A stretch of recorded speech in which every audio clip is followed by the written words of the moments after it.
careful what you fish for.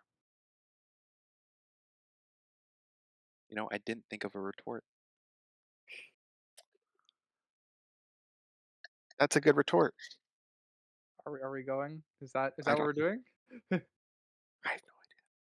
Seems really tacky. If that is what we're going with. Tacky. Why But I then, don't. hey, no. Okay. But Well, hey, then I no, no, guess no. go. It's fine. Tacky works with the bait. So I'm baiting fish. Who's Hello, baiting? everybody, and welcome back to the Gypsy Critics podcast, where today we are covering Sherlock Holmes: A Game of Shadows, as we hinted at ridiculously a lot last week, or at least I did, that we might cover the second one. Oh, audience, did we With shock me you? today, yeah, I know, right? Hello, everybody. I'm one of your hosts, Geeky Writer. I'm Crimson Maroon. I'm a guest character called Sinister Boy. And I'm Sprinks. I always get mixed up. Where am I to go before you or not? And I feel like probably, okay, but moving forward, I got it. I seem I it seems to be whenever I'm involved with you fellas, everything gets all out of sorts and all over the place. I don't know if that's my doing or not. Uh, Mm. 50-50. No. Because I don't know. Anyway, hey, if you're listening from Switzerland, let's go with that. All you Yeah. fans from Switzerland, you can follow us and catch updates from us on TikTok, Blue Sky or Blue Ski, Twitter, X, Instagram, Facebook. We have a letterbox with average out graphs and numbers of things we've covered in the past. And we have YouTube and Rumble for visual side of things. But hey, maybe you're not a visual learner. We got audio platforms if that's what you prefer more. Yeah. Uh, you gotta introduce yourself, Spring. I did. I thought I did. And I'm Sprinks. Sorry. Oops. No, I think you did. The I think you scuffle of did. sinister really. Ooh, sorry. Yeah, like I said, I don't Well, I don't know. I didn't hear it, so just making sure that the two. audience knows who you are if they haven't checked out the first Yes, out this, of is- this is your 100 first odd episode. episode. Welcome. Speaking of off the Apologies. rails, Yeah, yeah. I This is swear they're probably more the most professional when I'm not here. yeah, this is the roughest rails we've had for an opening so far. In its own way, it's kind of charming. We kind of went over histories a bit last week, so let's do it faster and shorter this time. And Sinister Boy will go first. Aha. Yeah. Um. So I have seen both of this. Call it a duology. I don't know what the movie series was only two movies. I've seen both Sherlock Holmes and Sherlock Holmes: Game of Shadows, RDJ and Jude Law. Um, I didn't see the first one in theaters. I saw this one in theaters, and this is probably the more, I guess we'll say, fun one of the two. I think the other one is a little bit more uh, focusing on detective work. This one is a little bit more on the actiony side. So different strokes for different folks.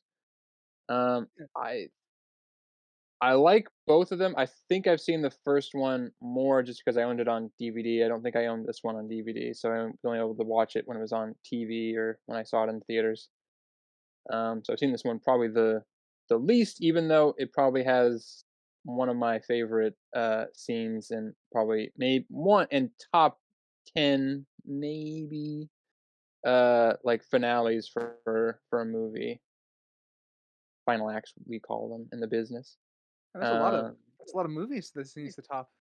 Pretty I impressive. I know. I'm like I don't have it on me right now in my head, but I think I have seen the last act of this movie, the last act of this movie multiple times, even though I haven't watched the full movie multiple times or a lot of times. I've seen the You went last out of the act way many, many times. to watch the endings like as a clip if you wanted. That's Yes, exactly.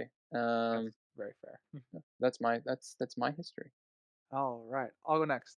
Books, games, movies, BBC show. Probably my 20th time watching this movie in full.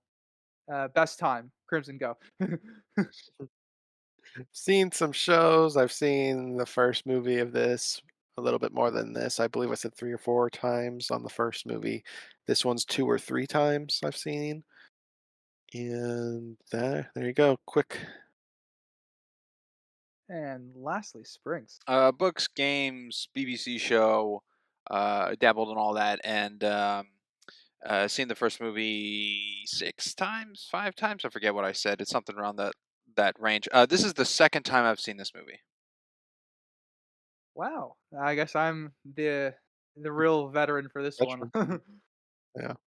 uh, well, I thank you have for your also seen the histories. BBC show. Oh, Let's just throw that's that in true. there. Yeah. That's true. For the 21st century Sherlocks, it's either RDJ's version or Benedict Cumberbatch's BBC Sherlock. Those are the main two that Yeah. everyone watches. True. Uh, Elementary.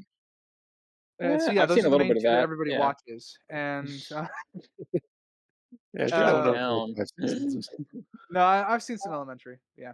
Um, all right. I guess thanks for your histories, gentlemen. We shall jump into facts. The first one I'll say is the probably one of the obvious ones that's usually common to knowledge now.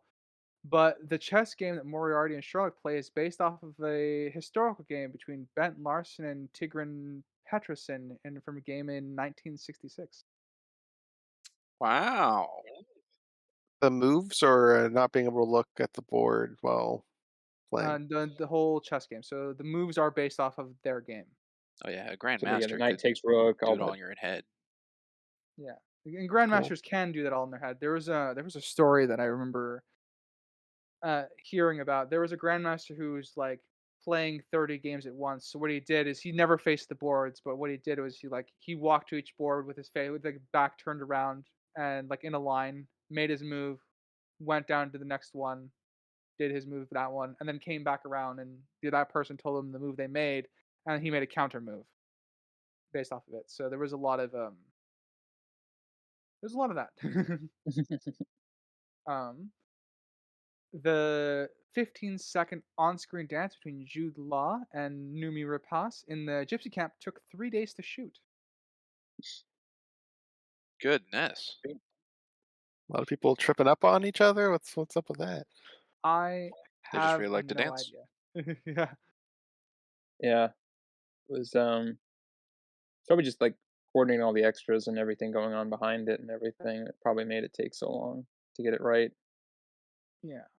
I I mean, it's a very, very like it's not that it came across as a very scripted scene, but it's a very chaotic scene. So it very much might have been like elements of that within the show or Yeah, with the within filming process.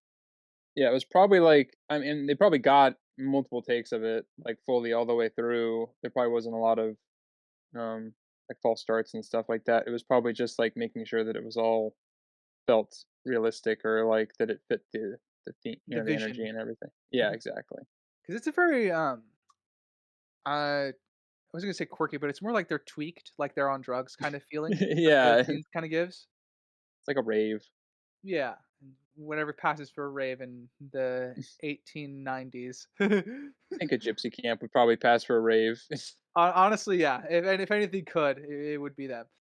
Um, in 2003, Sir Stephen Fry, Mycroft Holmes, appeared in the UK quiz show Celebrity Mastermind. His special subject was Sir Arthur Conan Doyle's Sherlock Holmes, including a question on Mycroft Holmes. He chose this topic because he loved Sherlock as a child. And at the age of 10, he was the youngest member of the London Sherlock Holmes Appreciation Society. So man got to live a dream. on And I think he did a Wonderful. pretty good job. Can't recall if that was the same episode where the guest of Daniel Radcliffe was also in that episode. Possible. I mean, everybody's been on Mastermind. I think who's anybody in Britain. I think at some point or another. Very likely it could have been the same one.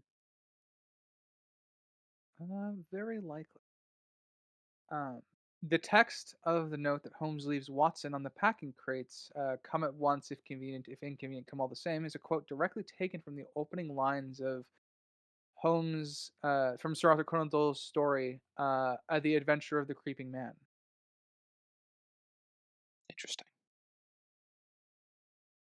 Uh, so they reused the opening lines of a different Sherlock story to kind of pay homage to it. Yeah, because this is, I think, a little bit of a mismatch of multiple stories kind of put together. It's not one specific one, right? I mean, it's Yeah, mostly the Reichenbach Falls, but it's not just that. yeah. There's a few stories in here. The kind of we kind of talked about it. I don't know if you since you weren't here last time, Sinister. The first Hmm. film, was an original story, but Yeah, they still wanted to get all the elements of Sherlock correctly, which is kind of what makes that 2009 film fairly unique in a way. yeah, because I know the BBC version. They're pretty much all updated versions of a lot of the Conan Doyle Sherlock stories. Yeah, Um, but yeah, because I was yeah, I kind of I was like, man, this is a pretty good movie. And then I remember, oh, it's Sherlock Holmes, real character, and then trying to and I couldn't find anything on that, and I was like, oh, she made an original story out of a thing. That's kind of cool. it's very true. Um, the the film originally released in December 2011, December 16th, 2011, with a runtime of 129 minutes, with a budget of about 125 million. So we went up a little bit from the first film, which makes sense. And the box office is kind of also about the same as the first one, though, 543.8 million. Mm, mhm. All right. Huh. Uh, It and I seems think like that's that's well enough to get a third one. I wonder why they never did. yeah, Probably because RDJ Maybe they're became too a huge expensive. like bankable Yeah. star. Yeah. yeah. That's probably why. Though RDJ has said he's been wanting to come back as Sherlock. The latest I've heard about a sequel, they've actually talked about doing like an HBO miniseries. Um, That'd be cool. yeah, that's been the latest on like trying to continue this version of Sherlock, which would be interesting, definitely, if they ever decide to do that. Yeah, I think And that I is, mean, now would be a good time for him to play like a post Moriarty. He's the right age probably for it too. yeah, uh, that's very true. Uh, and that's all the facts I have, gentlemen. Aside from the one that I know someone is going to jump at the chomp to bit, so I will turn this over to you guys if you have any facts you would like. Springs can go for it. Yeah, Oh, really? You want me to take it? I Go ahead. I can sense the foam on your lips. You No, just well, I did hint at it a little in the first coverage of the other movie, but there was some slow mo in this movie, um, done by well, shoot, I didn't actually write down the credit roll, but it was like Phantom Unit Advisor or something, Phantom Unit Storage something of the use of the slow mo camera was done by a Mr. Gavin Free. Yeah, Whoa. uh, dude, yeah, the guy For who the famous, blew up that uninformed, use balloon. Gavin Free. yeah, famous YouTuber for sure. The slow mo uh, guy. the slow mo One of the guy. slow mo guys, along with Uh, Dan the Man. yeah.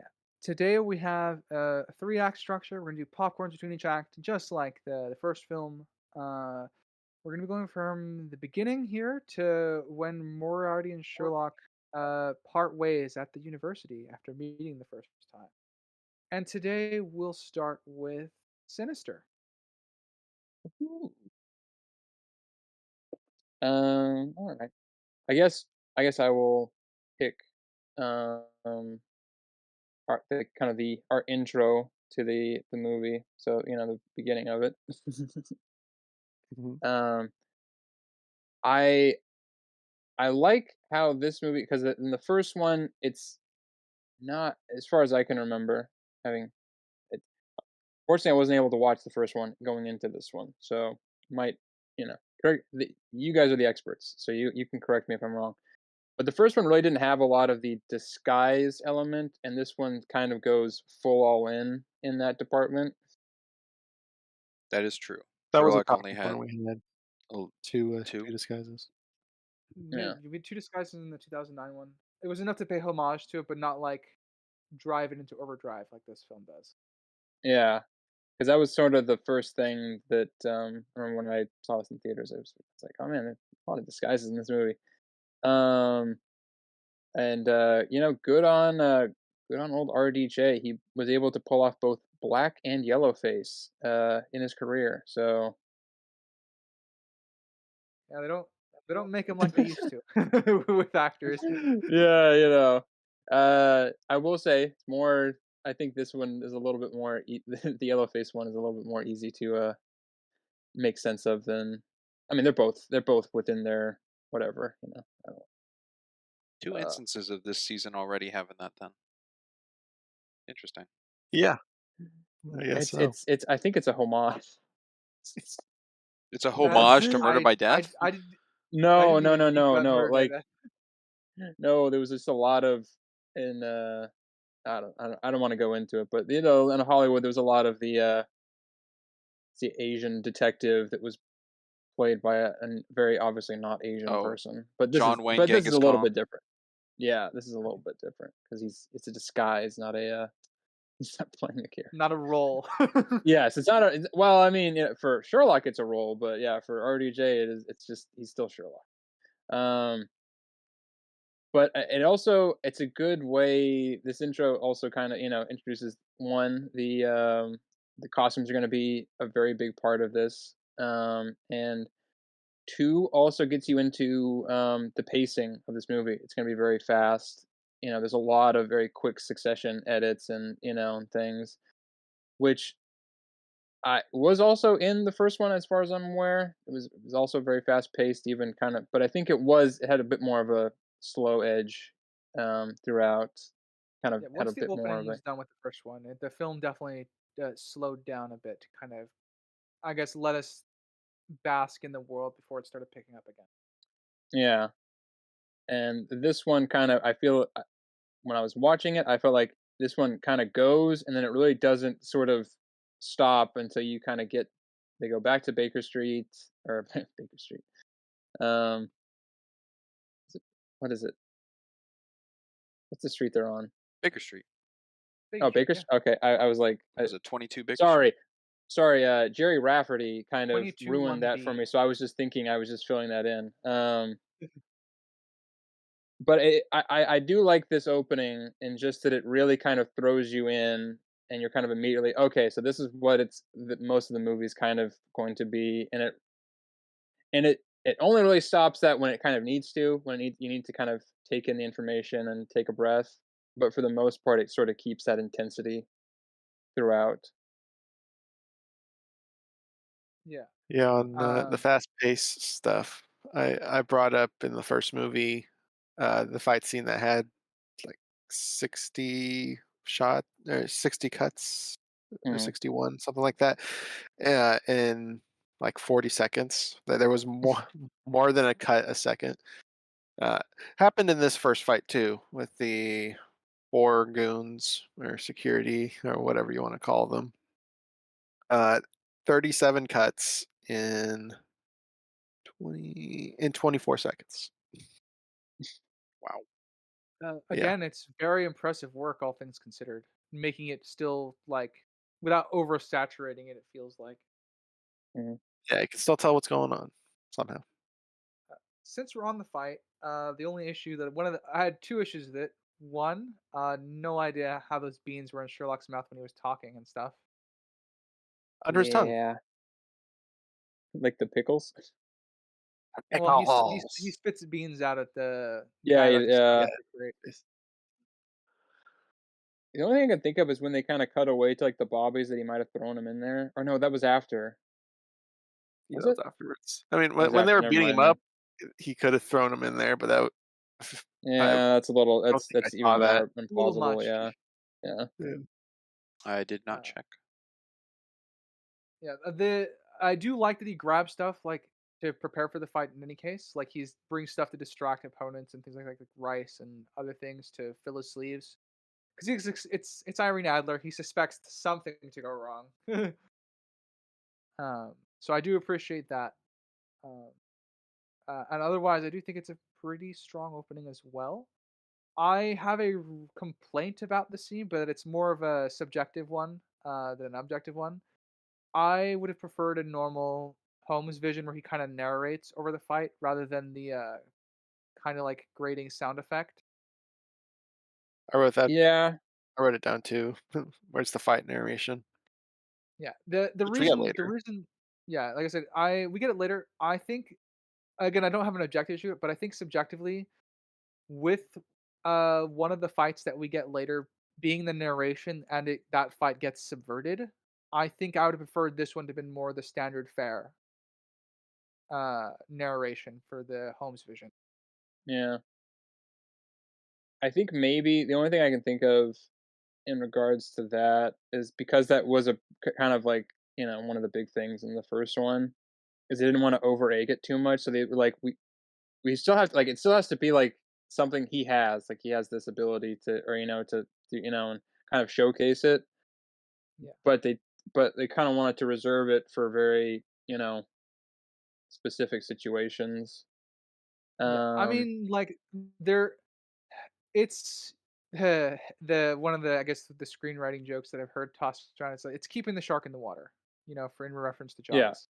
You gotta, hold on to it so when it comes out, it's at most effective. And granted, the only two times it's used in the movie is the Cossack fight later, or Hmm. the anticipation of the Cossack fight anyway, and then Hmm. also obviously the last showdown between Moriarty and Sherlock. Being those are the only two, I think I still would have preferred them to have the narration for this. But again, it's just a personal thing. I don't have an Yeah. objective issue. They're still showing off his observation ability, just in a different way. Mhm. I'll go to you, Sprinks, if you got a point you don't you. Sure. The beginning production logos of the book pages, I don't think it's as cool as the cobblestone ones from the previous movie. I agree. Yeah, I guess I mean, how I'm interpreting that is this one is more of a adaptation of Sherlock's stories rather than being its own unique thing. Uh, I guess this would be how I interpret it retroactively. But yeah, I think I prefer the cobblestone ones as well, just by the visual aesthetic. And definitely felt more in-world pace, like movement, than um, I guess only the audience perspective kind of thing. Hmm. I think I There you go. I don't know. I think I'm just realizing now this one doesn't have as grainy of a filter over its film either. It's a bit brighter, It is for a movie of Game of Shadows, not as shadowy as the first film. Yeah, a which little more is colorful. fine. It's just interesting, I guess, the choice of like how they changed the. It just looks different. It looks brighter, which I think I Yeah, prefer honestly, because the first film, as much as I love that one, it's a little harder on the eyes. yeah. I was kind of remembering this, I was watching. I was like, I do remember this, like the first one being very almost like gray. Like there was a very like grayness about the whole movie. This one has a little bit more life to it. I think probably just to, maybe a visual change of tone, perhaps, to kind of illustrate a little bit more of an updating or a progression, perhaps. Maybe Oh, the first one they're was I very I w- also focused with the spooky supernatural attire, yeah. Hmm. so it Um, complemented that more. I will compliment though, and I think it's also the same with the first movie, that they really nailed kind of the griminess of like London and Europe in like the late 1800s, or Yeah, it feels believable. mhm. feels like the industrial age has like kicked into high gear. Yeah, because I mean, even like probably the I mean, the prettiest guy who's on screen most of the time is Jude Law, and even he isn't really that. He still looks very English, and of the time period. He's kind of there's some light skin Uh, blemishes and things. Nobody's very excessively clean, with the exception of maybe Mycroft, I don't know what we're which talking would about. make Jude sense. Law looked immaculate when he arrived at the wedding and he was woken up by bagpipes. uh, Yes. Crimson, got a place you'd like to jump to, sir? I kind of have an overarching thing, which Ooh. I brought up in the first movie, and that is what was Moriarty doing in the first movie? And I was like, well, the second movie could answer these questions, and it doesn't. As far as I'm aware, the radio device he collected off um, the bomb, or not the bomb, the chemical weapon, did not come into play in this. We didn't get any backstory behind him in Blackwood, how he found out about the device in the first movie. It's completely detached, which is unfortunate. Uh, I would agree. That's being this is a sequel. That's a bit of a world building issue.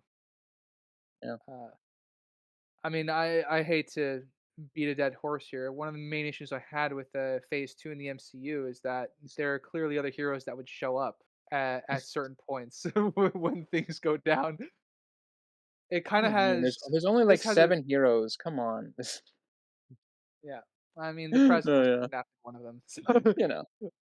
So like it's one of those things where like yeah, it's a world building issue now. That those questions weren't addressed because those things are kind of integral to kind of keeping the the world flowing in a natural way.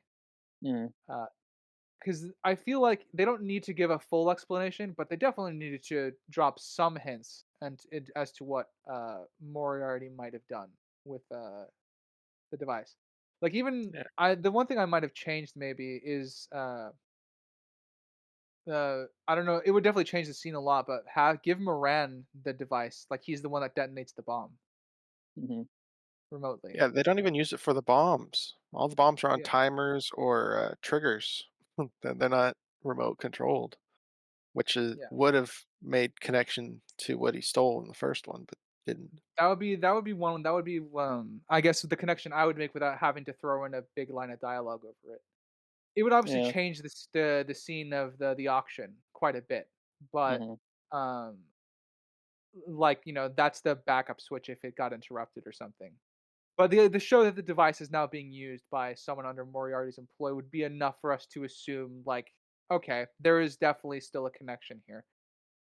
But yeah, so there that would be my choice of how the device should be introduced, or to show some continuity in between the films to kind of unify the world building a little bit. Because without that connection of the radio device, it's much looser to kind of distinguish how the two films are connected outside of the characters that are there and the interaction. So they're a little more separated because of it, and I do think that it does hurt the world building. Yeah, I Yeah. would say so. What do you think, Sprinks? I think something that could have aided is a time jump, a longer time difference between 1890 to this film, because this is 91. Um, Even 92, given a whole year difference between the two, could go with the beginning conversation of the multiple bombs going around, and maybe the first one tested was with that device he has from the first movie, but being so close, probably not even a year between the first and this film, seems too much to not have it present. Yeah, Yeah. in the last one, it took place at the beginning, or I guess after the 3 month skip in the very beginning of the movie. It was like It November was 1890. November 17th. I have it written 13th, November 13th. Uh, the date I found in this one was November 7th, and that's when the ball takes place. So there's the movie before that. I don't know how long that was, but So this is so it's a little under a close year. to a year. Yeah. Okay.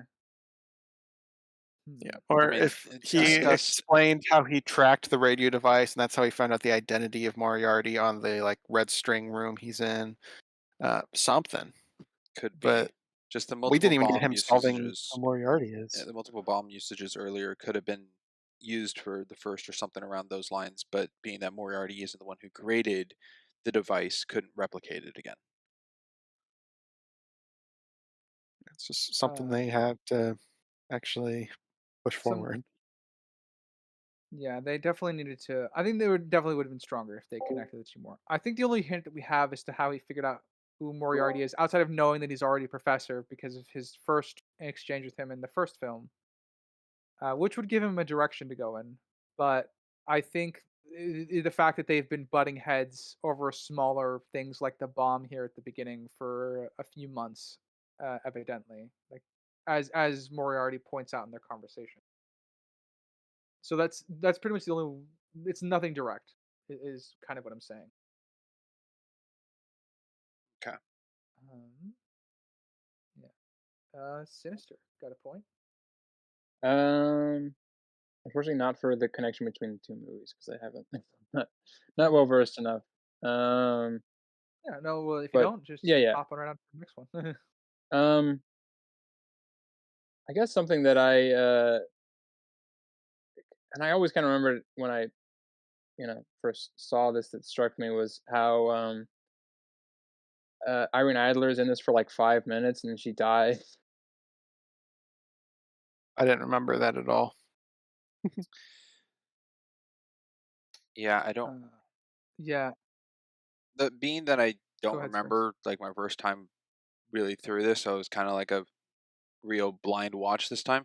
I thought it would be an instance where she's still possibly alive because it never actually Mm, shows her dead body, and it also doesn't show her blood like on the handkerchief kind of thing. Like could have been staged. So I thought it was all kind of like just a ploy of Moriarty onto Sherlock to test his emotional ties to Irene. Um, but I think it's pretty big and enough present that at the end that it's like she is dead. I think they pack it enough. Yeah, I had the same thought process going through it because I didn't remember it that well. I thought she'd come back in like a trap or something, uh, but nope. As of now, she's dead.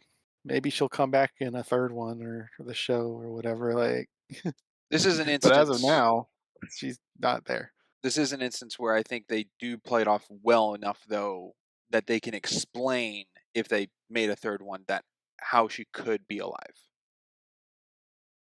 Yeah, where he just yeah. drugged Yeah. her and knocked her out, and then took her somewhere else.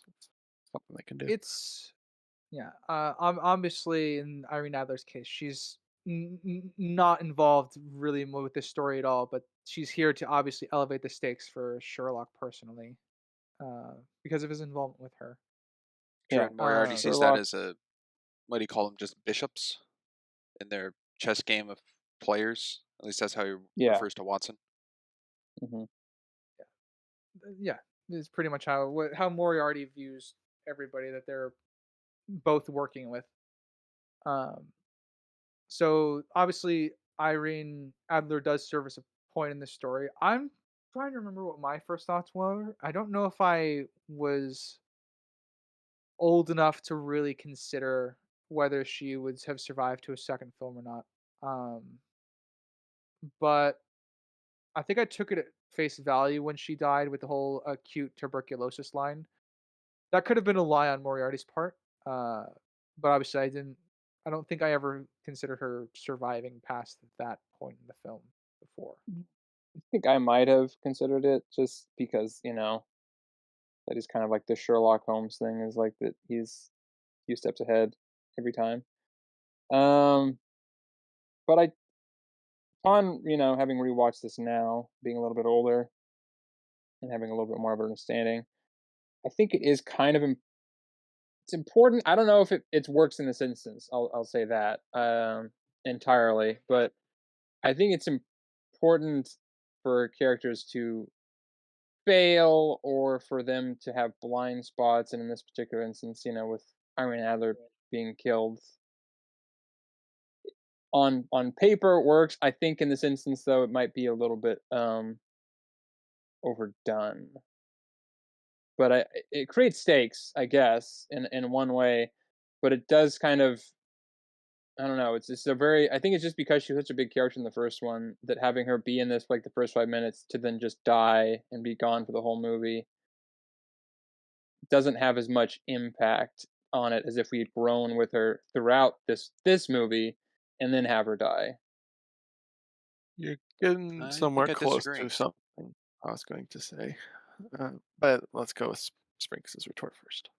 I think the first movie builds up enough of Irene's character throughout and connection to Sherlock that going shows the not impact of Irene onto Sherlock in the movie, which could go with your point of what you're making of her connection. But I do think it plays into Moriarty's harshness of tying up loose ends very quickly in the movie of a character that's very prominent in the first film. I think it just doesn't really merit the just doesn't I feel like it's just very strange because of how much they put her in and then just take her out and there's really nothing for it. I think it's just sort of like I said, I understand the purpose of it as far as I'm aware. I don't, I don't have the writer here to the, the make that assumption correct or not, but it it's just so quick that it just doesn't. I mean, obviously, if you're watching the other movie back to back, yeah, then of course it feels right and it works. But if you're just coming in cold watching this one, it doesn't have that same effect that I think what they're going for. It's far too rushed. There needs to be a little bit more of a build up. There needs to be a little bit more of a connection because even though it showcases Moriarty's harshness and his quickness to cut loose ends, we can kind of already infer that without him having to do it in front of us, and especially not with like this character that's from another movie. I would Um, say if this was the first movie someone saw of them, yes, I don't think it's enough, but it isn't. It is the second one, and I do think she got enough here. My big issue was post death. I don't think Sherlock had much reaction to her throughout the film. We see him obviously hurt when it's mentioned. He carries the handkerchief and then he throws it away once Watson sees it in his possession. Past that, it's not really relevant. He doesn't talk about her during the okay, chess game about sacrifices with her.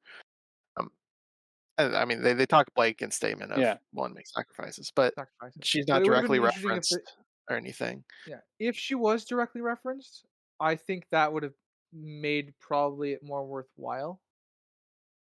I think 'Cause I do you go. Sorry. sorry. Yeah, okay, Mm, yeah. I'll wrap up my I guess because I'm just quickly tacking on to what Crimson said. It's mhm. like I think uh it would have been nice to have another reference to her later on in the film, like in their duel when they're talking about sacrifices. That's a perfect place to drop it in, as because essentially she was collateral damage between their clash. Um, and I do Mhm. think that would have uh it would have made the death feel a little bit more impactful. I guess is what you're kind of searching for. Sinister. I do Yeah, I think, think yeah, however, I'm also yeah. sorry. Go ahead. Yeah, I was gonna say Rip away the thread. Crimson definitely hit on it. What I was I think closer to what I was trying to illustrate, I guess. Um, but I was using the separation of the movies, not necessarily the fact that like there's really no post mortem, uh, really mourning or anything kind of or consequence after that with her. Yeah, I Mhm. think consequences of that after would have been nice to have. It would have made it feel a little bit more complete and real. I guess would be the best way to put that in terms of this story. Um, I Spruce, you got somewhere you'd like to have too, Well, I'll or continue. add on to? I found it similar, kind of, to Heimdall from MCU of previously in like Ragnarok of the importance of how big his part is to protect the Asgardians and defend against like Hela's army and everything attacking Asgard, and how prominent he is to Thor and all that throughout the film. And then the beginning of Infinity War gets killed off to show the power and cruelty of Thanos equal to that of Moriarty in parallel here. But then Heimdall isn't thought of or really later on. It's just kind of Thor sulking by himself. But then that can be connected to, I guess, more of Loki, his own brother, than to Heimdall, and doesn't really get brought up. So I see that as kind of the same in that vein, where it's to play off the power of the villain. it is I similar to that regard. I think that's a good comparison. That's a great comparison. I think what works in the Thor version though is that we do see him mourning. We don't really get much of that from RDJ Sherlock in this because he's busy on the case, True. which makes And sense. Thor But and because we were Sherlock are missing very the different. yeah, since we're missing the what else do I have to lose kind of bit, you know.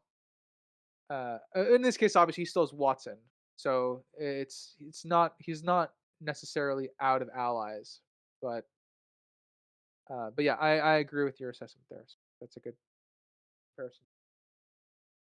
Uh, do you want to jump anywhere else, Springs? Oh, I can. Yeah, I can think of a thing to go to. Let's see. Um, taking care of the bomb in the bidding room reminded me a lot of the scene of the collar bomb from the Batman, of how to like a very crowded area and there's a bomb present, and how to get everyone out of the room to take care of the situation and save a life. Felt similar to that. Trying to remember what Batman did to get the people out. I don't remember. Did he just showcase the bomb in front of everybody? I don't It was a remember. collar bomb, and there was the funeral going on. Yeah. He just I remember how everyone left. Did they just see the bomb I and run out? I think everyone evacuates after the phone call, and he shows off that he's wearing the letter to the Batman.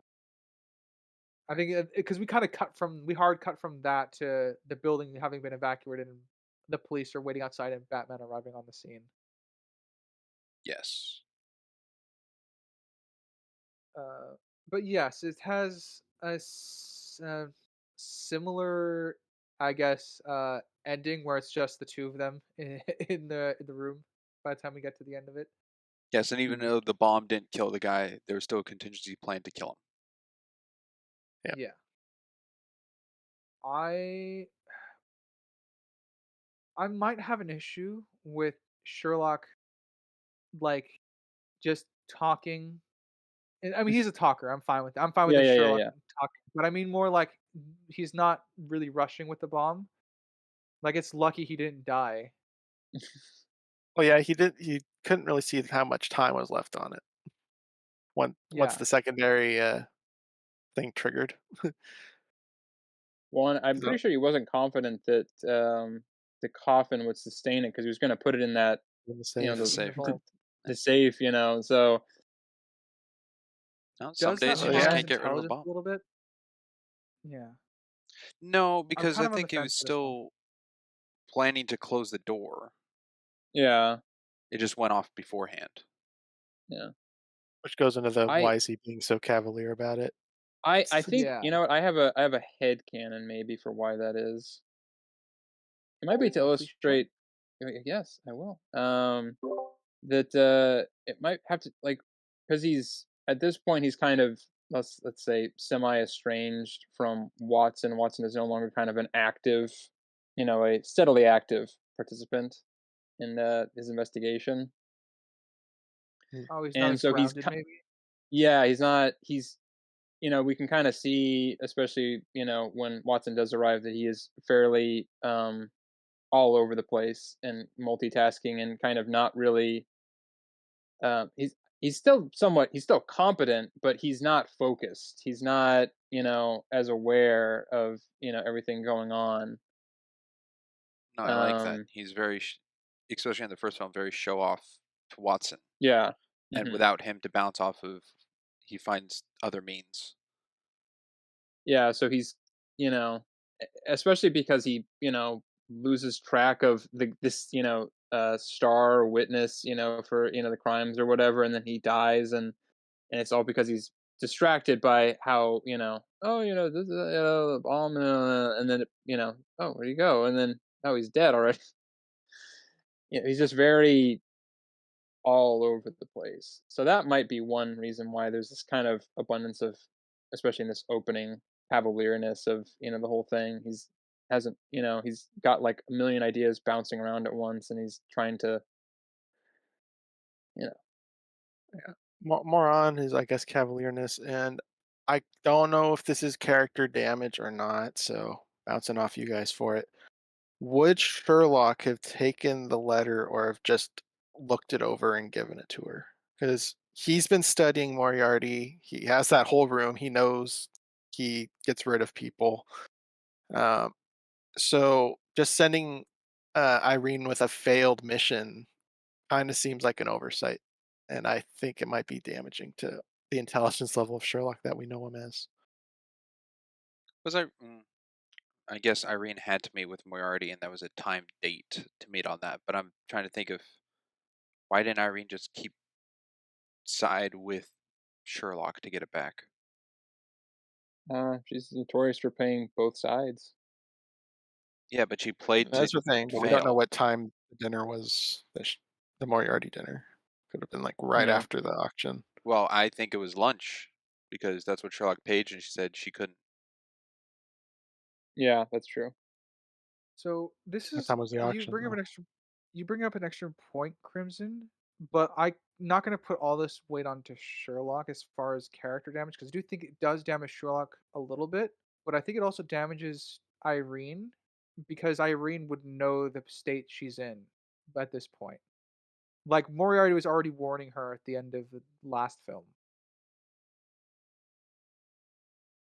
Yeah. Sure. I can accept that So they're I both feel damaged in this interaction. Like Irene chose to arrive failed rather than not show up trying to get it back. Well, she thinks she could probably talk her way out of it.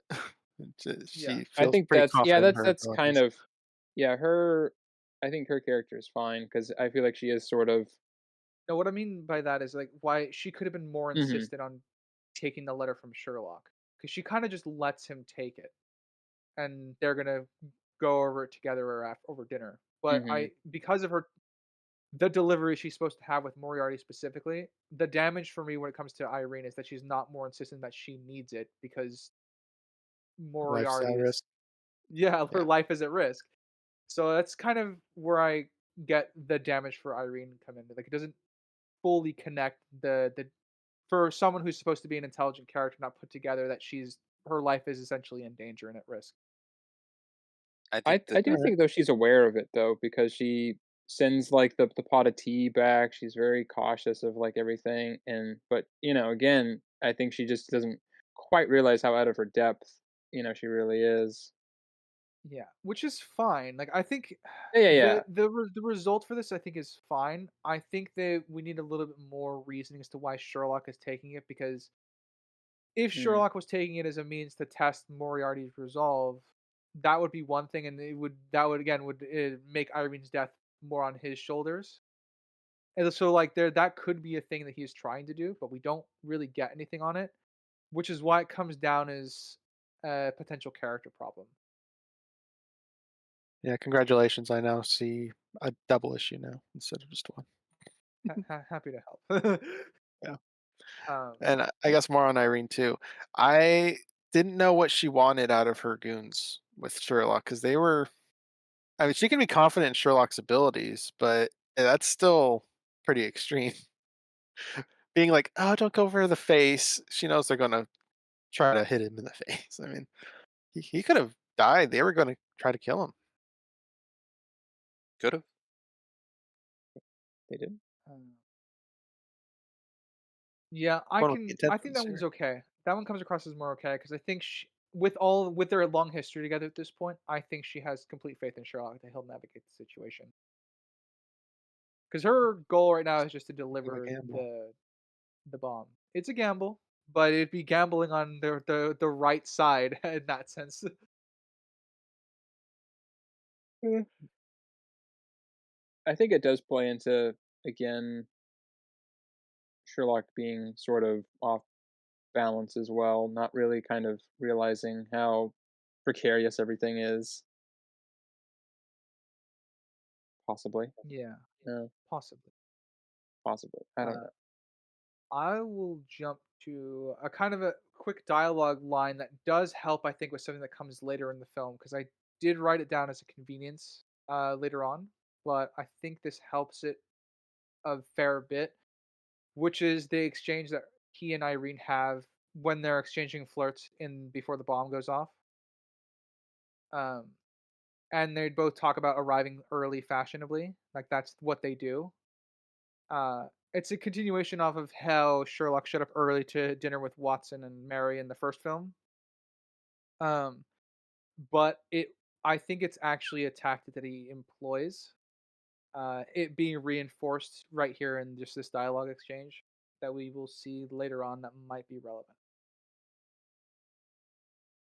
I think it's also, um, you could also kind of play that into the lunch, or quote unquote lunch that Irene has with Moriarty, where he's already there, which is, and then I think, kind of when he sends everybody away and she realizes what's kind of going on, she kind of realizes that she's in over her head.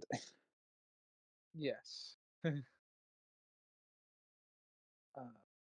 Briggs, got a point you'd like to jump to, sir? Yes, the first movie did very well, I think, at hiding Moriarty's face in believable ways of the carriage and the corner of the train. But this one being at the diner, and especially for a pull-out shot showing how in control he is of the restaurant, of not fully being actually covered, I don't think the shadowing would have hit him. Was he that Yeah, that's shadowy here? definitely. Oh yeah, Well,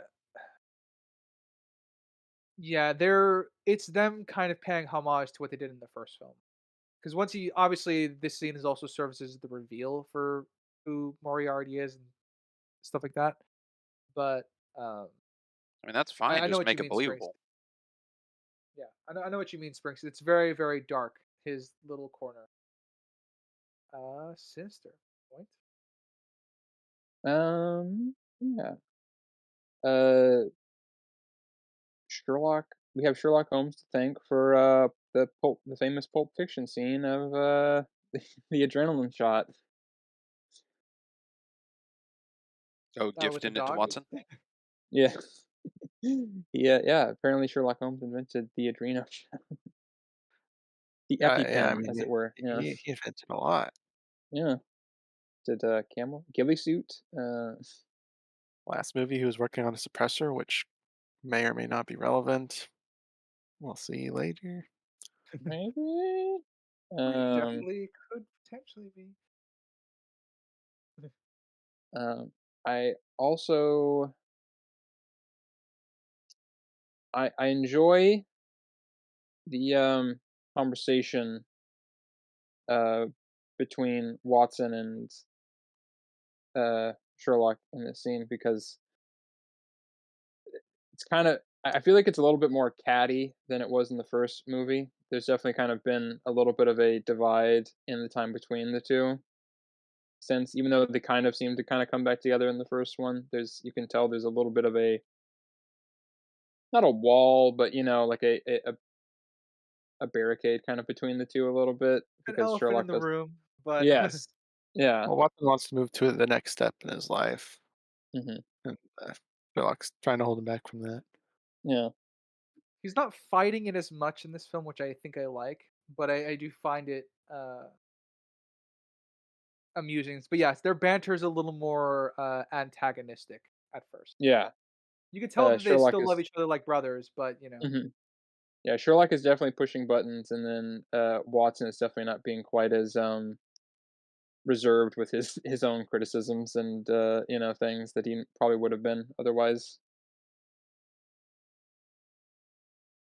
And I do like how they illustrate, like I said earlier, sort of the unhinged nature of Sherlock without Watson, where he is kind of, he's basically following every single thought that he has at one time, and not like focusing on a single thing.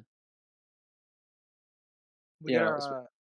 yeah. Sorry, you finish. No, you're good. I'm the host. You finish. Ooh, No, host card. like the we gotta get some dice.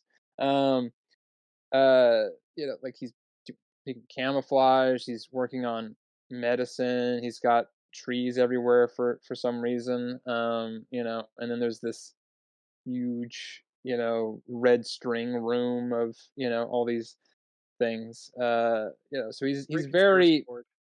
yeah, he's very much kind of like you can kind of, and even just in like the introduction, you can kind of tell he's just sort of hanging on, to just the process and not really necessarily what the end of it is, but just like just doing things. Yeah, he's just doing things to keep the mind occupied. He's not necessarily finishing each thing that he's trying to make. Yeah. To add on to that, there's a nice little, kind of a funny echo to the first film, which is "What have you done to Gladstone now?" Makes a reappearance here. How many times do you have to kill my dog? Twice it turns out. 2 times. Um, That's very fair. yeah. So yeah, we definitely get a lot more of the unhingedness to this strain in their relationship and how Sherlock is without, well, having been without Watson for a while. Mhm. I think it's, I Uh, mean, it's also in the first one a little bit, after the first case that opens up the movie, you can kinda, but it's a little bit different. He's kind of more, I would say, bored. And this one, I think there's kind of like the opposite. He's got too much to do, and he just can't focus on anything. yeah, outside of the Moriarty case. Yeah, exactly. Like, he's following every single possible lead, whether regardless of whether how futile it is. Whereas I think with Watson, it would be a little bit more focused, and it would, you know, it would be more of like specific things. Yeah. Uh, Crimson. You got a place you'd want to jump to? Sure. So I wrote in my notes, why would Moriarty kill Sherlock 1 minute later? I won't kill you because of the respect I have for you. Like, oh, okay. Thank you. Thank you, movie. You answered my question. Yeah. Unfortunately, it didn't answer the question to me of why wouldn't Sherlock try to kill him? uh, and you could argue Sherlock's not a killer. Kind of gets into my mindset of a lot of movies and shows where the bad guy and the good guy interact face to face, and one of them having the opportunity to kill while the other one doesn't acknowledge that. Like Moriarty Well, does not accept or acknowledge the possibility that Sherlock could kill him here. That's not something that I, happens. He's just confident that nothing will happen to him here. yeah, there's something to infer potentially as to why Sherlock can't kill him because Moriarty is friends with the British Prime Minister. He's got friends with a lot of heads of state. Like if he did that, not that he's used to, unused to being against the police, but his life would probably be over for killing such a prominent member of society without evidence. Mm. Well, I mean, if there was a scene of him entering the room and Moriarty's asks for him to show his pockets or something, or his waistband to show that there's no guns, something that he's being conscious about the danger he's potentially in. Because after he talked about Irene, what if Sherlock did have a weapon or something? Maybe he could have done something. It Yeah. just some acknowledgement of the risk factor, I think, would have been nice from Moriarty. You know, Honestly, I you think. know, um, this is kind of a chess analogy for this actually. Um, you know, the biggest threat to a grandmaster in chess is, Um, newbie. yeah, a newbie, somebody who doesn't know the rules, doesn't play by the rules. So I think there's a sense in that ideology with Moriarty where he knows he knows Sherlock knows the game and has to play the game. Like that he can't just, you know, he's they're the same. They have to like that's why he doesn't really he has multiple Moriarty has as many opportunities to kill Sherlock as Sherlock has to kill Moriarty. But but because Paul's also because of the narcissism, he can't can't just kill him. He has to beat him. He has to conquer him. He has to win. The thrill of the game itself. Yeah, yeah, exactly, and nothing else. It, Yeah, there is that element as well. I think the BBC version of this does do that probably a little bit better. kind of showing Hmm. demonstrating Sherlock's addiction to the game Yeah. between them. Um, that's not. You have the overt metaphor of it in this, but I don't think that's necessarily applied to the characters that much, though we can infer it. Um, that's definitely I'm not Yeah. against that as a takeaway though. I think there is still plenty to work with regards to it. I think I would if that were the case, I would prefer to just to be not necessarily more explicit, but just have more hints towards it. Mm. Um, interesting you mentioned that Crimson about the turn out the pockets. The Wrecking Block Falls movie from the '80s. When they meet for the first time, Moriarty, Moriarty is the one that's armed and sets his gun down in that scene, like to show that they're gonna have a conversation without threatening each other. So there is a bit of that in another version. Spencer, what are your thoughts? I think a pat down definitely should have been smart. But then again, in the university, Moriarty definitely has a different look and outcome to him and his reputation in that place. It's kind of like Indiana Jones. Professor Jones doesn't necessarily need to be walking around the university with a holstered revolver and whip on And the him. whip. Um, Yeah. but I think it's just a sign of mutual respect to one another, not to just Sherlock to walk in, blow off his head, and it's like, oh, I saved lives. It's the game of it. It's the learning the next move and getting the all the pieces, especially for Sherlock, picking up every single little detail. Like in the first movie where he goes, oh, he's a professor because he had chalk on his collar of his shirt that I just made out as I bumped into the carriage. This one, it's like being in a room with him, picking up all the minute details of the room and him, and everything is like a game to Sherlock, and it's the intake of information. And I think that's what Sherlock's point of view of it is. Moriarty, as you said with the lion, has respect for Sherlock of kind of being someone of equal brain amongst all the dunces in the world, to understand how they mindfully talk to one another, kind of thing. So I can't see ways where it could have strengthened it in a more understanding way kind of situation. But I think of what, especially being a sequel, what we know of Sherlock already, I think fits with him. And the one line from Moriarty, even though not the best of the best, is still enough to pass for his side being morally introduced in this one.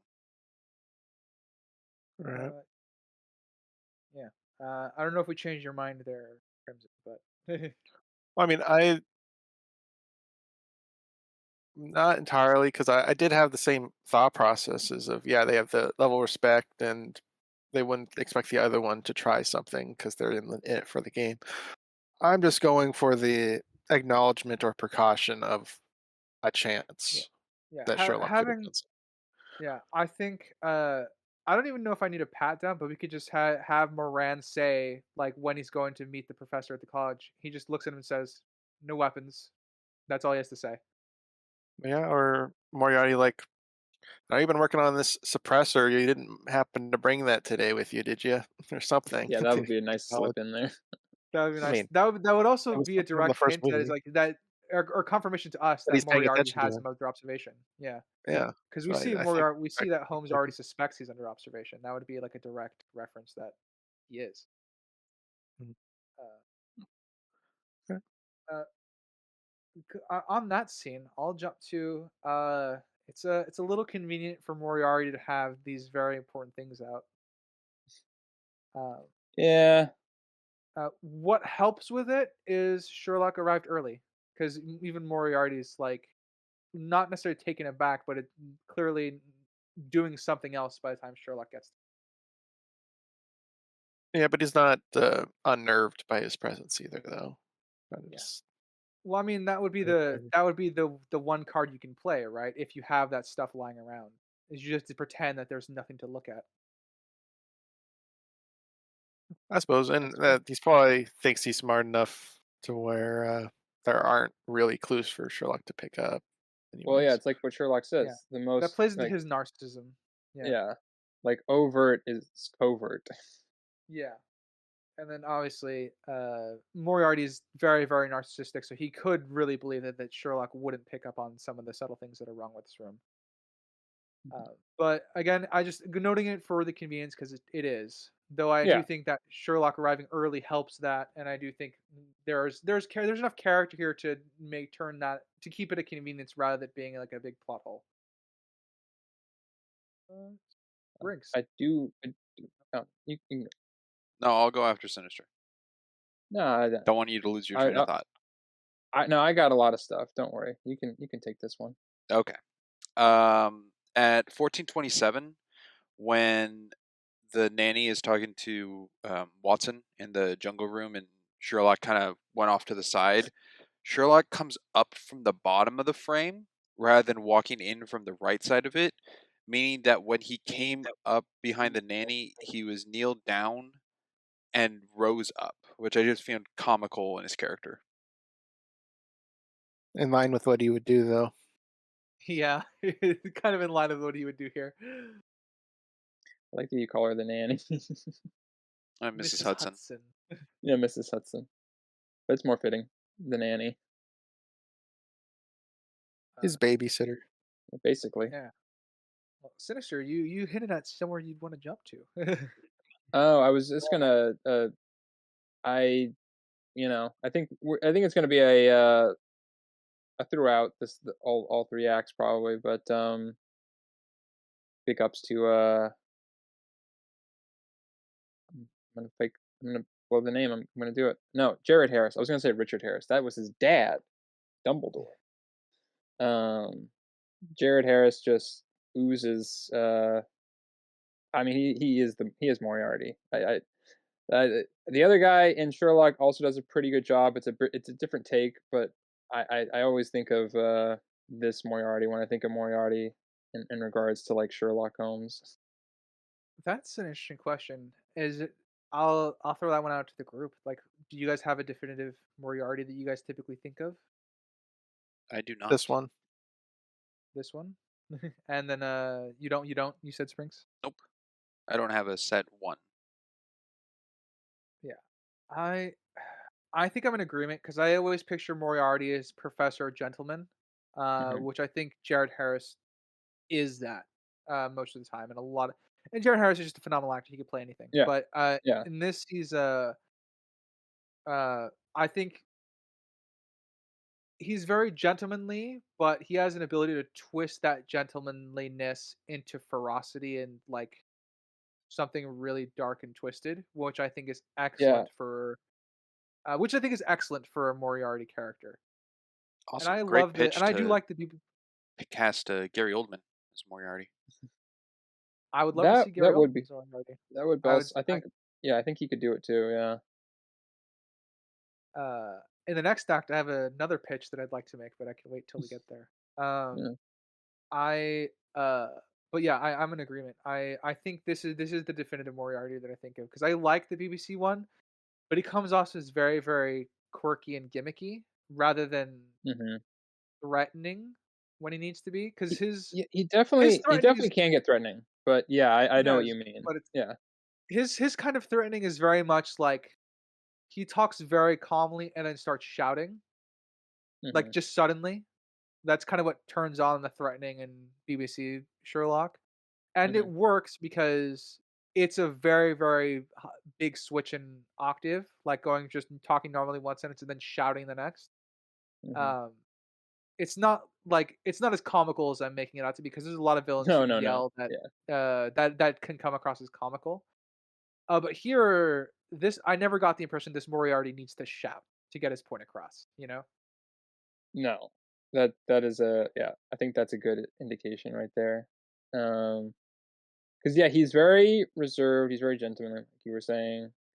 But there's all those little flickers, those little moments where you're just like, oh yeah, this guy is straight A evil. Like Oh, he oh, is a the villain. like just the one of my favorite scenes. This is jumping ahead to Act 3, but like when he finishes flipping through the book, the red Hmm. notebook, the mask is gone for a second on his Yeah, face. And you can see it, and then it just comes right back on, yeah, which is love it. yeah. But yeah, this introduction here, and it's we kind of touched on it that it's all very they're all talking in vagaries for for obvious reasons. There's some, kind of more specific things obviously mentioned, but it is kind of like this, it's kind of addicting watching these two just go back and forth. Like you'd almost want to just watch. I don't know. I'd watch like 2 hours of this just going back and forth almost. Covering a man with just these two, I'm in. Yeah. Uh, Uh, it's very. I think and again, I don't think this movie is necessarily better than the first one, but I think just these two playing off each other, it kind of makes up for any faults in the rest of the. It's just so intoxicating to just kind of. Hmm? Blackwood doesn't compare. Yeah, yeah, no, yeah, no, Jared Harris just steals the show. Moriarty just rocks, but yeah, I so kind of I think getting to the scene and kind of he's obviously introduced with Irene Adler, and you can get a sense of it. But once him and Sherlock are kind of in the same room, playing off each other, it just works, and it just it's like even the deficiencies of like the story kind of it's like as long as that little um relationship works, it's fine. It's not great, but it's fine if the rest of the story isn't quite as down pat, which it unfortunately isn't. But yeah. Like that relationship alone can sustain it, I think. yeah, I say this all the time. Definitely some Mhm, great character dynamics can carry your story. And while I don't think this story is quite as strong as the first one in terms of mhm. like just the going from one thing to the next and putting the clues together for the twist towards the end. I do think that their dynamic very much is powerful boon to the film. Got a Absolutely. lot of quality dialogue, and I had a problem I think going into the film because I remembered it before I guess our watch through for the podcast. But they introduced the fisherman uh, and trout motif here uh, in this room between them because I think that was a problem that I had without having rewatched the film. That it just you thought it came out of nowhere later on? Well, so yeah, my issue later on, since it's not really a problem, I'll talk about it. When Sherlock switches out the book, he had already needed to draw the animation in there, um, but he doesn't get that animation story until that scene, which is what I thought the problem was, because he wouldn't have had time to quickly draw the animation in the book while switching the notebooks and stuff like that, or No, before he got tortured right in that scene. he's just that good Yeah. where he knew exactly what Moriarty was going to say. There was going to now it's just There is there is that he element, could, but yeah, that would have been crazy. that would have been off screen, and I would have probably still taken an issue with that. But they Yeah, introduced it no. here in this scene at the college, which is why I Hmm. think, all right, okay, that fixed any potential problem with me with that I had without having seen this objectively. Gotcha. Yeah. Yeah, that would have been something. Yeah. Um. Uh. I will jump to the stag party. As funny as it is to see Sherlock in a giant oversized beard and stuff like that. Yeah. This is more of a subjective thing for me. I actually love uh, the Cossack chase with the assassin. The song, also love it, but I one of the things I really liked about it is that as the first opening moves of the fight, after it's revealed that the throwing knives didn't work, Sherlock does try to do some of the moves from his Holmes vision, which I appreciated in the choreography. And obviously, he gets further and further away from it as the fight drags on because he has to improvise more. Um, but subjectively speaking, this scene inspired a lot of my early work as a writer. So I have a very special attachment to this scene in particular. Cool. Very neat. Time to throw in an issue I had with it. Yeah, go right ahead. Uh, so the Holmes vision is cool and stuff, planning out the fight ahead. But the issue I had was he only knew the guy was there based off of scent. He didn't see the guy. Um, So he didn't know what weapon the guy had. It could have been brass knuckles, could have been a knife, could have been a blowgun, could have been a gun. There's a plethora of weapon options, which would have informed different ways to fight him. But the vision of him fighting with that particular weapon is the one the guy actually ended up having. But we're Yeah. also we're having to use the assumption that what we're seeing is like the final or the only thought. I guess is kind of the conceit. It's the one he was going to go with, Well, and it I'm no, ended up being I'm just saying accurate. that like it you know Because the um Holmes vision is taking in information he has and then laying out a mhm. battle plan. But the info he has is there's just a guy on the ceiling. He doesn't But know. he is knowledgeable on the subject. He knows who the guy is, so he would then have obviously have an idea of the kind of weaponry or whatever that he would have. Yeah, he says there the benefit to in this instance is that we can infer that Holmes they might have a preferred weapon method with like they're famous for moonlighting as assassins. So he's familiar with this particular group.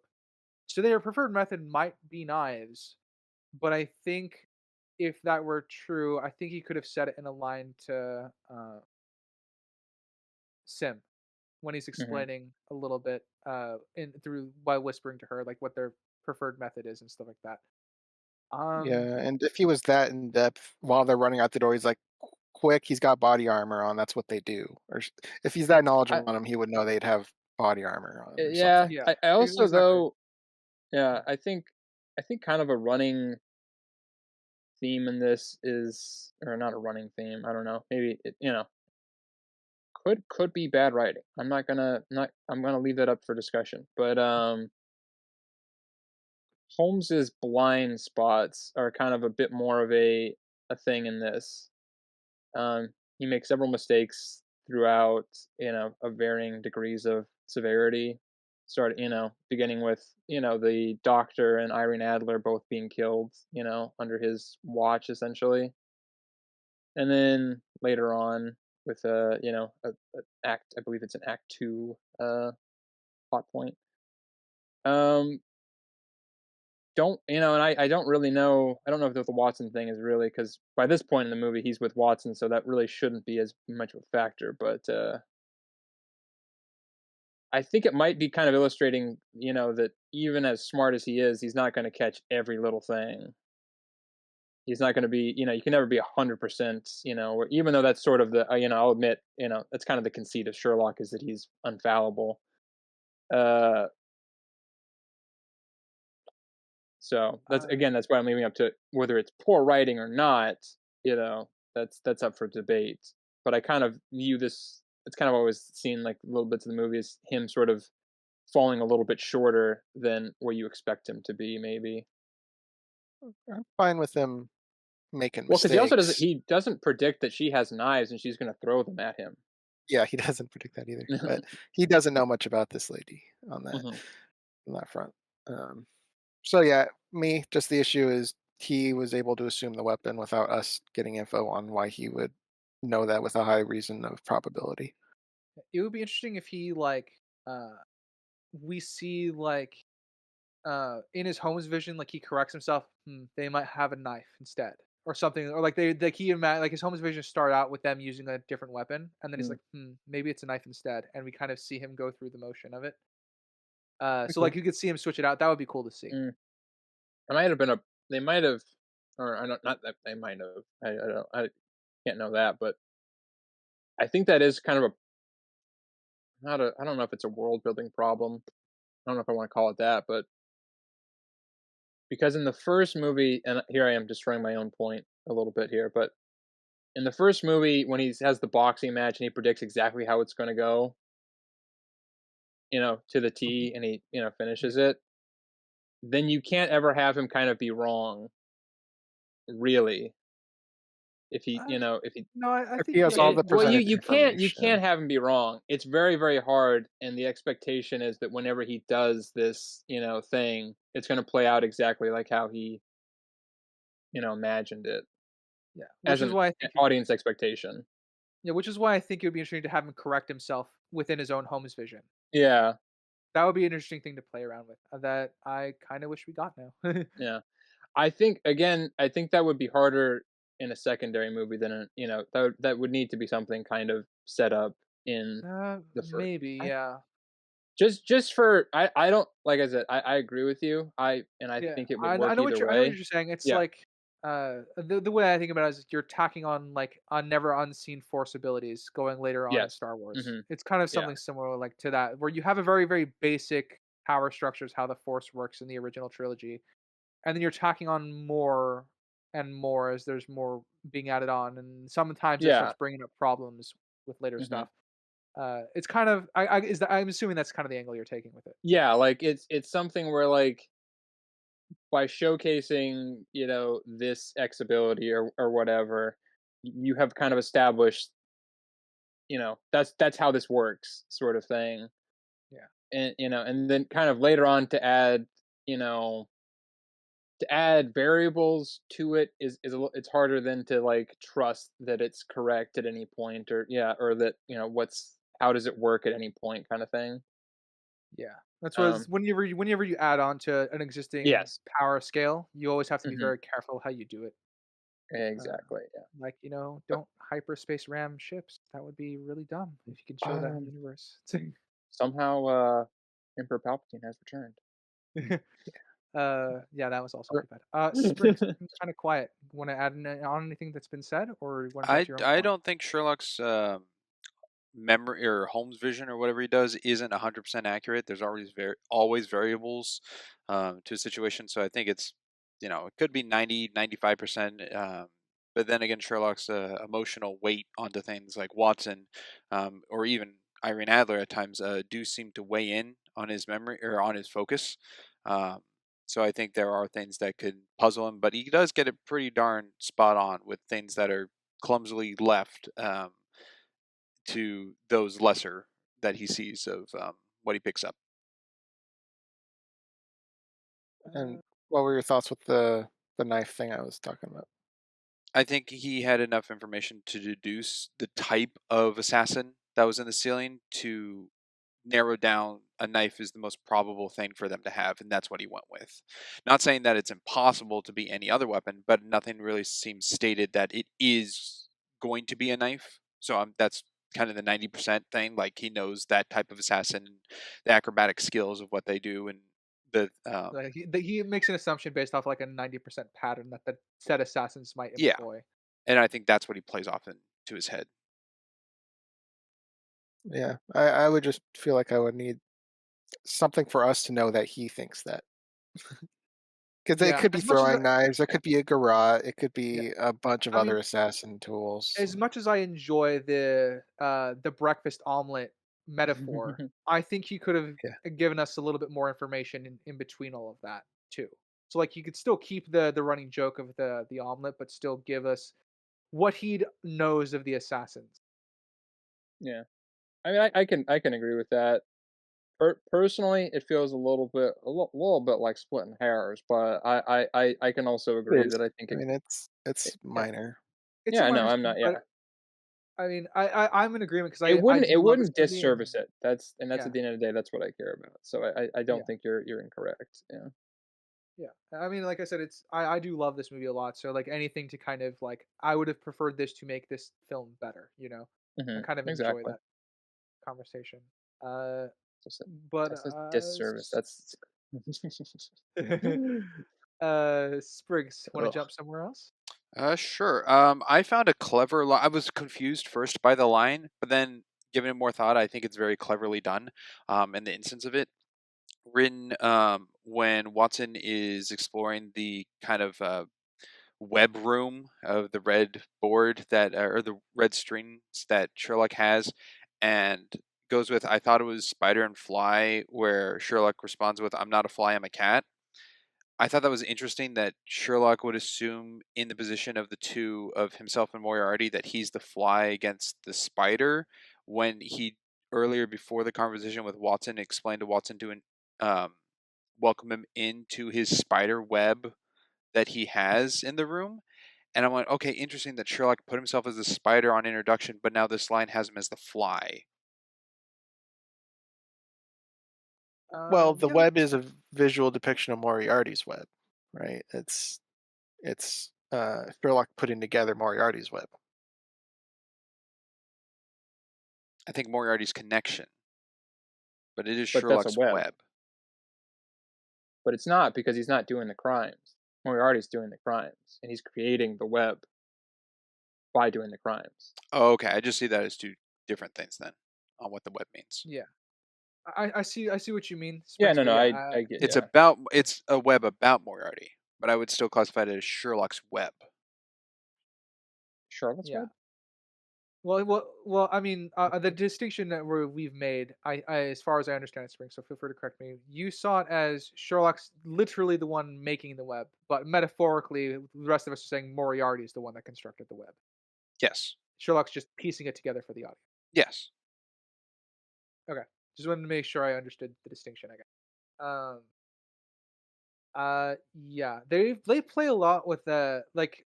It's interesting for me in that exchange that already Sherlock assumes that he is the underdog in this battle because Moriarty is essentially running an empire. Which carries into the again more of the fisherman and trout metaphor that the two of them have a few exchanges over. Uh, to assume that he is the one that's the fly. That is an interesting thing, though, about criminals. Criminals have to get lucky every single time. The good guys only have to get lucky once. Uh, yeah, that's what I guess that's kind of what makes Moriarty more threatening is because he doesn't Exactly. really Yeah, he's operate gotten, by yeah. luck. Well, no, but I'm like, that's, yeah. I was just using a little quote thing, but Oh, I see.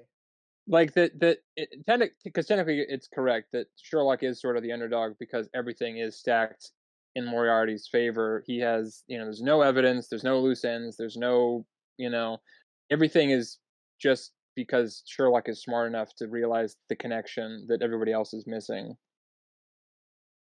But Pretty much. in the grand scheme of the justice system, technically Moriarty is the underdog because he has to always be the step ahead, and you can't, it's hard to always be two, three, even one step, let alone like two or three steps ahead. Mhm. But still, technically, yes, Sherlock is the underdog in this situation. Uh, how are we looking on notes for the first act, gentlemen? Spotty, but I still have a few, I think. Crimson? What'd you say? A couple. Okay. How about you, Seth? Um, I got a thing I can, or two things I can throw out back to back because they're All right, all within the same thing. we got a few to go over. All right. Springs, why don't you start us out then? Sure. I thought Mycroft not shaking hands would be more prevalent.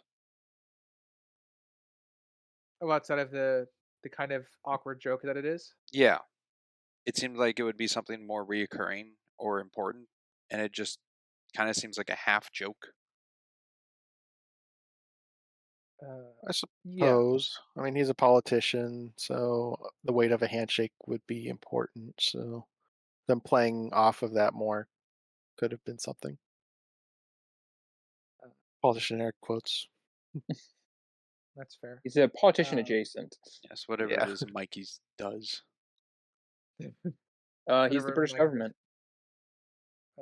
No, that would be the BBC version. We have no idea what this version does. Well, he's We're pretty. just I gonna think people it's the I mean, same. Sherlock didn't even state like what he does. Yeah, I think he It No. was says stated that he works for the he works for he's the British for indispensable. foreign affairs.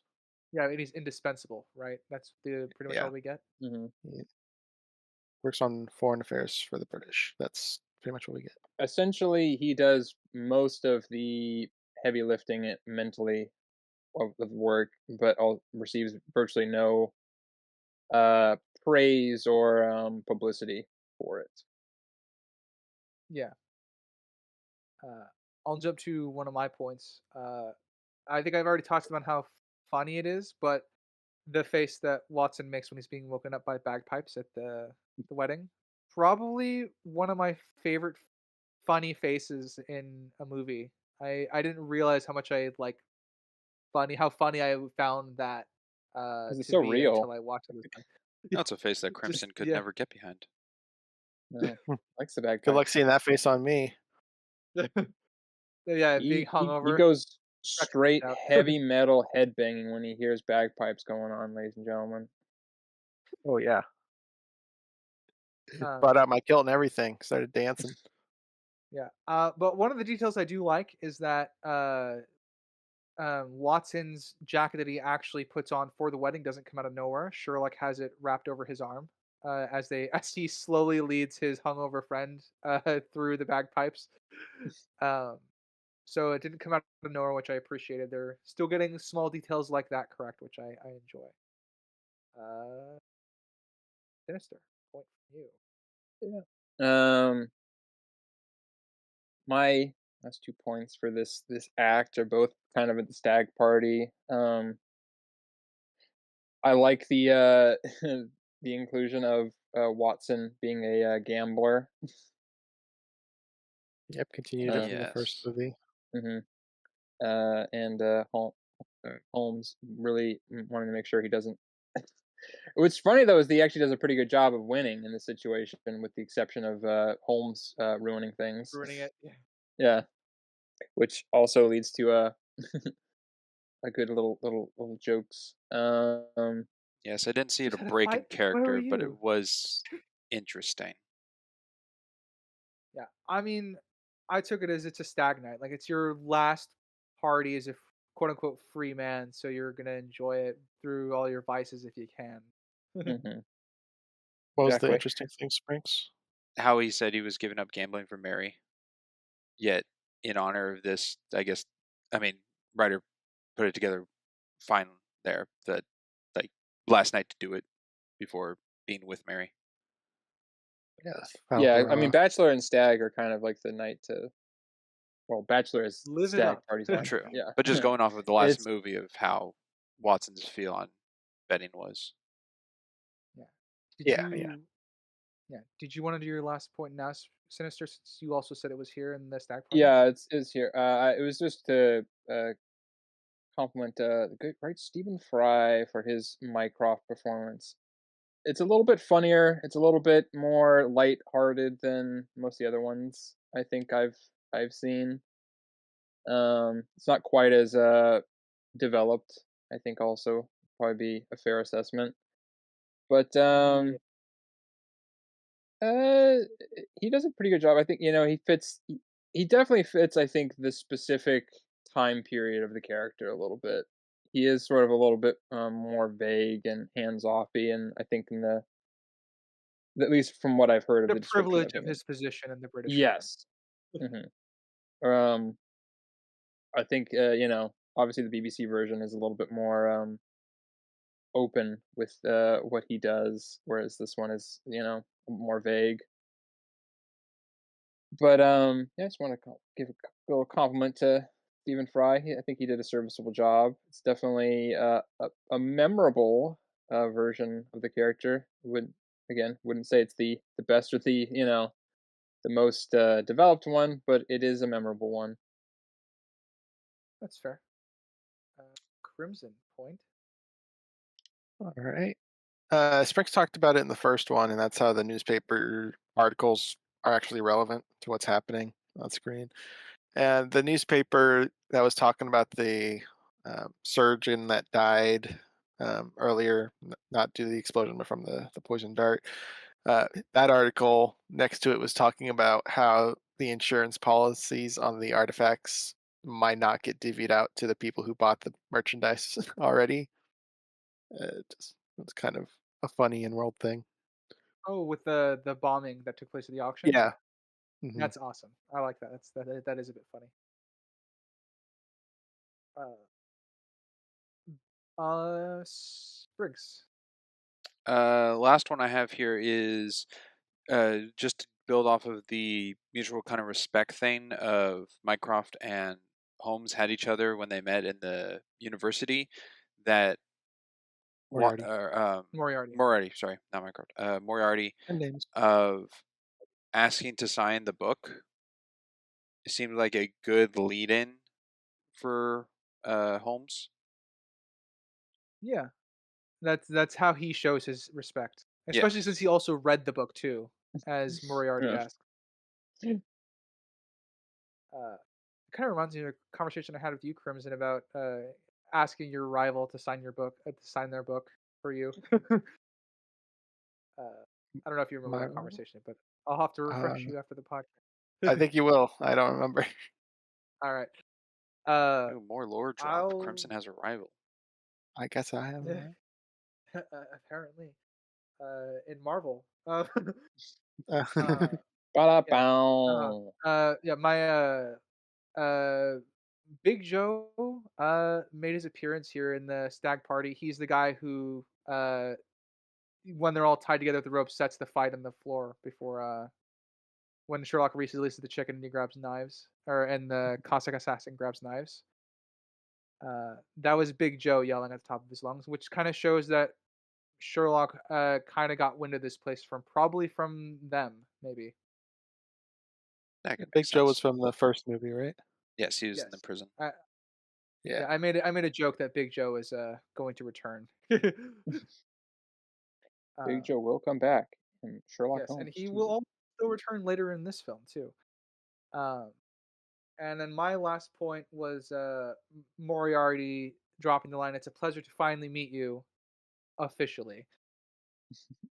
Kind of hinting out that he figured out that he either learned from Irene Adler or figured out that he's actually met Holmes at some point earlier, which might be the lectures, or it could be the seeing him outside of the carriage in the first film. Yeah, that's what I was gonna say. I think that's Irene probably told him about that Yeah.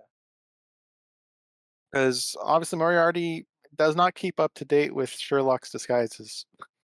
Oh, He's that's a good never really reminder. calls them out. Something else that doesn't reoccur in this movie is Moriarty's little gun.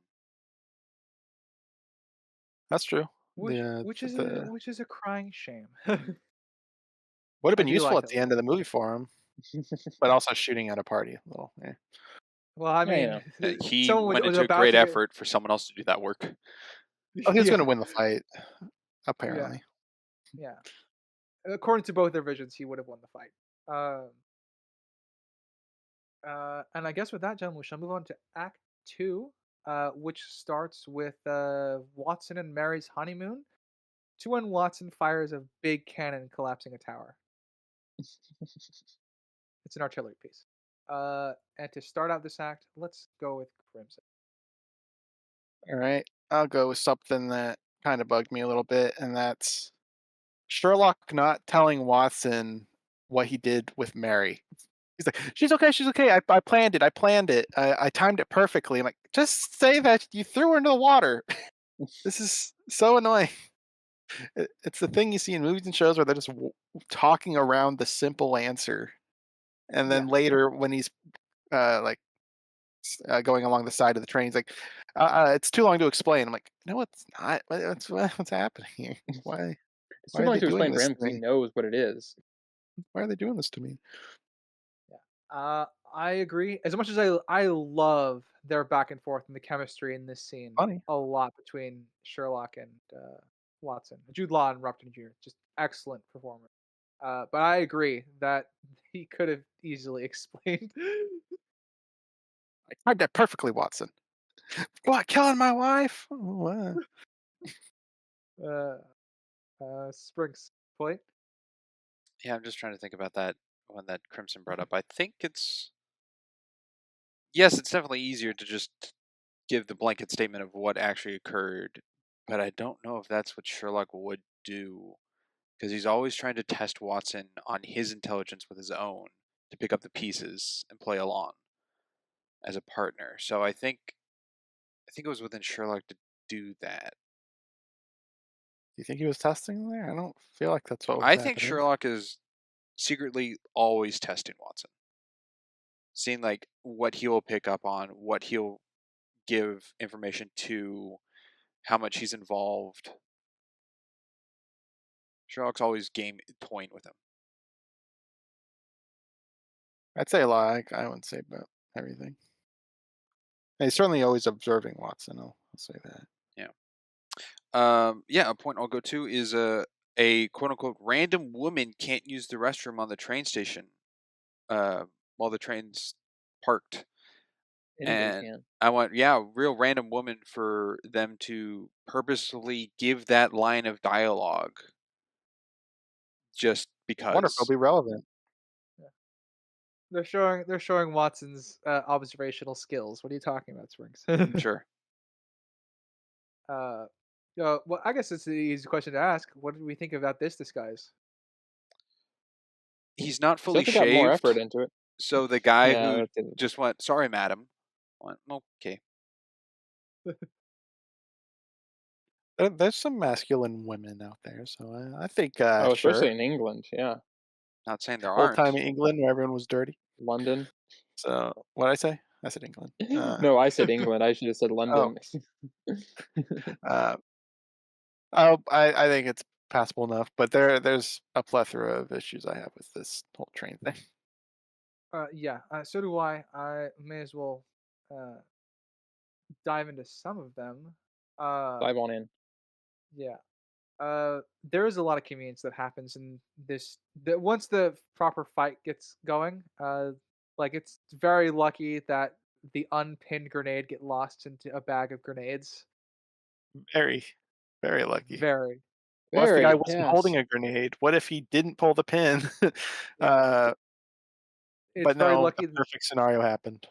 Yeah. It's also very lucky that the cover for the gun to block the bullet of the gun was the first person to enter the room. Yep. I think the easy fix for this one is just have Sherlock over here is like, okay, I'll go in first. Like all you have to have him here before he like starts going in to sabotage their stuff. I mean, it's lucky the guy didn't shoot earlier because they were shooting before Scene that. is just called luck. Luck scene right Yeah, there. Like yeah. this, yeah, this whole thing's covered in luck. I thought potentially a Sherlock character issue happened here as well of letting the first assassin into Watson's room. Because why would he allow that? Uh, oh, that's true. I didn't think about that. I don't know if I don't know if Robert, sorry, Sherlock was like keeping an eye outside of the room until he heard them fighting. That's when he realized, I would okay, it's see that on. as an issue. He's obviously on the train to protect Watson. Yeah, Why wouldn't he be I observing Watson's room? yeah. I like it might just be that he trusts Watson to be able to deal with the first person, and then once things kick off, that's when he involves himself. But I would need more for him to Way too come to many that conclusion. variables for that. I mean, Yeah, like Watson and Mary it, could be like making out, and the guy just stabs him in the neck or something. I mean, this is Watson could have been busy and not acknowledged the assassin or something. Also, yeah. for as quick as she was to pull that gun on him, she is so like startled immediately after. The I adrenaline of the mean, moment. she's No, letting I the shock yeah, is settling in. yeah, I was just like, it kind of threw me off for a second because I was like, you were really quick to jump into action there, and it kind of seems a little less believable that you're kind of in shock Open the after just door. kind of hold a little bit. Open the door. She's been on the block before. Who knows? I mean, she's been around Sherlock and Watson presumably Yeah, now for almost a year. I think she's might have been a little more used she's to it. might have had a gun or two pulled on her. Um, but yeah, all right, yeah, I'll agree with that in being an issue, Crimson. The first guy getting through it all. If if it was going to be Sherlock letting him through, I think I'd need a little more to go on, or what signal he was waiting for specifically. Like he knew it was going to be like when the first train passed by that they would attempt an assassination. I think. Yeah, I Uh, think it goes past the point of his Holmes vision and into clairvoyance of events at that point. yes, I think I agree. But yeah, there's a lot of luck involved with this particular. Trying to think if I have anything else to add on. I didn't realize it until this watch through, but seeing all the faded makeup on Robert Downey Jr. after like the whole mess is over, kind of made me want to see Robert Downey Jr. in Joker makeup to see how he would We play as knew Joker. that looked just like it too. Yeah, that Yeah, I had the exact same thought. with the gaunt expression and stuff like that. Mhm. And with that being mentioned, I'm gonna turn this over to Sprinks to go to Baffling. a point or Woo! jump on that. Yeah, that's interesting. I never thought that. Really? You never Oh, thought of didn't him as potentially playing the Joker? No, like the lipstick smear looked just like the Heath Ledger one, and he no. had the eye makeup, different color, but It made hmm, me want to see because Robert De Niro's a good actor. I think he'd play a great Joker. I just don't really. I never really saw. I guess like a. I never really pictured a makeup test for it up until watching the film this time. Uh, I don't think he couldn't do it. It's something I don't think I ever want. you never. You don't think you'd want to see him play the Joker? Absolutely not. No, why Yeah. absolutely not? I don't think it's fitting for him. Right? No. I don't know if it's about want for me. I can see him playing it, but it would. Yeah, I could see him playing it. It's just I don't know if I'd have pick him above a couple other actors. I guess. Um, and with that, Crimson, sorry, Springs, you're free to jump to a point. Sure. Going up to the camp, and Sherlock says, "Brace yourself, we're about to be violated." And Watson goes, don't be cynical." Kind of implies that Sherlock didn't inform Watson what kind of camp this is, or like all the information Sherlock knows on what this is, which just plays into Sherlock knows but isn't revealing all the information to Watson about his situation, which I can guess go with the pushing Mary out of the train, or just the whole train kind of interaction thing, or any previous thing between the two of them. I think that just plays more into that of their relationship. Oh, I'm sure he wanted to get some enjoyment out of seeing Watson get jumped, essentially. Maybe I could see Sherlock having that sort of sadist. Did I say Watson?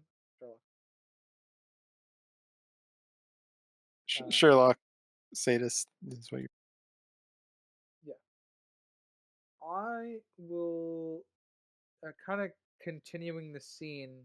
Uh, I quite like. Well, obviously, I'll jump ahead. I actually quite like the scene where Sherlock says goodbye to Adler with the handkerchief. It's quiet, and I think it's appropriately somber for how they approach it, even though it is a small scene. It's kind of the only acknowledgement we get of her death going forward. Watson never brings it up, right?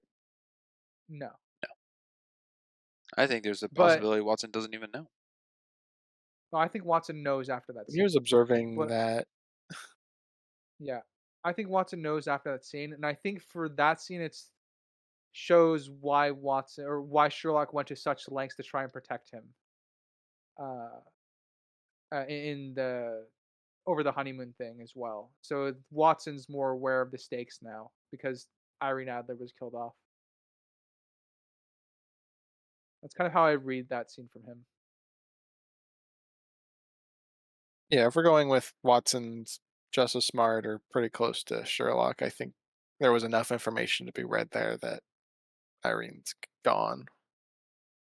Or, yeah, just gone. Maybe not dead, but not within Sherlock's reach. Sprinks, got another point you want to jump to? Sure. At 1 hour, 12 minutes, and 15-second timestamp, after Sherlock kind of explains how we learned about the book, or Moriarty's book, and he has that old disguise before becoming a bellhop. His bellhop disguise just seems to be a false nose, and he makes eye contact with Moriarty, but it's never played off that Moriarty says he knew that was Sherlock, and I think that's a little dumb. Yeah, I think I would have preferred him holding on to not necessarily the full wig getup, but like a mustache and a beard. Like maybe he was adding something. He was adding something else on as he was going down. Possibly. I just don't think Moriarty and him should have made contact with eyes. Yeah, I'm trying to I don't remember. I think don't that remember eye contact. I remember Moriarty talking to was it Miranda. Sebastian or whatever, the other guy, Yeah. and then moving his jacket pocket out of the way. I don't remember them looking at each other.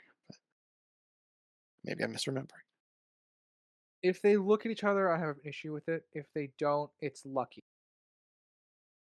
Because I think Sherlock's disguise is thin enough that I think Moriarty would notice. I don't think they actually make eye contact necessarily, but it's close. It's close enough where it's too much. Yeah, and it's a convenience then. Is how like it's a pretty big convenience that that's taking place. Agreed. Uh, yeah. We see. Uh, Crimson. Why don't you go? Actually, On the topic of convenience, so the room full of important people, the assembly or whatever, that gets blown the up. businessman. Yeah.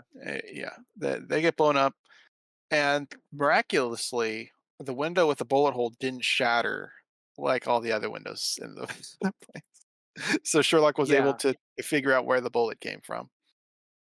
I don't. I don't like that. I think the window could have shattered, and he could still It deduce should it have. by the impact. Yeah, I was about to say that. I was like, I feel like that's too much of a convenience. I feel like he could have figured it out with The regardless of that.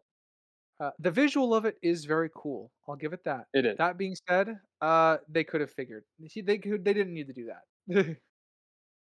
Yeah, and Was if it was like a hole through a chair, something that's more solid than glass, I don't know, but all the other glass shattered from the explosion. Yeah. Like I said, it's cool visual, but I think we don't need it because we see the bullet hole in the wall, which obviously Sherlock could attribute that to a shot coming from outside, but other people might just attribute it to a debris. You know. I think I heard Sprinks blip in there well, somewhere. I feel like this is kind of the opposite of my thought of Mycroft scene, or not Mycroft, Minecraft. Moriarty seeing Sherlock in the disguise, saying, "I was every single window blown out except one." It looks like it, at least in the room. Yes. Okay, if that's the case, then yes, I'm in agreement. But if it's a window on the far left or right of the room that was used as the window to assassinate the target before the explosion or during the explosion, then I don't have a problem with it because the force impact was in the middle, especially from Yeah. outside of the hotel, which the blown the pressure out those, I guess, that wide window overlooking the top of the hotel. So the explosion Sure. radius I actually went. I don't know how to classify this, I mean, not the even cone it's not even the version look, radius. It's but just like stuff would have gone flying, and it would have probably broken most of the windows. Well, and we see the explosion, the fire of it goes outside the building, which means Yeah. the actual concussive blast, which is further than the flames, would have surpassed any of the windows in that room. That flame encompassed the entire room from the exterior yeah. shot of it. From what I remember, to kind of add on for more what you were saying, Springs, was the the person Moriarty was assassinating was in the center of the room at the time, right? He was the main businessman that was speaking up. Our politics may divide us, but business will unite us. That was the target, right? Yeah. Yeah, he was Yeah. in the center of That the was room, so that bullet hole would have been more centralized to the center of the room where he'd get the shot in. okay. Then yeah, it couldn't have been a far left or right window. So yes, I'm in agreement. Sinister. Why don't you go? yeah. Um. Let's see. Where do I want to go? Where do I want to go? How do we all feel about Zem, Who's the in? Uh, gypsy lady? The Oh, okay. Zemois. yeah. I'm Um, uh, curious it's because fine. I am kind of I feel like I really don't really feel like she has a whole lot to do in this movie, regardless, except for like kind of the penultimate moment. Oh, I think she has quite a bit to do with this movie. I just don't I don't care for her as much as I cared for Irene Adler in the previous I film. mean, she's important. I'm not saying she's not important. I just feel like she doesn't really have anything to service Saying her being impact in as this beyond that. a Yeah. character. Yeah. She's And I get what you're the saying. connected one Oh, Yeah. for uh, me. Kind of how I interpret her. Like she's the one that's connected to. She's the one with all the connections to everything that's going on. Her brother's been missing, and that's related to what's going Like, on. The rebel essentially, group that she was a part of. yeah, because essentially she's taking the place of Irene Adler. But I feel like Irene Adler contributed more than just being the middleman. Yeah, Like, yeah. I get what you mean. Irene Adler I get actually like yeah. A helped Marianne versus Willie. solve things. yeah, Yeah. Uh, yeah, it would be interesting if they gave her something like that to do, but it feels like she's just on the ride with them. Like she's not necessarily. She doesn't really help to solve anything until the last, the yeah, final ultimate scene. yeah. And I'm I not saying think, that's not enough. I'm like, I kind of feel like there were several moments where she could have, like they could have yeah, fleshed her out more, did more with her, and she's kind of like one note throughout most of the I think the, movie. the the best scene to do that with would be with when they're meeting her old anarchist boss who's about to Hmm. shoot himself in the head. I think it would be Hmm. interesting to get a little more in that scene with her, but that's the only one where I could naturally fit something in. I think the Uh, biggest thing with her for me is she does feel one note, and I think it's because she doesn't really have much interactions with our cast. She is more No. the I'm connected to this, therefore I'm relevant. But there's no like Hmm. meaningful conversations with between her and Sherlock that aren't directly correlated to like, all right, we got to find your brother in this room. He changed his face. Tell me stuff. And then that got directed to Watson. Um, but there's no banter with her. She's always to the point, which makes her feel like she's just a tool. I think Yeah, that's my thing with it. yeah. That's kind she's of perfectly functional as a character, but I would like more. she's a utility character. She's literally there for the plot to kind of keep going, but she really doesn't kind of offer any, you know, changes or anything to it really. It's kind of like, okay, this is the connection we have. This is the piece of red string we have to follow to this kind of thing. And like I said, it's not bad. It's just kind of like for a movie with as kind of a as many characters as it does, it is kind of the main characters are very you know active and everything. It does kind of it felt very strange to me that like there's just kind of this person just sort of in these scenes, kind of not really doing much. I'm not saying the actress. I'm just saying the character. Yeah, like I said, Yeah, yeah, she's entirely utilitarian. yeah, I uh, I agree. I wish there was more to do with her. Again, I don't.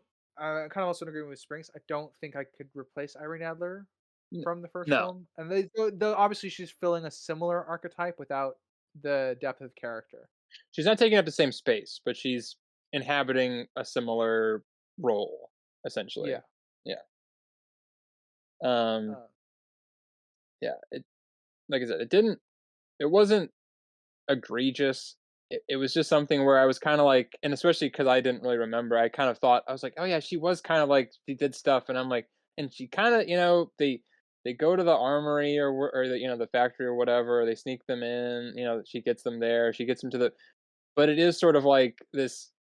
Okay, we need her because she's going to take us to here. We need her because she's going to take us to there, and then kind of by the end of it, it's kind of she does like kind of solve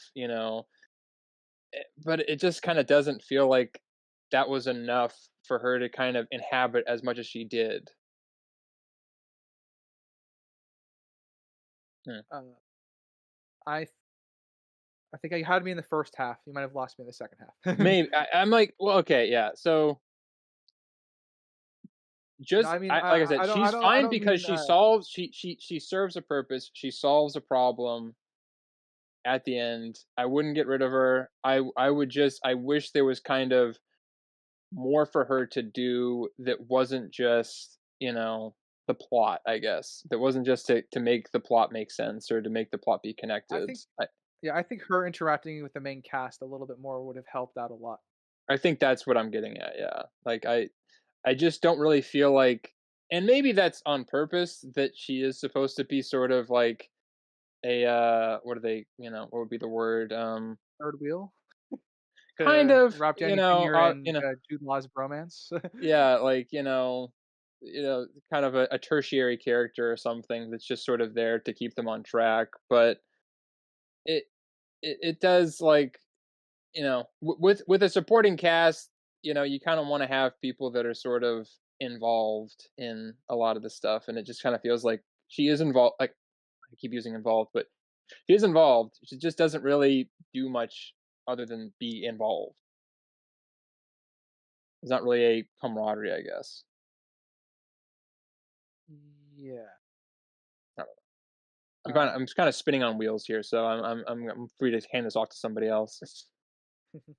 I'll jump to a bit of a funny bit. The shippers are very happy to see Watson strip Sherlock, I'm sure, in the train sequence. I would agree. Yeah, that That's it. was some fan service right there. Yeah. Mhm. Uh, yeah.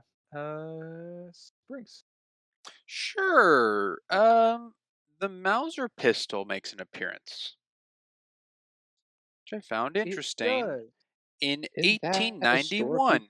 Yeah, I was gonna say, is that historically accurate? No, Mauser pistol wasn't designed until 1895, where it was manufactured and distributed in 96. It's 4 years too early. Well, Yeah. In maybe our because world. the war didn't That is happen true in yet. our world. Yeah. There's definitely a lot more ratcheting up of tensions that happen when obviously in the 1900s roll around. But this obviously is trying to kind of this film's kind of trying to be a precursor to that, which is interesting. Um, but I agree. I think uh, I would have preferred. I love that the homage to that what Moriarty's building to, being World War One. But I think they could have probably found a more accurate pistol to use. I mean, I'm fine with it in this universe that Guns just invented earlier, because we have like Sherlock inventing a suppressor, and the Rebreather Around using a technology. suppressor. well, he didn't make that, but the he made He some was sort of drug involved. with the dog last movie, and Hmm. then he Oh, got the adrenaline in this. He's The got the adrenaline, yeah. camo. So Sherlock's inventing a lot that I'm sure in real life Sherlock Holmes didn't make, right? So this is a fictional universe.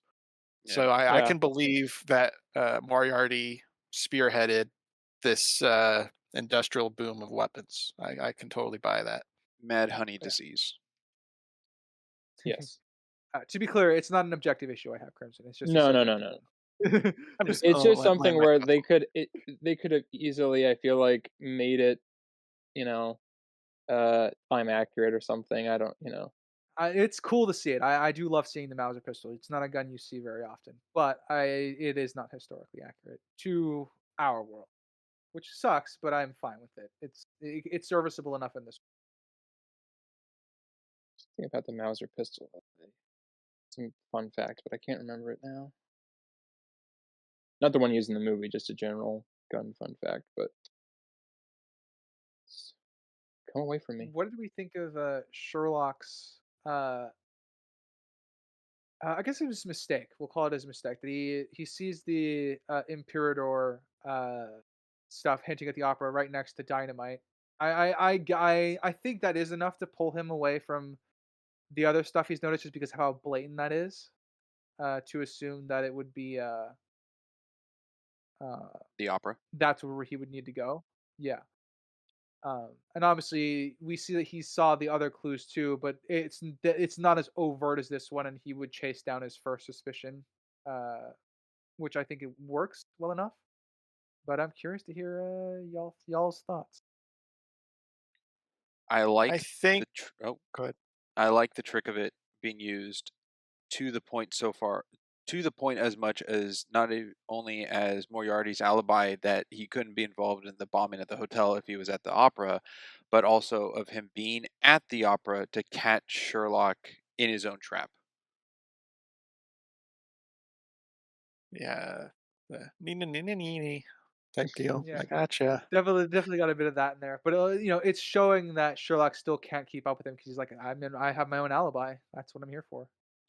There is something though about it that I Um, didn't understand, which is why was Sebastian at like the backstage door of the opera?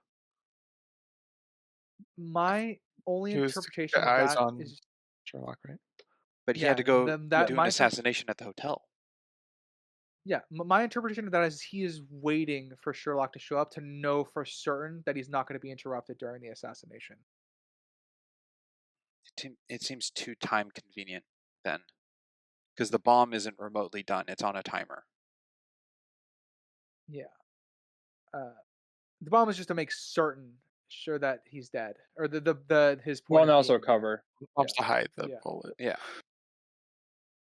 but he couldn't, from where Sebastian was, detonate the bomb, or he didn't shoot the bomb to explode or something. It was already on a set timer to go Well, off. was Yeah. he on the roof of the opera house when he shot that?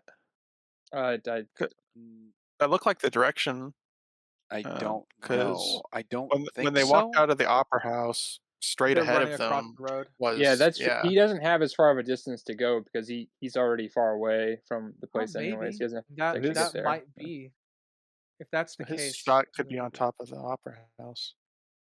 now I wish I paid more I attention don't to think it's the architecture opera then. house because they don't come straight out into the courtyard and run straight. They come out a door and turn left.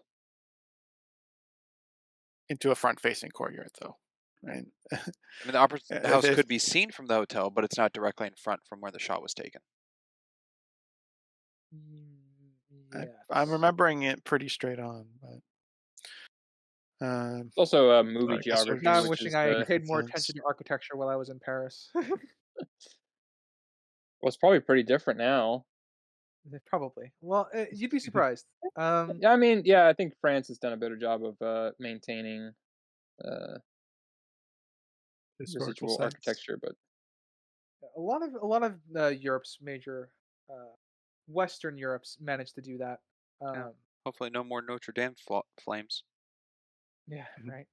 there will Um, always be Notre Dame Well, you flames. didn't, I make will that say, I'll, I think you said enough to me, Springs, that I'll definitely chop down to convenience that everything worked out so well as far as timing.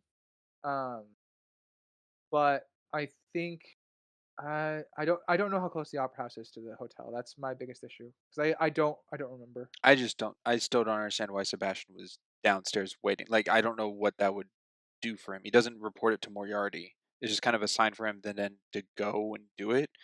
But I feel like even Because he still Yeah. wanted to see across, Don Giovanni. but he still would have gotten the shot across if Sherlock went to the hotel instead, right? Well, Uh, I mean, Sebastian doesn't have to. He doesn't have to be in the room. And the fact that like they mess around and stuff and just barely make it there, I think he had enough time. He went right after they I don't got know. there. one of the 6 best shooters ever. True, but there was still a lot of setup and wind and calculations he had to do to pull off the shot. We'd also like to show that He's not we don't really bullseye. know. We don't really know how to like how long it takes to set up gunshots. Uh, high marksman sniper rifle, calibration, everything about, and he's the best in the British Army, as Watson puts it. So maybe in a minute and a half. Is this off your expertise, or where are you getting this number from? Just I guess my own expertise of calculating things I know. You know Could about be sniper less, maybe rifles? about a minute. like I said, the timing is I don't. convenient, but I think it's It's. necessary for me to I'll give buy. convenience. I do not I'll say believe that Sebastian Marin or whatever has the skills of what is it, Benjamin Poindexter, Clint Barton, or Floyd Lawton. use the real names. Clever. um, I never mind. I had a point and it's gone. So Crimson. So Crimson it is. Uh, let's talk about the rebel guy. I guess the guy that took himself out. Yeah. I think it was a pretty well done scene between, I guess, all of them in the room there, as you could sense he's kind of in a corner, and then he outright spells it out that Moriarty's got his family in his crosshairs, stuff like And that, and he's they've already drunk made a too, and you get deal. a sense that he's eating a last meal. Yes, I like the addition that Sherlock adds in. Like, why is he using such a historic 1789 vintage wine? Yeah. Yeah, The go out on a Glorious high. Revolution. Yeah. So I think it was a pretty well crafted scene, and the piece of the monument or whatever for the opera in the secret room is a nice detail. Uh, Smart of Moriarty to plan that out. And I guess it comes down to we saw um, Sherlock piece together the secret door. Do you think that's actually how it happened, or Moriarty placed those there to get Sherlock to investigate it? There's no Man, proof that's a or lot. anything, but I'm just curious. That's a As, that's as, that would if he is he's wasting his time being a mathematician. Crimson, I could believe there's a 10% gray area where Moriarty was involved somehow in that. All right, now you gotta prick your finger, and you gotta spill that wine when you mine there. you toast it. I do like them having a what's it called a fake like an extra escape in A the red wall herring. makes sense for an anarchist group.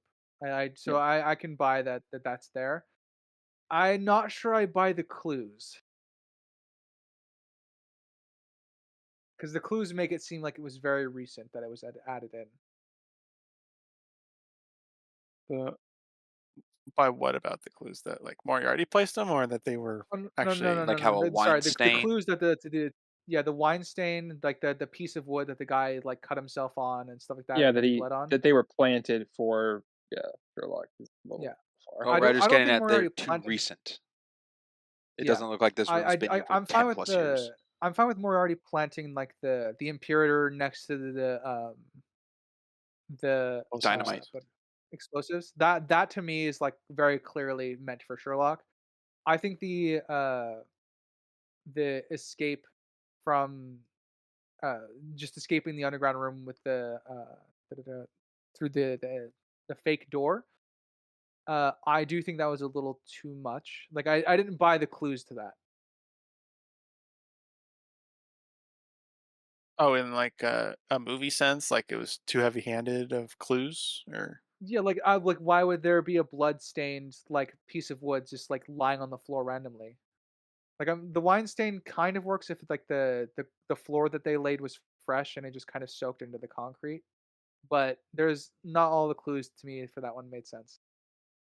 I see. Like why? Yeah, like how? Like some of them are just sort of like Well, over like the writers were over the like, we top. need to figure out how Sherlock finds this room.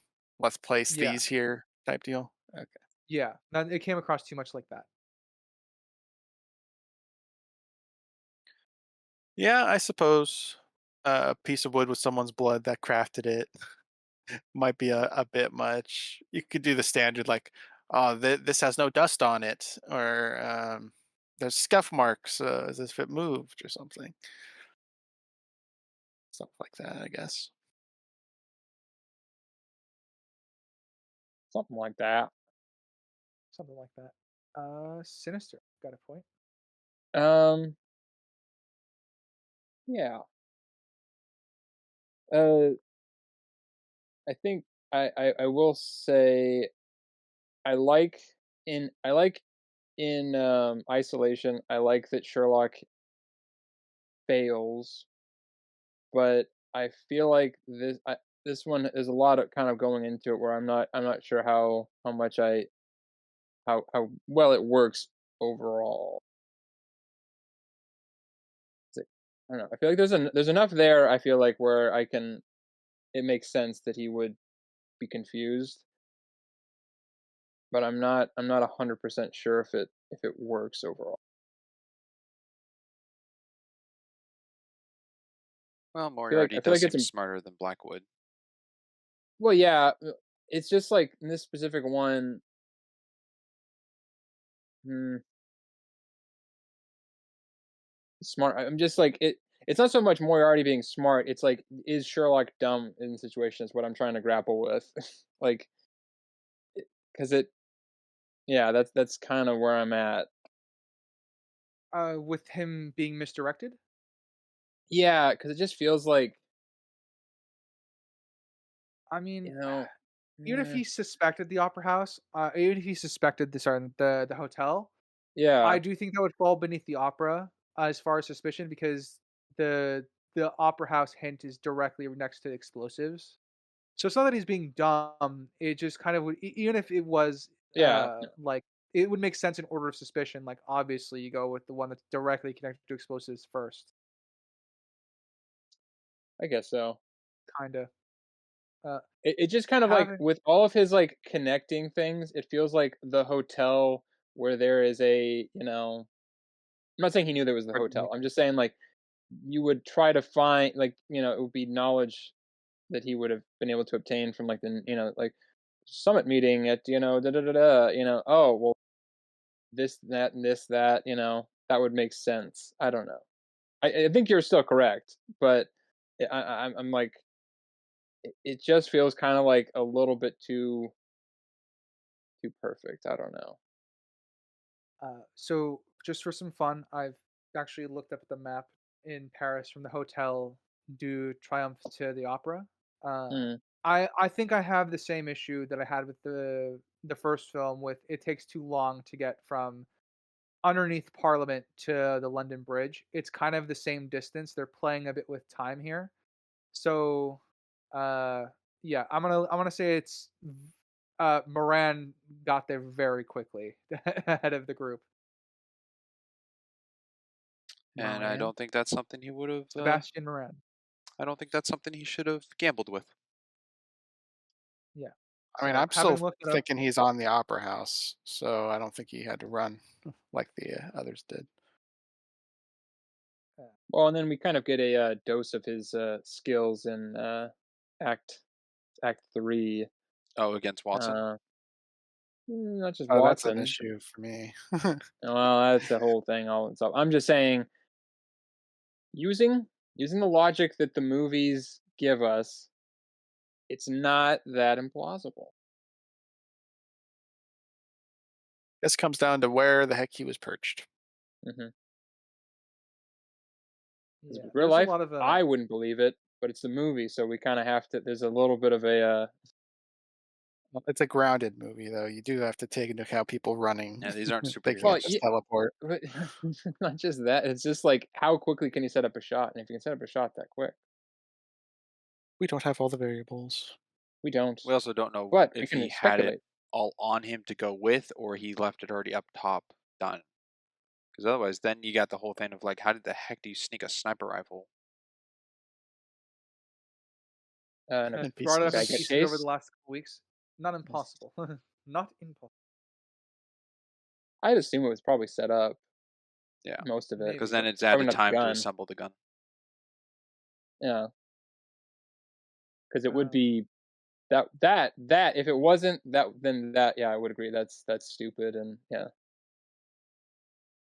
I don't think I really I've have. had a I don't have a lot in this act yeah. that I hasn't know I already have a been point. covered. I'm trying to find it right now. Who else? How are we looking for this act? I So still have Watson some kicks a door.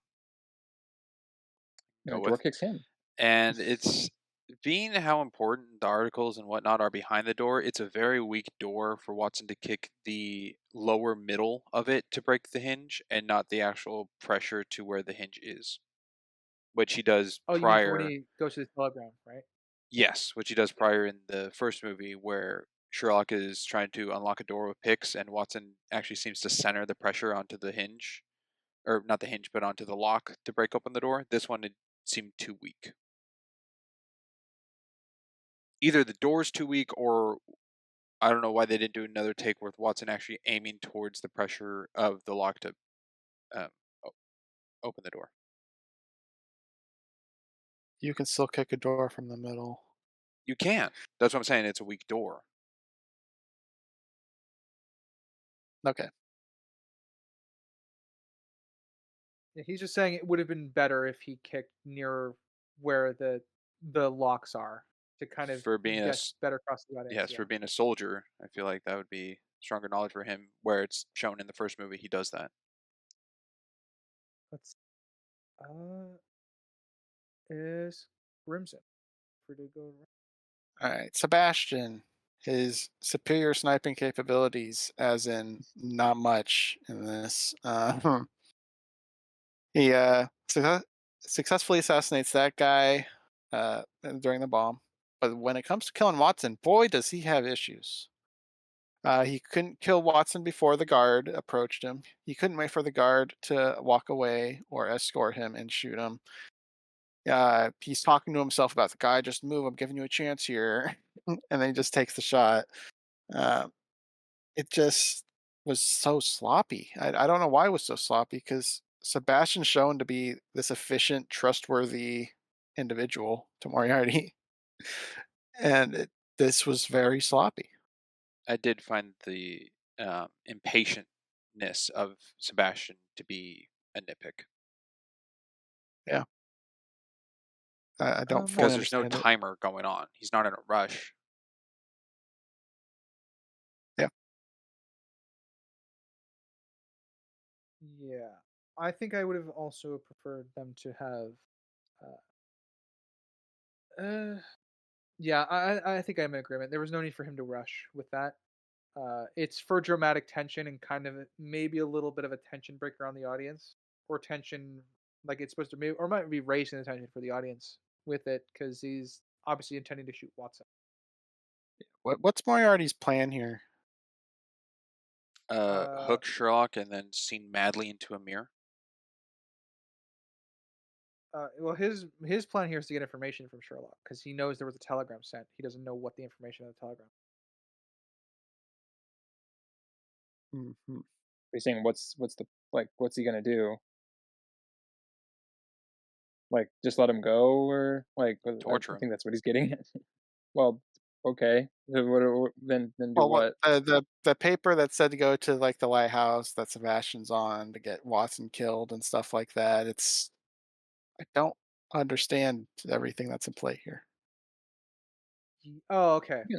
Then yeah, I agree with what you're trying to say. It's very The middle of very this movie just loose isn't very what good. the intentions are. Doesn't have a very It's strong middle. Frank. Um, It's convenient that what's your everything answer? happened the way it does. No, 100%. Yeah. What's my answer to White Crimson? My question. The Moriarty's plan here, the telegram. Yeah, with everything in play here. Yeah. I think he's torturing Sherlock to get a plan. He doesn't already like the equation of the variable or whatever, which is the conversation at the university of using Watson. And Sherlock goes, don't worry about Watson. He's not a part of it. But he is. So I guess Moriarty to them is like, oh, okay, if Watson's in play to aid Sherlock, and he asks like in return, what are you going to give to me for what's the word? Consideration for equal sides of the game, and Sherlock didn't really give Moriarty anything, just like fairness. We both lost a player. Peace, I guess, with Irene and Watson, quote unquote, out of view. Now that he's being a part of it, and Moriarty sees that, it's like kill Watson now because he is helping and aiding. Um, and then that could have been leveraged to show the dead Watson onto Sherlock to get him to say more, possibly. But I think that's why Watson's being targeted to be shot at and not captured. And then Sherlock is just to get information out of him that he's not giving because it's information that would take too long for Moriarty to send someone to go find the telegram and hunt down where it was sent and the packager and the carrier and all that. It's just like the information Sherlock has, just get out of him. I think that's what's going on. Yeah, I think from another. Well, I get what you're saying. The other thing I'll add on is that I think Sherlock was asking Moriarty to not go after Watson, but obviously Moriarty The train. didn't care. He was going to go after Yeah, Watson anyway. the train So already that happened that where they tried to kill him. Well, it's a loose end. yeah, yeah. All loose ends Well, got to be taken care of. yeah. That like I said, but I think that was Moriarty. That was Sherlock's attempt to say like, okay, don't target Watson. He's not going to be party to my investigations anymore. But Moriarty was already going to target him, so that's. I think it's more on Moriarty why Watson's involved directly now. But I still think at this point, because he's directly involved, I do think he would follow through with killing him, It does seem more like a especially. possible deleted scene situation of Hence, where the assassin to take out Simwa was in the fight with Sherlock at the stag party for Watson.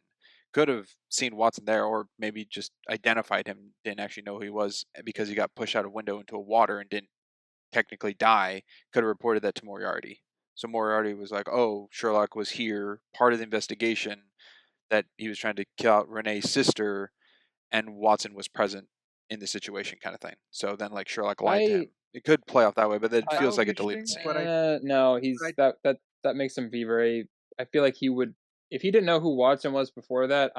Then No, that's not what I mean. he's an Not idiot. knowing Yeah. Watson. I just mean Sherlock saying Watson's not a part of it, and then the stag party is information that Watson's still present with Sherlock. No, because he was arguing that he's married now, so now he's not part of the investigation, which is also he's lying in both situations. Because Sherlock he knows put that.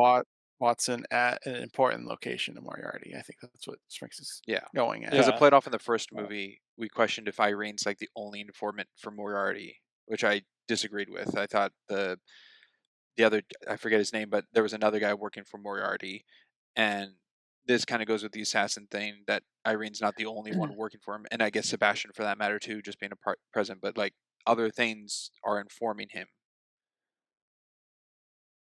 I guess my thing is just that I think he's going to kill Watson regardless of whether or not he is involved or not, because he Yeah, is involved. Yeah. Yeah, he that's has how been I agree involved, with that. so that's a loose end that has to be taken out. Um, yeah, and I guess my thing with the Watson thing is Moriarty obviously was already trying to kill him on the train. Happened before.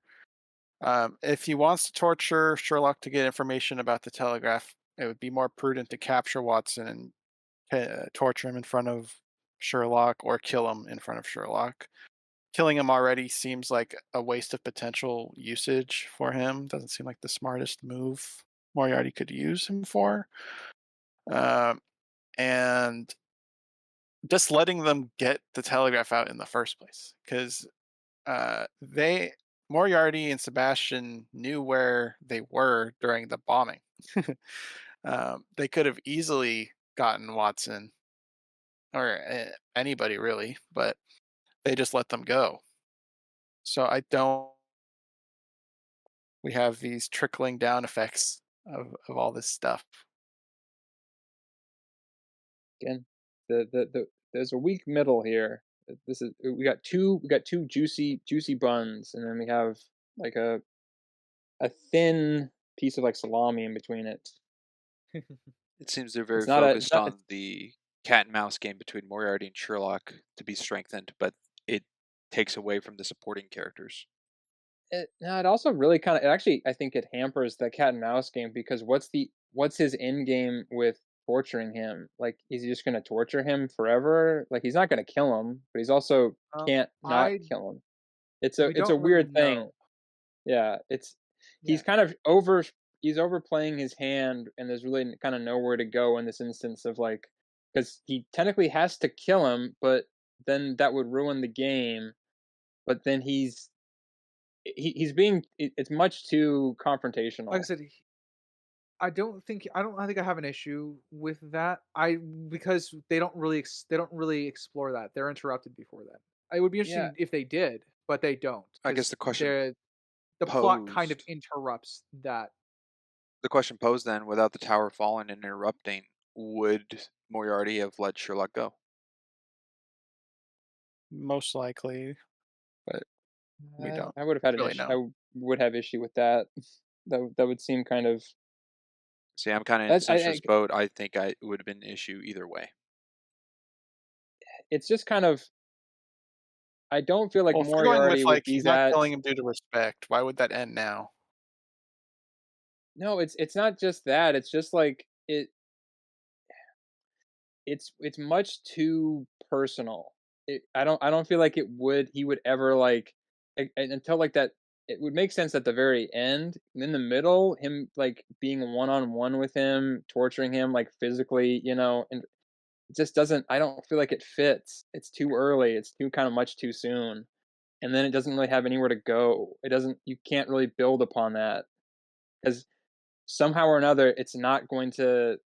It's not going to resolve. That's why it works in the Sinister. end.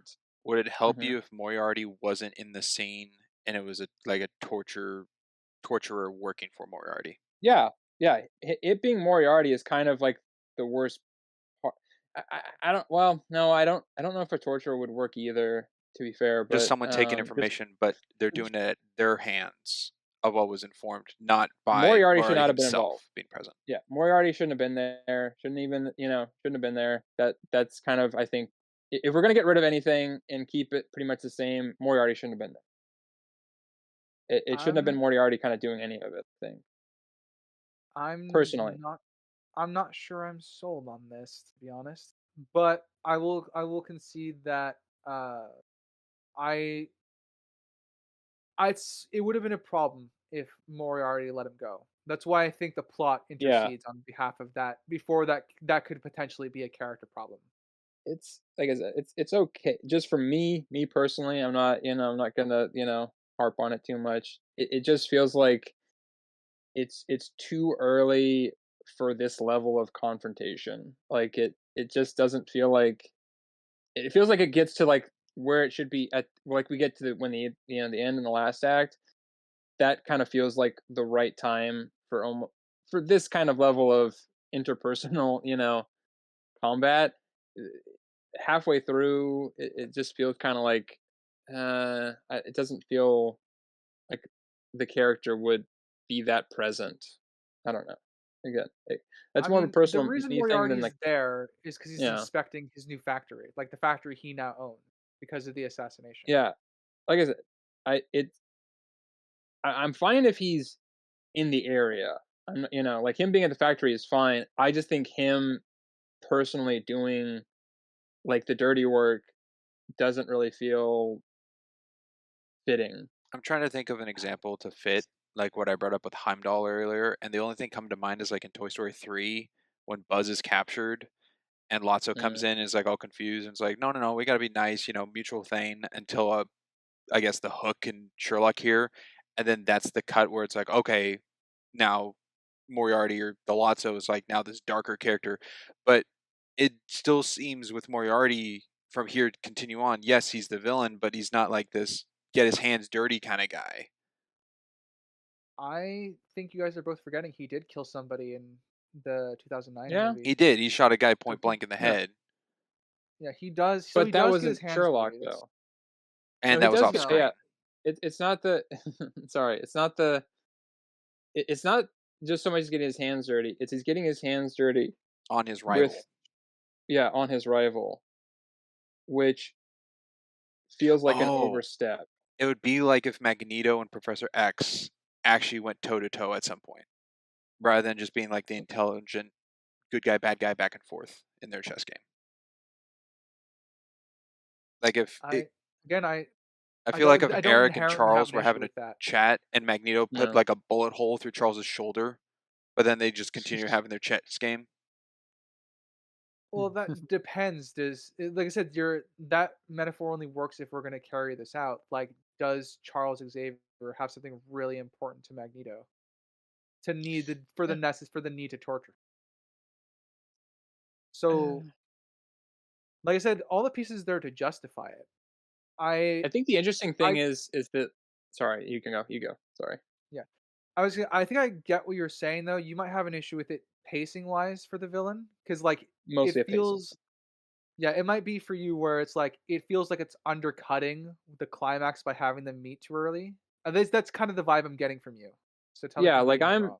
because I mean they've met, they met at the university and everything, and they kind of yeah, it feels kind of like they shouldn't really have, yeah, this level of conflict, like like physical, conflict this early, as because I feel like it wouldn't, it can't pay off in kind of a satisfying way for either side, Yeah, like I and said, so I yeah. legitimately think that's why the plot interrupts it. Because I'm in agreement Mm, with you two. I think if Moriarty lets him live at this point, that becomes a problem, which is why mhm. I think the plot in Watson destroying the Yeah. tower directly But then on the other interrupts hand, if he Yeah. it before it becomes a character cages and problem. captures Sherlock, that seems also a problem. I I am willing. I will I will bow out. I'm willing to accept that the plot intercedes at the right moment, and I'm now realizing I am arguing over something that doesn't technically happen, which is not quite True. So yes. I can assist in Um, sidelining to a It's nitpick I do have that does happen, yeah. is that the weapon cannon that Watson uses is armed. yeah, there's happens to be an ammunition next That to it. made That's no very lucky. sense to me. Yeah. It's in the middle I'm of a kind of in factory agreement with that. compound. It shouldn't have ammunition. Uh, I wrote so Watson learned how to load and fire this new weapon Yeah, he's I was like, never if it's used not loaded, before. he shouldn't be able to load it. Yeah, so yeah. similar No. issue I had with it. Yeah. No, I'm actually okay with that. It's not that hard to figure out that big bullet goes into big gun. Especially for a But guy can who he was a load it? soldier um, in the But that British like, Army. yeah, yeah. I don't have an issue with him figuring out how it works. My issue is that the ammo is just there. It was like, why is yeah, it that left? Why is it yeah. exposed to the elements? That doesn't make much sense. Unless this is supposed to be Um, like a mortar kind of cannon, but it's um, surrounded by it's buildings. I'm artillery like, piece. yeah, it's I anti mean, we see anti. like we see shots of other artillery pieces kind of lined up through the factory. Like Yeah, they're trying to protect them from the elements. but they seem to be on the outer, like towards the outer wall of the factory, not in the dead center of the compound. it's weirdly placed. Yeah. I will say that Yeah, it's like the little conveniently Hansel located. gun or whatever. That's kind of, you know, a few feet or maybe a little more feet from the wall. That's out looking the side for like a defense. Yes. I don't know. This I cannon think seems defenses are fine to be here. It does not seem to be fine to be armed because it doesn't make sense why it would be when it's surrounded by buildings. yeah. Like it's a Where's gonna factory. be loaded? I can buy soldiers like eventually bringing ammunition out when there's a problem because it wouldn't be that far away, but the ammo wouldn't be stored right next to the. Yeah, Um, but that's a I'll nitpick jump in the to film that I'll go with. So yes. yeah. Yeah. I'll jump Uh, to yeah. uh, No, no, no, you I'll go. jump to I spent a lot of time on that, so I'm allowed. yeah. I'll jump to the letter dialogue they have at the gypsy camp. Uh, this dialogue stuck out to me as just being odd when they're like, obviously your brother would never intentionally endanger you, but he specifies in the letter that he directly sends to her that he changed his not that his face is different or whatever, which does endanger her. And I found that dialogue to be incongruent with what was already happening in the show, in the movie. Little tiny nitpick on. in the letter that Renee wrote to his sister, Yes, it was just the dialogue that Sherlock had with the scene in the gypsy camp when they were all like sitting around and eating. the hedgehog Uh, goulash. Yeah, Yeah, yeah. Sherlock says something. Yes. Well, your brother would never intentionally endanger you, with what he said in the letter. So it would have to be implicit knowledge that why they would take you out. And I kind of laughed at that because I'm like, no, the letter directly does endanger her. Hmm. That was just a bad piece of dialogue. Bad letter. Yeah, Fucking, why do you fucking draw on it, idiot? yeah. That too also. Uh, Crimson, why don't you go? Why don't I go? All right, let's see. What do I want to go with? Um, hmm. Shoot, I wasn't expecting to go next. do you have another point? I mean, you're the one talking the least in our whole exchange there. So Yeah. Yeah. Okay. The stupid small horse. I didn't like it as a joke. It doesn't make any sense in the universe because Sherlock's reasoning wasn't that the horses were too big to ride. It's he didn't like something that's out of his control between his legs. So why would a little pygmy horse be any better than a fully grown horse? Didn't solve any of the issues he said about riding a horse. I guess that it wasn't quite as threatening because it's basically the same size as him, not like bigger. But he doesn't bring up the size of a horse. It's just something in control between his legs. Hmm. I think he saw it less as a threat for its size to go with, because he said the actual, like, the full-sized horse is dangerous on both ends and crafty in the center. So like Hmm. Yeah. being kicked or something from a pony wouldn't do as much It damage as. reduces risk, but I can sort of see what you're trying to angle in here for. I mean, unfortunately for the time period, unless they have a little like side cart to take him in, that's pretty much it. They could There's have done nothing a else you sled, can. Yeah, I guess that would have been yeah. but on their terrain that wouldn't have worked. Hmm. How are we looking on notes for this act, gentlemen? Sparse, empty. Sinister. Yeah, I'm pretty much done. I guess I just have a little comment, not so much a note, but we had the stormtroopers made an appearance, and I'm not just saying that because they were German. Yes, it's true. There's definitely some plot armor that will take place. Starting I, with Act 3, or I guess we're done. yeah, uh, so Act 3 will take away place from essentially their escape to the end of the film. and what an end We it will, is. yeah, what an end it is. And we'll start with Springs. Cool. I really thought we were going to break the pattern with this one, but we didn't. We are continually going with someone identifying a body that has no heartbeat that then comes back to life. This is the fourth instance in a row. I guess it was a When little different because Sherlock he dies. actually did die. Yeah. Well, Yeah. true, but it's a heartbeat that The other stops one's and then comes back to life. you're like the like streaming services. Like, this is the best show with a person wearing an orange hat that's ever happened, or like, adding You make me caveats sound at like the Howie end. Mandel. It's Yeah, a kind of little what you're bit. going with. You went from originally like a fake death to now no heartbeat. Yeah, but he's not You're actually dead. Like he comes no, he back. died. He died. That's like saying a drowning person when it's like they're not breathing and you get the water out of their lungs. Well, they're not breathing.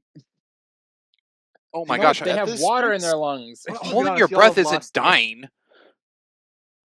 Huh? If you hold your breath, are you dead? Oh my gosh, you're If not there's breathing. something, if there's something where you actively couldn't do Oh it, my goodness. if there's water in your lungs, you cannot breathe. There's no holding in your breath. You can't breathe. Ergo, you will die. If you hold in your breath, eventually your body will be like, you have to open up your mouth. You have to breathe, Yes, and it'll make you eventually. breathe because you will die. You will. If your water is filled with lungs, unless you get it out of there, you will die. So I gotta beat somebody's chest. Yeah. No, if your heart's not pumping anymore, you are dead. Now you can Yeah. get revived, which is what happened to Sherlock.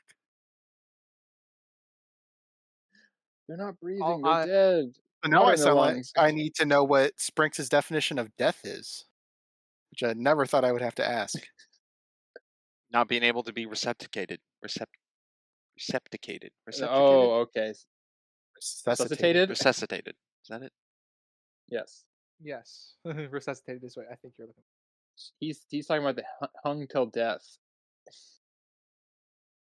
I Um. will. So in that situation, this does not fit. You give it a little bit and yeah, then he's dead. But you can be clinically dead. And still revived. Yeah. All Yeah. right. Yeah, whatever. Yeah. I Moving on. yeah. Ryder, what's your point? Crimson, go. Um, I guess the adrenaline shot. uh, Convenient, I guess, that was set up in the beginning. I'm glad it was set up, but I was trying to very remember. lucky that Yeah. happened. Like, Sherlock was working on an adrenaline shot and decided to give it to Watson just for this moment in the movie. Kind of felt a bit shoehorned as a device for the A film. little bit of a Chekhov's gun, you might say. A little bit of a Suppose Chekhov's gun, poorly yeah. implemented one to me. Well, yeah, I mean, it's yeah, this was yeah, this was Not as like, bad as the freaking breathing device, the rebreather, the what are you talking oxygen. about? He puts it back down on the table. He doesn't have it. So dumb.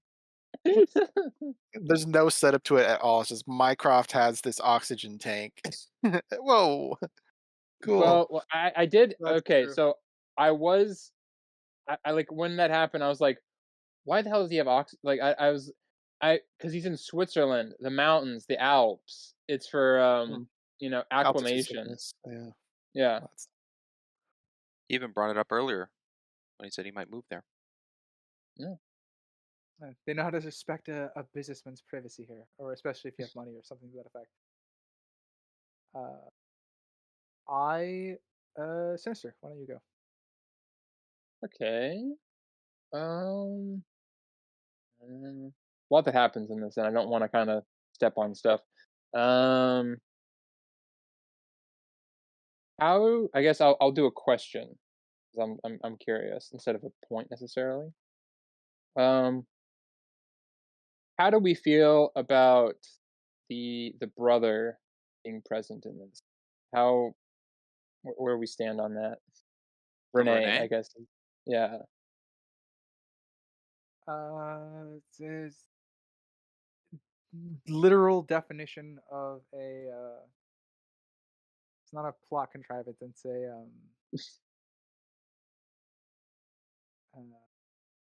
I'll go. I think I know I oh where you're going man, for. I it's a liked it. He got hushed. It was cool. McMuffin. It's a McMuffin. There we go. MacGuffin. McMuffin. Like, it's not bad. He- It's just like I feel like it's a little like there's so many variables that they would have. It's mm, I'm not against it. It works. It's fine. It's I'm just kind of like the more I'm thinking about it, I'm just like I that's so unnecessarily complicated. Not necessarily. I'm glad there's Un- breadcrumbs to trace it. That's true. I'm a little Um, like, we're like the ending bad guy is someone we've only heard by name and we've never seen or been really introduced to, but we've got plenty of information on. We got the whole surgeon thing, the yeah, twins thing, which is kind of whatever to me, but yeah. um, I didn't pick up on the twins thing.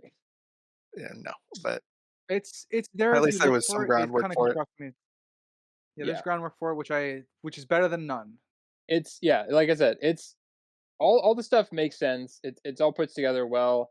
It's just so there's just so many other things of like, well, wouldn't they know that he is not that like I feel like there would be again, there's always going to be tells at some point. So how long was he inserted? Did they, take care of that beforehand or like the day of? Like what it creates a lot of questions that have no answers. I think the only thing is whoever he's paired with, he'd have to do work on. Everyone else is meeting there at the ball for the first time in the room. Well, yeah, again, that's still like he would have to know literally everything about the guy if he's going to be next to another person. Yeah, he's got to be well informed about who he's um, copying, and something that he didn't really answer is his voice.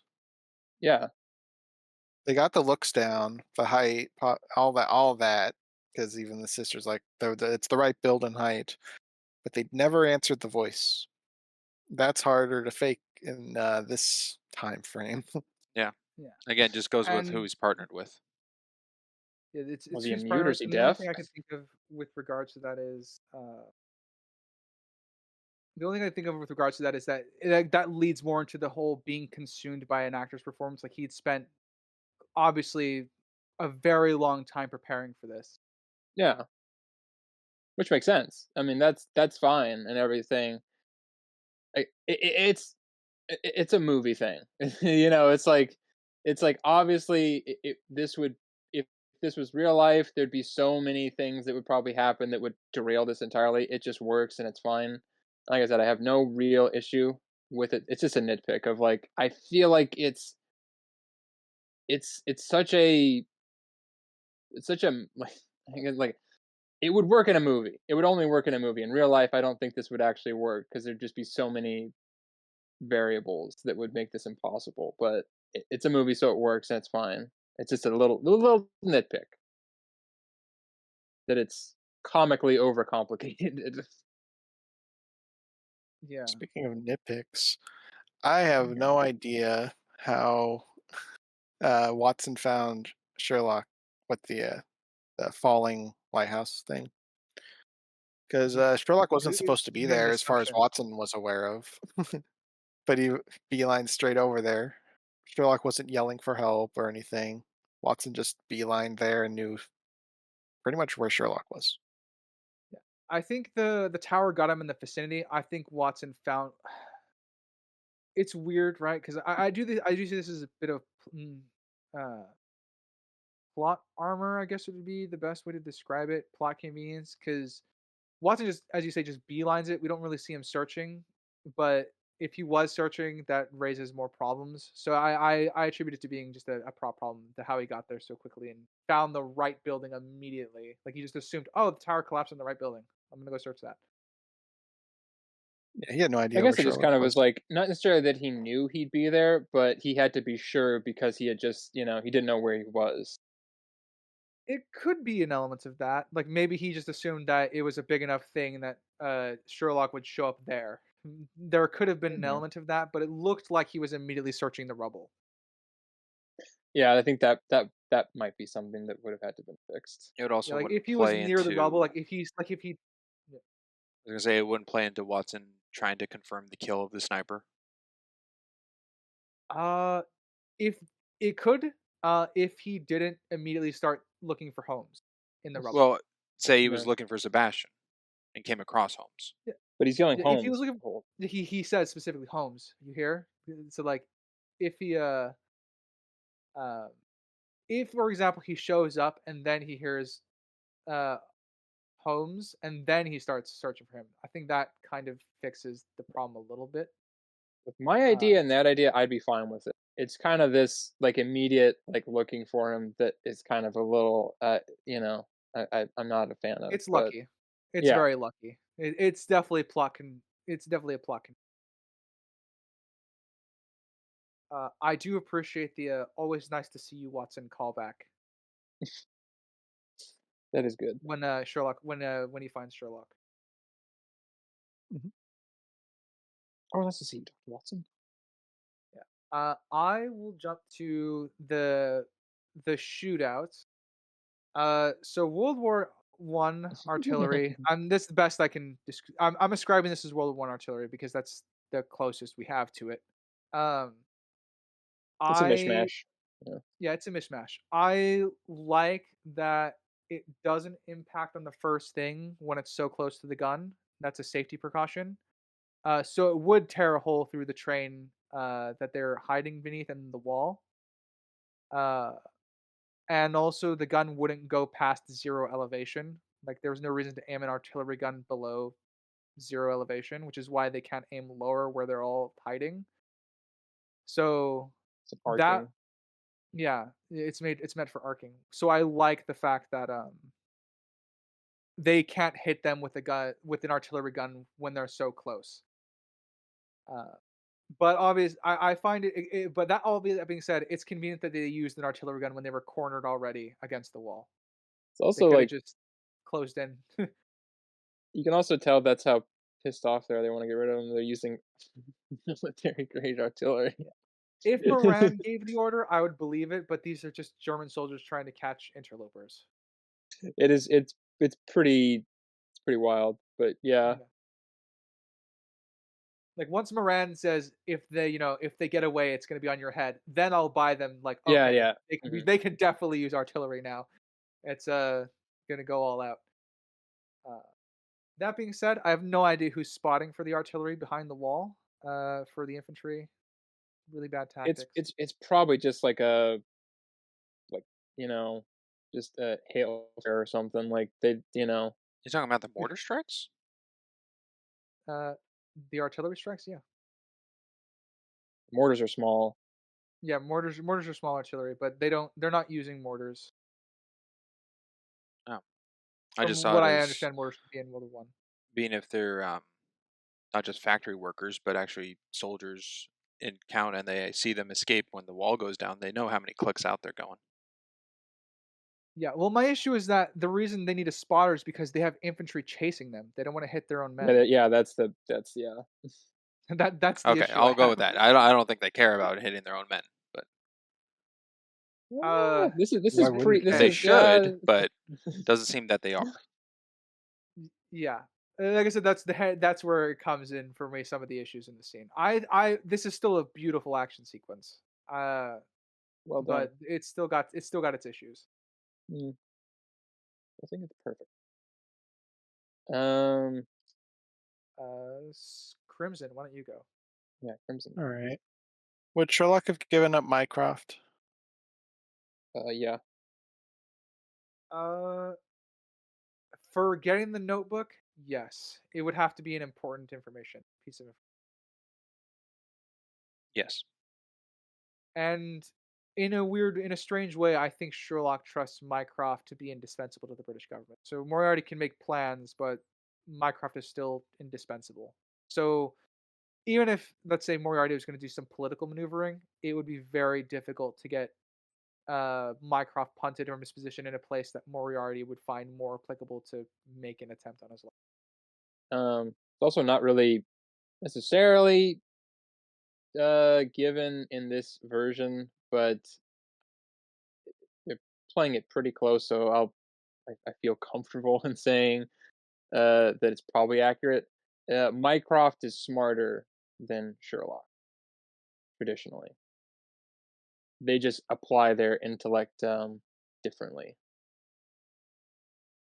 Yes, which would be interesting to see how James Moriarty would react to somebody like Mycroft. The Yeah, the main BBC version, the BBC version gets away with it because yeah Mycroft and Moriarty are never pitted against each other, but you can tell you get the sense that Moriarty was avoiding Mycroft. yeah the main difference between the two is just that Sherlock is more willing to get dirty and Mycroft is not. Uh, but yeah, so I think doesn't really have any fears about Mycroft, being in jeopardy because Mycroft is pretty well um established. So Uh, if he's gonna give up I anybody, he's gonna give up probably Mycroft. he might trust Mycroft to Handle be a himself. good fisherman, handle Yeah. himself. Uh, I kind of would want more characterization from this Mycroft to kind of feel comfortable with making that Yeah, inference. I like I will say said, that. yeah. Um, but Yeah, I uh, feel somewhat comfortable saying that, but at the same time, they've really given no indication of that. So I grain of salt. it's a grain of salt inference. Hmm. Uh, I'm guessing you have a. I'm guessing you don't like that. Uh, Crimson. Yeah, because what we have established of him in this movie, he doesn't feel like he's untouchable. He, like you guys are kind of describing, he's in a It's not. position He's not. where He's not it's hard untouchable. to deal with him. Yeah. It just doesn't feel like they've set that up, especially leading Yeah. up to this part. Later, when they're planning about the ball and stuff, I guess you get a more of establishment of his position. But up to this point, he definitely feels like he's touchable. It's not that he's untouchable. It's it's that to go against him would require more effort than it probably would be worth in the end. Um, just because of the nature of it. But like I said, this version of him is pretty lacking in most of the characterization that he represents in other adaptations. And yeah, they don't really do a good job of illustrating. The closest we get is them sparring about deductions and like for like 30 seconds. That's about it. And it doesn't really illustrate which one is smarter. But a very quick way to show that he and Sherlock tend to compete with their intellect without Yes. necessarily going in depth in the way that Sherlock is competing with Moriarty. So yeah, like I said, traditionally Mycroft is the smarter brother, but this I can't really say definitively if that's in this version because they don't really give any direct information to say that that's what's going on. So that's up to individuals to decide. Yeah. Sprinks got a point. I like the 1-2 of when Sherlock comes back after being adrenaline. He asks who's been dancing on my chest, and Watson states that it's him. To then later that they're dancing together at the ball. Who taught him how to dance? That's true. Also, again, the shippers are very happy. Um, what I like about that scene is we don't see the result of it until we flash through Sherlock Holmes' vision when he's explaining the Notebook. But I do like him pointing at the gypsy with with Mary's scarf, uh, and he is like he's got a job for him, which is obviously related to the Notebook. Mhm. Sinister got a point to jump to. Sure. I guess you kind of how it's kind of been like breadcrumb throughout the movie that Watson has picked up on Sherlock's deduction skills. Uh I wouldn't say they were the on par, but he is definitely not no slouch. I guess would probably be a Yeah. fair assessment. Um, do we feel that uh enough of that has been illustrated throughout the film up to this point to make that assessment, like to make it make sense that he kind of in quotes kind of solved who, with the help of Zimza Zim the the fortune teller lady. Zimzalabim. Zimzalbim. Uh say that. That's it. I'll just say the fortune teller lady. I think I would agree with you if this wasn't the second one. Okay. We get in both films. I think they build up his ability enough that I can buy that he does this. But it's definitely the one supporting the next. No, I agree. I think it makes sense. I was just making sure. I was like just curious if anybody else thought different. If it was either too much or convenient or this and that. Like Irene's death in the beginning here, if this is the only movie you saw, I do think they didn't build up Watson enough in this for that. But as a sequel, I do think he is built up enough for it. Hmm. Because in this, he doesn't do a lot of deduction stuff. He's kind of just yelling at Sherlock all the time, complaining. He's not doing much solving stuff. So I think there's enough between the two. I also believe that there's enough being that this is a sequel. And if this one was isolated, kind of the same sentiment, or No, Watson would have felt very different if it was if by itself. okay, Mhm. Actually, Watson would have Um, felt more. I mean, I tacked on in the first one that Watson was being a bit of a dick to Sherlock with releasing the flies and tossing the like waistcoat out the window kind of thing of the carriage. But this one, it would be like he's more of a friend and not a partner sense, I guess. And it would feel like Sherlock really gets him in these situations he doesn't want to be in, and he's kind of outlashing that onto Sherlock. It feels like someone who, like a newbie kind of thing, like knows what Sherlock does but isn't a part of all of it. But with the preface of the first, it does feel like, oh, he wants to escape this life and settle down with Mary, but he's being re-involved, and that's what he's angry about, of what he's missing out on versus the situation he's quote unquote unfamiliar with, if for being a standalone. yeah, I think that's fair. has out of curiosity, this is just a general question. Have any of you guys played Blitz chess before? No. No, No. I need I've time. yeah, I've played Blitz chess twice, and it's a very different game from traditional chess. It legitimately feels that way. Um, so anyway, I just was just curious. Mhm. Uh, oh yeah. Uh, Dang it, I'll have to say that for the recap. I skipped over a fun fact from Act Two. You Ooh, enticing. know, uh, I will jump to kind of a bit more on the chess motif. Um, they were trying to think of a motif for the story and to kind of go with the to kind of be the motif for the game between Moriarty and Sherlock. But funny enough, one of the things that the production team used to do to pass the time was play chess, and eventually that was just the pitched upon idea that they just ran with, which I think kind of fits as their overarching motif for the story. Certainly. Yeah, like it's a very good way to illustrate, I think, a larger battle in a small scale. The chess match. Yeah, um, and it's that I think it's kind of interesting that because normally in stories you have your big battle be your final action sequence, but we get our big battle before the final sequence, which is a chess game. Mm.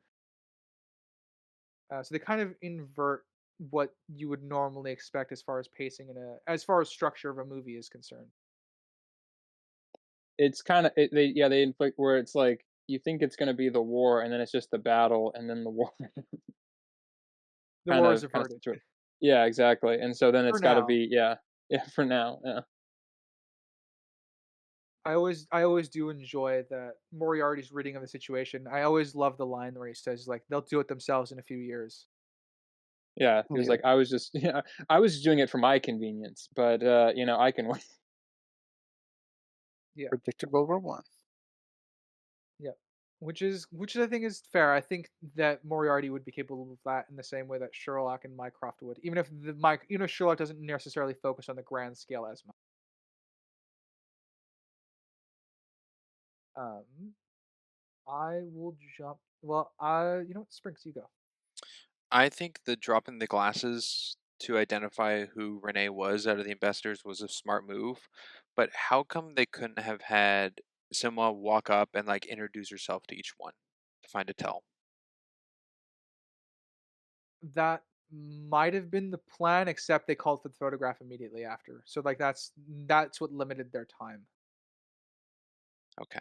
Did anyone else, by the way, the cut to Sebastian like taking the bullet and the poison, like making the bullet out of it? Did anyone else think that was being put into the camera?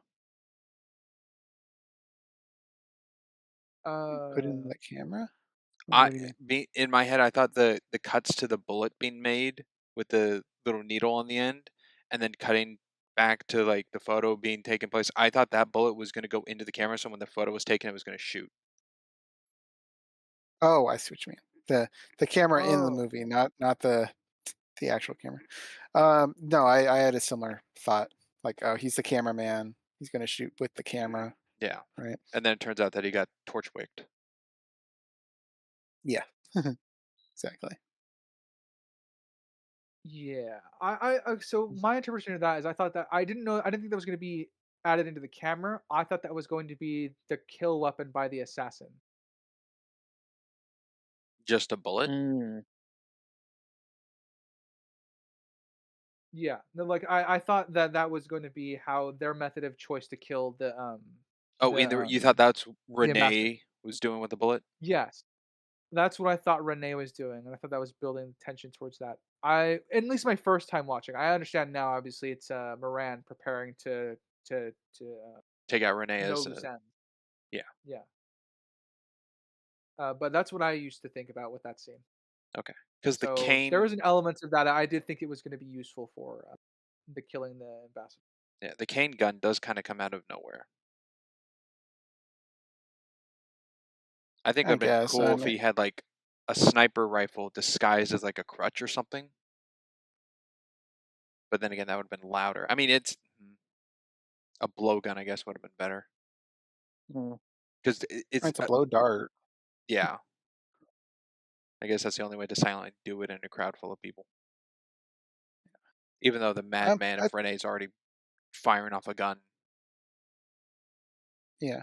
I mean, Mycroft is connected enough and wealthy enough to get a cane gun, so I don't think it needs to really be established as something feasible within the arsenal. Like we didn't have to see it in the background in the Mycroft's office or something. Not Mycroft. Darn it! I pulled a Springs. Moriarty. Ah, Uh, I know you. I know someone brought it up. I don't remember who, but someone brought up the oxygen contraption being dropped in. oh, I think Uh, that was Crimson. yeah, Yeah, you said that was convenient, right? I did. Uh, I did write down in my notes convenience as well, but I also wrote down a potential counter argument, so I'll just lay it out for us both to see what we think of it. Mycroft looks like he would have trouble physically breathing at high altitudes. Would that warrant the need for a device like that? I think well, Springs or Sinister, one of the two I pointed out said earlier something for that. that when Mycroft before the stag party was talking about how if the situation got any tenser, he'd probably move to Switzerland, but he'd have to uh, attune to like the elevation difference or the altitude difference, and that line was just used there. So I think it would have aided if Mycroft was actually using their device, and then Sherlock was Yeah, investigated and came across it, rather than it just being open for Sherlock to come across it. yeah, yeah. Yeah, yeah. I think it would be interesting to see that. Okay. All right. Okay. So we had a similar thing about it then. There's Um. more I work. understand its presence. My big thing is that it just felt shoehorned in at the end of the movie. It, Yeah, wa- yeah. it, it didn't feel set up, even though technically it's set up, but it's like 10 minutes before To it's me, used. this breathing apparatus had more setup to it than the adrenaline shots. Um, I I would think say I the would adrenaline's rank. a bit stronger for me because it's Yeah, set up earlier. Yeah. The adrenaline is dropped in way earlier in the film. Well, earlier in presence, but even still with the stag party is earlier than them arriving in Switzerland at Mycroft's place. Mhm. You lost me there. Well, I brought up how that evolution change of needing, Yeah, the but the change. device isn't mentioned or anything. But it's Oh, well, mentioned as he wants to move to Switzerland. okay, So I saw the same with the adrenaline shot. Like, it's not said prior of like needing something to like come out, and then Sherlock goes, "Oh, I have this," and has the adrenaline shot. Yeah. Well, he uses it on Gladstone, right? That was the first test. I used it on Gladstone. And then Watson's like, I might need that later tonight. And he's like, and then Sherlock is gonna, oh, consider this a wedding gift. Then he just gives him the other one. Yeah, True, but the instance of that is 5 seconds it's opposed still Yeah. to. set up. Well, I see that Yeah. That's opposed to still the set up. 45 minutes of setup. Estimately, that's just a guess. Why? Why is that now 45 minutes? Why isn't this the full duration then? Of what, the adrenaline shot? What are you talking about?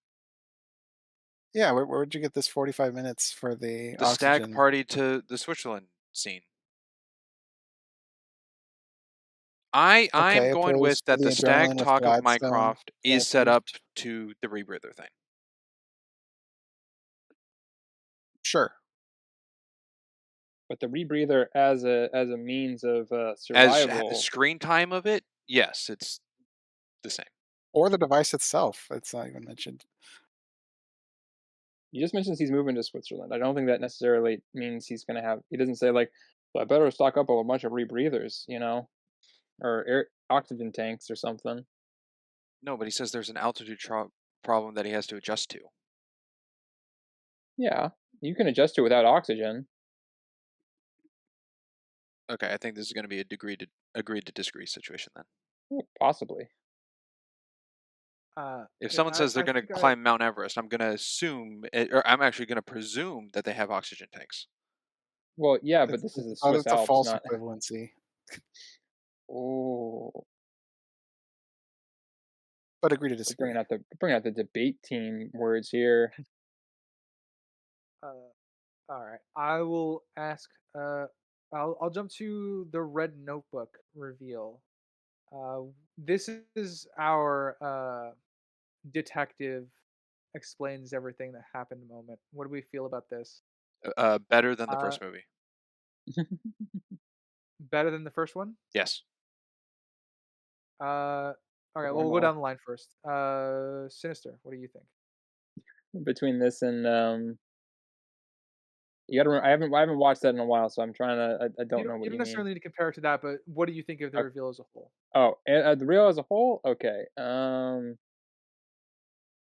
I find it a little convenient that he didn't write anything in his or check his notebook at all in the span of time between meeting, the incident with Sherlock. Yeah, Um, has need to the check in on his empire. yeah, like that's a little that's convenient. Yeah, I'll, I will say though, I didn't pick up on this until the viewing I had recently of it, but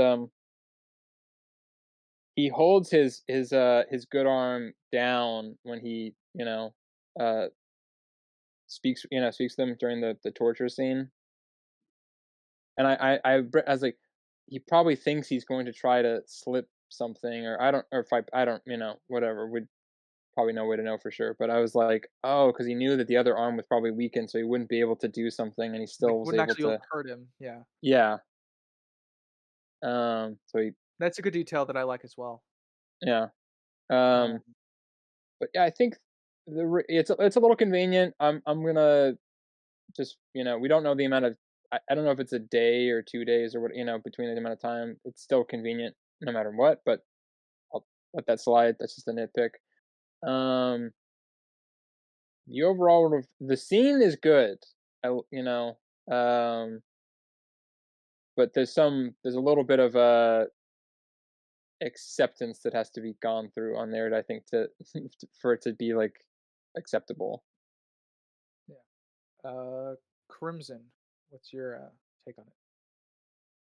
Yeah, I think it's a solid reveal, a pretty iconic one. I agree with Hmm. what Sinister stated with the book not being looked at between the lighthouse and this moment, because I certainly think he would when he's wrapping up his plans at this event, crossing his T's, dotting his I's, so to speak.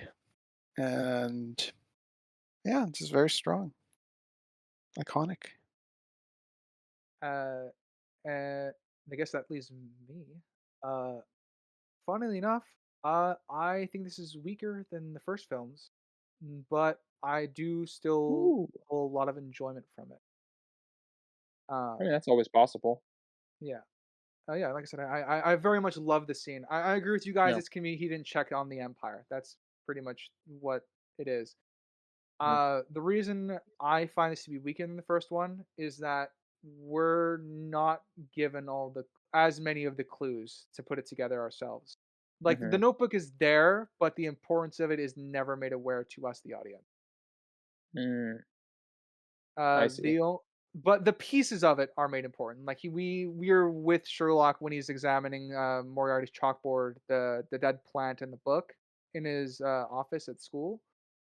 Um, but we're not really given. So we're given those pieces and why they're not, but not necessarily their importance. We But we're are not we're given the given the notebook.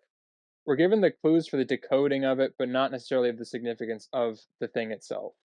Yeah. Whereas in the first one, we see Sherlock linger on every important clue that we would need to put together that particular detective monologue. Mm. Um, but I can I I'll can turn I this. can get behind that. Yeah. Yeah. But I will turn this over to Sprinks since you like this one more. So feel free.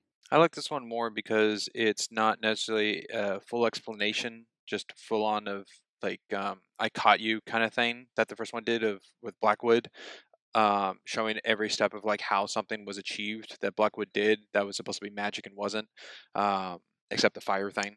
But this one seemed there were more laid out plots to it, and the first one was very much Sherlock deciphering things and not necessarily conjuring up different areas, but it's showing shots that weren't shown prior, or scenes from different angles, or just scenes um, in the other one that was like coming up into Sherlock's mind when explaining to Blackwood. As for this one, it has parts that are from scenes we've already seen, just from a different angle, and I think that's smart. So it did actually occur in what we're shown as the audience. It's just not shown from what we're seeing it as in the part. So it's not just fully new information later. Yeah, I like also, Sherlock giving off the notebook to the gypsy to take to Mary. yeah, and I also like that there is more background stuff going on with Sherlock in this one that we can see happening, like what your example, passing off the notebook, or when he's on the train and I forget the guy's name, but he says, "Hey, come talk to me. I have something very important to ask of you, like a favor," and nothing else like after that occurs. So those like little Easter eggs placed that Sherlock's doing something else in the background of the movie to get to the end to explain what all that was connected to, I think is better, um, tightly connected to the situation. But it doesn't have the, oh, while Sherlock's solving it in the movie, try to see if you can solve it before him kind of thing. And I don't think that's needed, because then it makes it more surprising at the end of the situation versus the, I guess, interactive game that an audience member can have playing on, which then possibly, if you know the answer halfway and you get to the end, it could be boring because you kind of beat it, and then it becomes a little predictable in that sense. This one I think is less predictable because the less full on information they give you in a clue of what's going on. Mhm. Uh, Yeah. yeah, I don't disagree with any of that.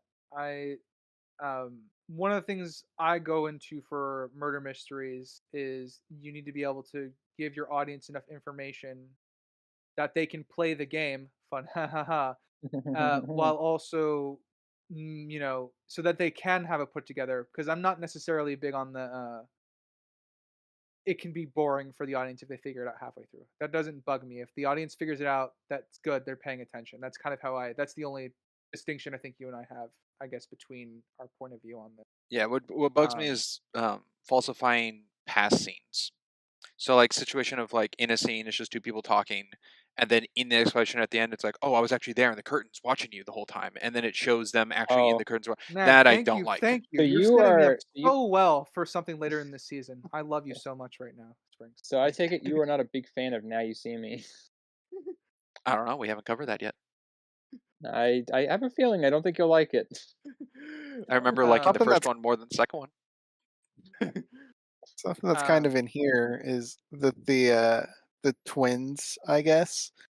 To the audience, it's just twins, but then on the whole reveals, like there's a scar behind their ear. That is not Okay, yeah, information that the audience was privy to. No, That yeah, and they probably so couldn't have that's like known a false actually. clue in a way Yeah. because it's totally reasonable for the audience to say, "Oh, twin bad guys." That's kind of interesting, but they didn't give us the info that they're experimented no, on but it's to more. figure it out. But I like it more in this one, in a situation where Sherlock was actually present in the situation to see it, opposed to kind of how we asked about in the first movie, the letters to get Lord Thomas's name or whatever on the table. It's like, well, it cut and it could have looked down, but we never actually saw him look at the letters, kind of thing.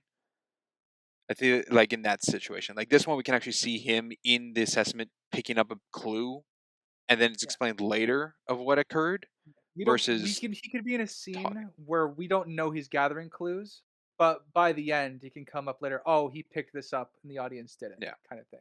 it falls onto me maybe more of the show and not tell. They didn't show it. Uh, They show him being taken by the twins, and he's like neck to neck with the guy.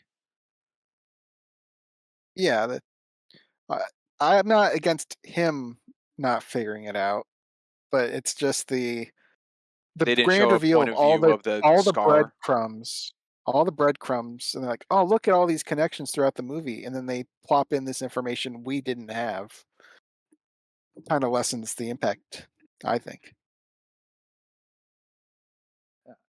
this is obviously going to get to the dichotomy of like, w- maybe not necessarily objective scales, but what we subjectively want out of a murder mystery or a mystery thriller film, like this film, Hmm. where because one of the things I think we've learned so far going through this season is Sprinks much more prefers uh the the thrill ride of it, whereas Crimson and I definitely preferred more to look at like the breadcrumbs and see how well those connect, Yes, I want a right? mystery to be a mystery. If the mystery's solved halfway through, then it's no longer what I want it to be. Yeah. So like that's kind of the differences and like I guess like I said, I won't speak for the objective scales, but from what I understand, our subjective scales to be. Um, so yeah, to give my take on it, I still enjoy this one. Also, I don't know if I specify this. I do enjoy this one Nice. more than the Blackwood reveal. I just think the Blackwood reveal has probably more technically well written. I think well that one And it kind of works. It's similar. It's different in that like it's like I feel like he is into it because there's this essence of like him figuring it out, like that he solved it because everybody was saying that it was magic and this and that, and then he was able to prove no, it's not magic, and and taking an well, extra more the pleasure out thing of it in that situation. I Yeah, don't the know. important thing with that one though is that every clue that he brings up, we see a reference to it directly. Like we see Hmm. Sherlock linger on the when No, he's yeah, going through Varden's like hideout and things like that. We see him yeah. look at things specifically for it, which is why I Hmm. think that one's probably more technically well written than this. But I still enjoy this one a lot more because I had more fun with the thrill of this film. So This one it's definitely a definitely, yeah, this one definitely felt like it was kind of like they kind of had to work backwards to have it kind of make sense for some of them, not all of them, but some of them. Whereas that, like the first one, from my memory at least, feels like it was all planned out accordingly, and like all the it was set up. Yeah, and um I find more enjoyment with this one because Moriarty's reactions to it oh, build it up. absolutely. Yeah, that he's like, oh my god, I Blackwood's can't is believe you. he's like hanging off and uh, begging for Sherlock to help him from dying. He's barely reacting to Sherlock's piecing it together. Uh, but Moriarty's like steadfast, mild irritation and turning into rage, pretty good. Yeah, like I said, the way the mask drops when he sees the animation in the notebook, is fantastic, and then it just comes right back in place for him to smile. It's just You do Jared understand Harris, that class actor. when this is over, I will want to endeavor to take find the most creative ends for the Doctor. uh, and his wife. so yeah, that was kind of I guess that was a big question for me. So I will turn this Hmm. over to Crimson if you want to jump anywhere. We'll jump off the railing.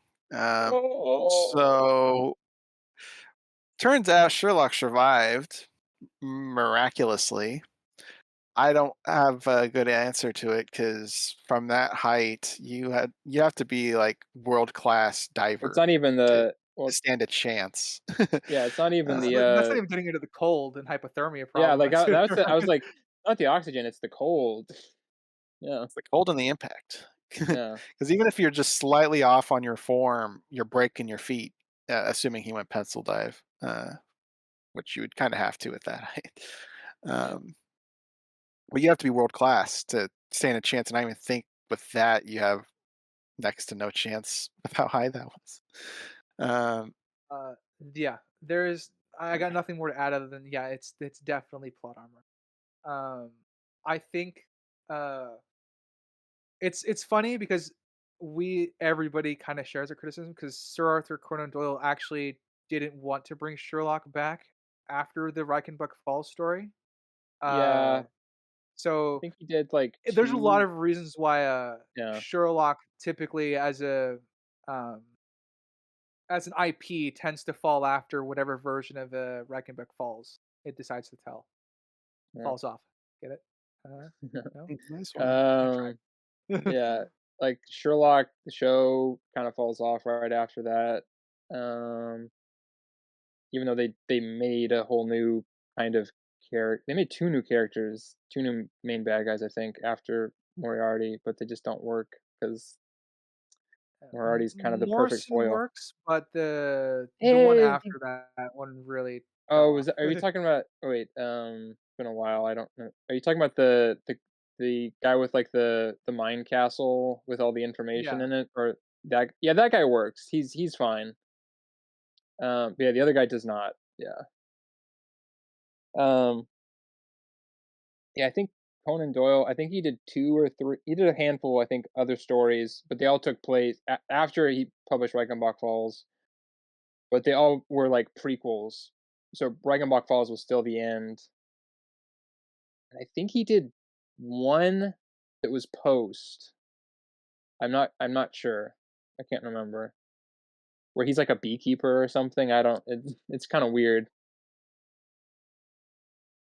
I Maybe. might be I might be that might have been a fan or like a more recent thing. I don't feel confident enough to say that. But I know that ones that came after Reichenbach Falls were all prequels. They took place before. That's Um And then fair. Moriarty's body isn't found either, so leaving that door he's open. still alive, yeah. I mean, if I get more Jared Harris and Robert De Niro playing off each other at some point in the future, great. I'll take Dude, it. yes.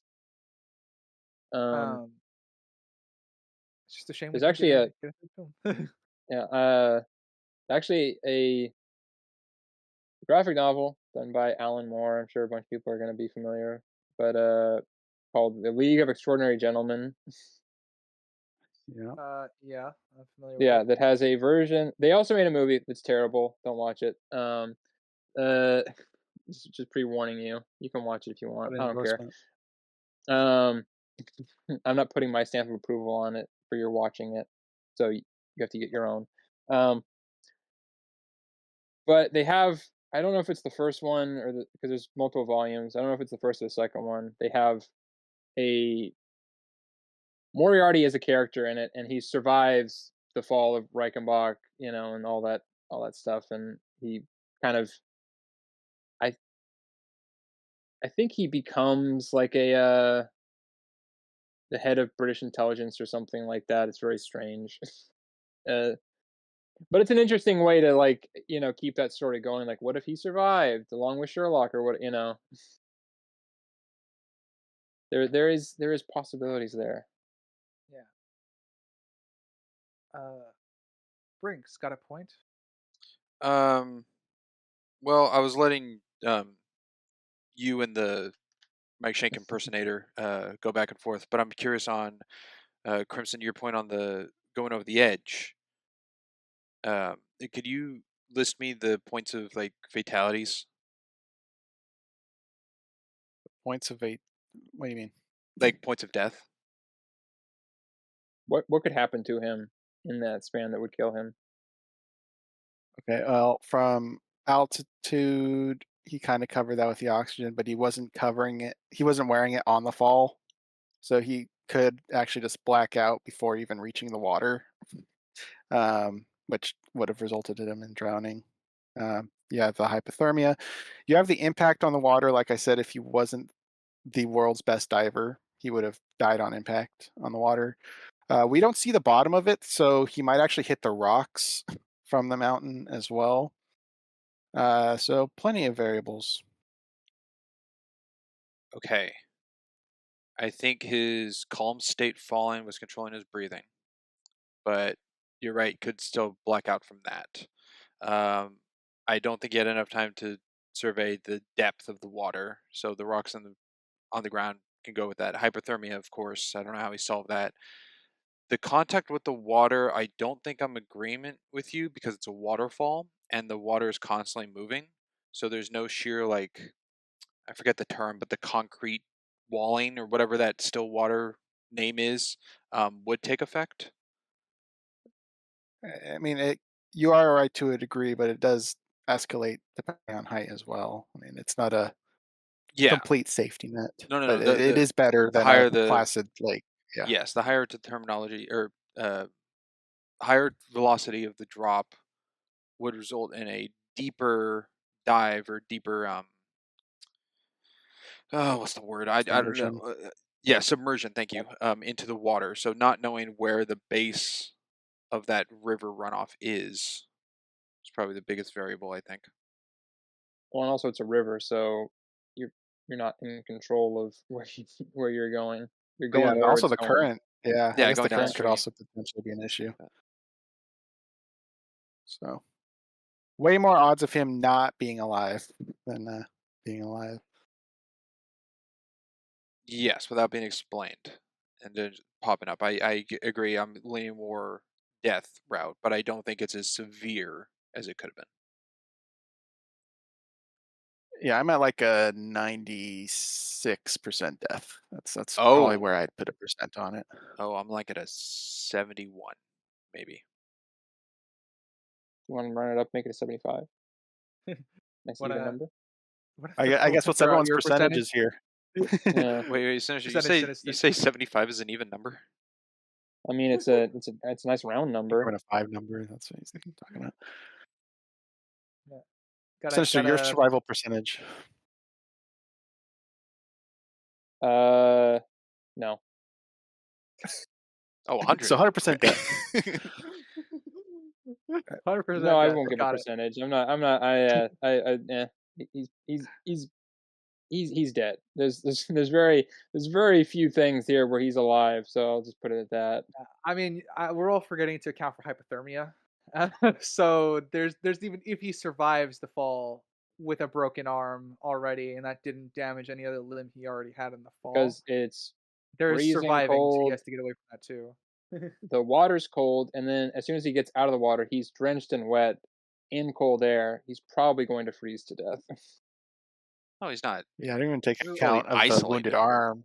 The swimming's even going I to mean, be he's in the difficult. Swiss Alps or something. That's not really like civilization isn't nearby, and hypothermia sets in pretty fast with the right conditions, and he created the right conditions. Yeah, I uh, it's just straight up plot armor. I Yeah, as much as I appreciate the explanation with the oxygen device, I don't think it saves him. it's yeah no, Uh, it would I'm need more than just What's his oxygen. percentage you're giving Ryder? Yeah, I'm definitely in the 90s here. I think I'll settle on 91.2. Ooh, um, Spicy with that one. I know, right? Um, I I got another potentially big question. I like This is them. not necessarily a point. Uh, Now would be a good time to ask, what do we think of Mary? Who? isn't this? Yeah, For me, I remember talking about in the previous podcast where Ryder, you were talking about how Mary is consistent with the 170 turn Mary we get on at the end of the first movie, and I didn't really remember her in this, so I was like, okay, let's see this continued Mary, and I guess you're right, but I was also expecting more of her. Yeah, not really in this all that much. yeah. She plays an integral role in decoding Moriarty's thing. Though Sherlock gave her instructions, I I'll give my take. What little bit of her we have, I enjoy. I like her reactions to seeing Watson at the wedding, like all beat the fuck up, and then her looking at Sherlock, like, "What did you do to him?" uh, and At a steak I party was do, that? yeah, I do, but I do enjoy the her participation, I guess, in decoding Moriarty's Empire notebook, and I enjoy that because it's for her it'd be grim satisfaction for getting back at Moriarty for ruining her wedding. Uh, However, what I hate about it is she's not there with Watson at Sherlock's funeral. Bugged the shit out of me. I guess that's true. She went up to use the loo. The Lou. Yeah, I'm fine with Sim being there. Don't get me wrong, but Mary would be with him. Yeah, she'd be there to support him, I would I imagine. think she was there. At the No, funeral? I mean, but Not she with would be him. with Watson Yeah, specifically. Is what Yeah. I'm saying. yeah, Okay. I know. She was at the funeral, but yeah, she was. Yeah, she was not with Watson. Sitting in the corner by himself. But yeah, Sim was there. Yeah, that's what bugged me the most about that. Maybe Sim is just Irene Adler in disguise. No. What an elaborate ruse. Springs. I My believe own in words your take. thrown back at me. What was that, Ryder? I don't believe you've given your take on my question. On why Mary isn't seated with Watson? No, on what did you think of Mary overall in the Oh, film? Mary overall. I think it's fine. She had a little more interaction. I do like the whole on the train. It's like, do you trust me? No. Oh, okay. With We're Sherlock. about Love to to. fix that. Um, but I do like her presence of still being around Watson, kind of the continuing of Watson's story from the prior one to, I guess, include Watson. You kind of have Mary, and it's not like, oh, she's on vacation with her family kind of excuse. If the actress Mhm. didn't want to come back to reprise the role, but I think there's enough of her present, and she does help drive Watson's character approach of like wanting to leave Sherlock, but also being supportive of Sherlock, and then how that all affects their relationship of just the two of them, but also like the three of them combined kind of thing. Um, so I think she has had enough in this film of being present. Mhm. How are we looking on notes here for the third act, gentlemen? Not much left. Sinister? Yes, get to the end. Yeah. So, I mean, yeah. Um, I think we covered it in way back in podcast 0, episode 0. All that glitters is gold. Um, but all art that glitters. Sorry. Um, ah, messed that up. Ruined that bit. But the scene at the end, the internal monologue, I guess we'll call it, or internal narration between the Moriarty and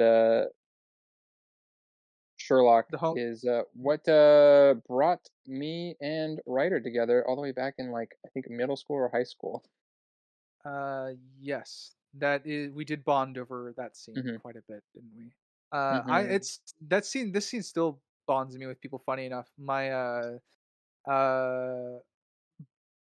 one of our guests in the podcast, I actually don't remember their name. Was Ooh, that's bad. Yeah, I know, right? Um, was we always had a we always play strategy games together. So one of the invitations we send each other to play, we send this scene. One we want to do versus specifically. Mm. Right? Are you talking about Biomon from Riverdale? Yeah, yeah, Biomon. I was torn between whether it was Honey or Biomon, and I didn't remember. Uh, so yeah, Biomon. I am talking about Biomon. He remembered who they were. He just didn't remember what name What they they were. went by. Yeah, Yeah, Fair that enough. was. yeah. Need to make the distinction, I guess, for this podcast. Um, but yeah, this is one of the scenes that some more writer lore. That there's a lot of that goes around in this podcast. Hmm. One of the scenes that brought me and Sinister together, and kind of talk a little bit more about the scene since I haven't brought it up. Fucking phenomenal acting between the two of them. Again, just great. I love it. Just give me Uh, more of this. yeah. Well, because it's one of those things where it's set. They've set up an expectation and then they subvert it with Moriarty being able to, like, I can do this too. This is 'cause Yeah. he hasn't really Uh, been challenged. yeah. They do call it Holmes' vision and Moriarty's Mhm. vision. That's what they specifically call it on the special features and stuff like that. Yeah, So the internal narration, which again, I really like that Moriarty had his own. Really cool. yeah. Raised the stakes quite a bit immediately. Hmm. um, Sprinks, you said you had a couple more. One I do like is that Sherlock kind of waited to see Watson's presence through the door before going over the ledge, because the safety of Watson was guaranteed in that moment that Watson's alive. And it went back to the conversation Claude had when he's having his last meal about how the only way to protect his family is to, you know, tie up loose ends, to keep his family safe. And I saw in that moment reflect onto that as Sherlock sees that his family is safe for him to take his life. I mostly agree. I don't think Sherlock was waiting to see Watson. Watson just showed up, and Sherlock just got to get a look at him one last time.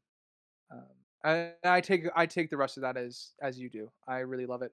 And one of the things I really appreciated that I didn't understand while I was going through this the first few times when I was younger, uh, Sherlock closes his eyes, so the last thing he ever saw was Watson, just in case he doesn't make it. Oh, so it doesn't see Moriarty's screaming face. Yeah, It's well, no, such a good face. it's such a good face, It's but I he's like that. caught off guard. He didn't expect it. Yeah, because he's so narcissistic that he assumes Yeah, Sherlock wouldn't do something like that. Because Sherlock's also in a way yeah. narcissistic. You would never jeopardize yourself just to get somebody else.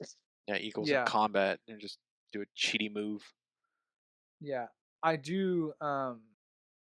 But I do like that. One, the wound that Sherlock got earlier in the film has its consequences here, and Hmm. then to kind of just say it again. I like that Sherlock closed his eyes and the last things he saw was Watson Hmm. because that's what he wanted the last thing he ever saw to be if he was good to die in this moment. So good stuff. Good stuff indeed. Yeah. Crimson. How about you? On my point Anything, or that? Yeah, anything. if you got On any other points to okay. jump to. Uh, so we are established he's been working on camouflage, and I don't really know why he's doing that. Obviously, you got the costume stuff, the disguises, but the actual camouflage of hiding in your background doesn't get played with in this. You have the joke in the beginning and the joke at the end. It looks very similar to the Pink Panther disguises, which are pretty I funny. know. Yeah, I know exactly Um, what you were going for there. yeah, The but I only didn't really see the connection because he doesn't use that at any point to blend into the background. He always It's just does his I disguises. think it's literally just for that. It's just like a gag that they just reused for that last thing. Honestly, I think it kind of I think feels like what it it's is. camouflage just to keep his mind occupied as a level of like everything else he was doing at once, just to keep doing it. Yes, and his outfits of disguise are also only to his house. Anywhere else, it would have to be someplace he's been multiple times to get the exact To be details of scouted. the outfit down. Yeah. Yeah. Yeah. The funny thing about the last one, I actually think the disguise works really, really well, except for the head. I think the head is the Yep, only part of the disguise that doesn't work. yep. Well, Oh, it's because they used VFX to Yeah, they they covered up the 100%. torso. yeah. Yeah. I Um, thought the Oh, I see. neckline was actually pretty smart because it looks like a shadow over the chair Mm. half to cover that. Yeah. yeah, the head and the legs are the only parts they didn't really use VFX to blend it, but the torso and arms they did some digital stuff with that, I see. Yeah. It which kind of takes away from it a works. little bit, but The it's fingers Yeah. would give fine. too many It's shadows. believable in universe, I think. Because when you cut Um, to him closer, when he's getting out of the chair, you can clearly see that it's not the same shadow outline around him because there is no shadow or highlights on his torso. It's just a flat background of the chair. But it's a funny reveal. I don't. I would be surprised if many people saw that first view without the reveal of him moving. I didn't. I didn't. I didn't. I get it. That was Ryder. Oh, Um, Why does it sound like that? I don't know. I have that's no what he sounds idea. like in Crimson's head. It must be annoying. Did it? Yeah, My I'm sorry that objective I sound that scale. way in your head, Crimson. I wish I could do better. You gotta go deeper. Then you'll sound like normal. Oh gosh. Sherlock Uh, Holmes Yeah, got his I'm pipe. We didn't really talk about that. He's got his pipe. he's got a pipe the whole movie. How did he? Where'd he he's get got a that? new pipe, How'd he yeah. get that thing? Where'd he get that from? Yeah, there's no Like real the like. signature pipe for Sherlock Holmes. Yeah. Yeah. Where's the hat? Nice He and never short. wears the hat. Yeah, we talked We about kind the of shadow in the first one for that, right? yeah. Yeah, I'll tell Sinister because I don't Easter egg think he thing. noticed. No. He never wears the hat, but they do play with shadow trickery at the start of the first film to show that he had like it makes it look like he does have the hat as he's running down the stairs at the beginning of the Mm, film, which is cool. that's I nice. appreciate the homage via shadows and silhouettes. Shadows. Where, Yeah, where, where is uh, Shadow? yeah. Good. Sinister. Got a point you want to jump to, or are we running? No, that was yeah, that was kind of my last thing. Was All right. the Holmes and Moriarty vision. Yeah, it's great to see them. Mhm. Springs. Got any more? Last point I have is that I like that they leave it with the question mark in the end to really tease that a third movie's coming. Yeah, Man, I can't wait for it. Yeah. It's in the And it works. kind of any day now. and being that the credits started there, my last note in my book said, "Oh, so Irene did die," Irene was also my last note. because I It thought they was would like, bring a body or so no something, conclusion. and I'm like, "Oh, I guess she's actually gone." She got a rare form of tuberculosis and died within seconds. Yes. Yeah. One of my last points is granted he's on the move and constantly running, but Moran's sniping ability does drop a little bit during the action sequence in this final act. Oh yeah. He when he's like doing the slow breathing, composing himself for the final shot. I'm like, oh my gosh, who's he gonna shoot? And it's just this random guy. It's just this random guy. I was like, They Marco. make oh, it he's gonna look The shoot other like the guy's out girl, of sight. He So shoots they make it Marco. He's look got a name. Marco. he's a nameless guy. They make it look like they're gonna shoot Watson, and then it's like, oh no, it wasn't Watson. He already got in on this. Yeah, this random person. yeah. I do like that the slow breathing to shoot though. That's pretty cool Mm. because I think it's a Nice very touch. cool visual way to show how snipers have to work. They do control their breathing and have to do something Any similar little whenever bit. when they're gonna keep their rifles still. Yeah, Um, Sniper Elite. and that's Yeah, I mean, And yeah. then there's just as a Watson, professional sniper who's good. myself, I breathe in a lot. Watson's just good. Watson's just good. He's not the best shot in the British Army, but he's standard fare. Yeah, he can hit the shots. He can. Yeah, I He do knows like his way like I around a said, one of the gun. things I do like about the action sequences is Sherlock. We're following like the gun that Watson's going to use to shoot Moran, which is when the bullets gets emptied into the tree behind Sherlock, and then Sherlock, as he's beating up the German, cocks the Loads rifle it. and Yeah. yeah, As you know, as he would be well within his right to in about 30, 40 years. yeah, uh, and then passes it over to Watson to do the rest, which I do appreciate the teamwork and stuff like that kind of fluidity. Um, but I think that's it for me. Crimson, you got any final points? Two more. While on the forest bit, we talked a bit about the slow mo being really really good. I also really liked the tracking images, like Oh yeah, with tracking on the the on the heads when and the stuff.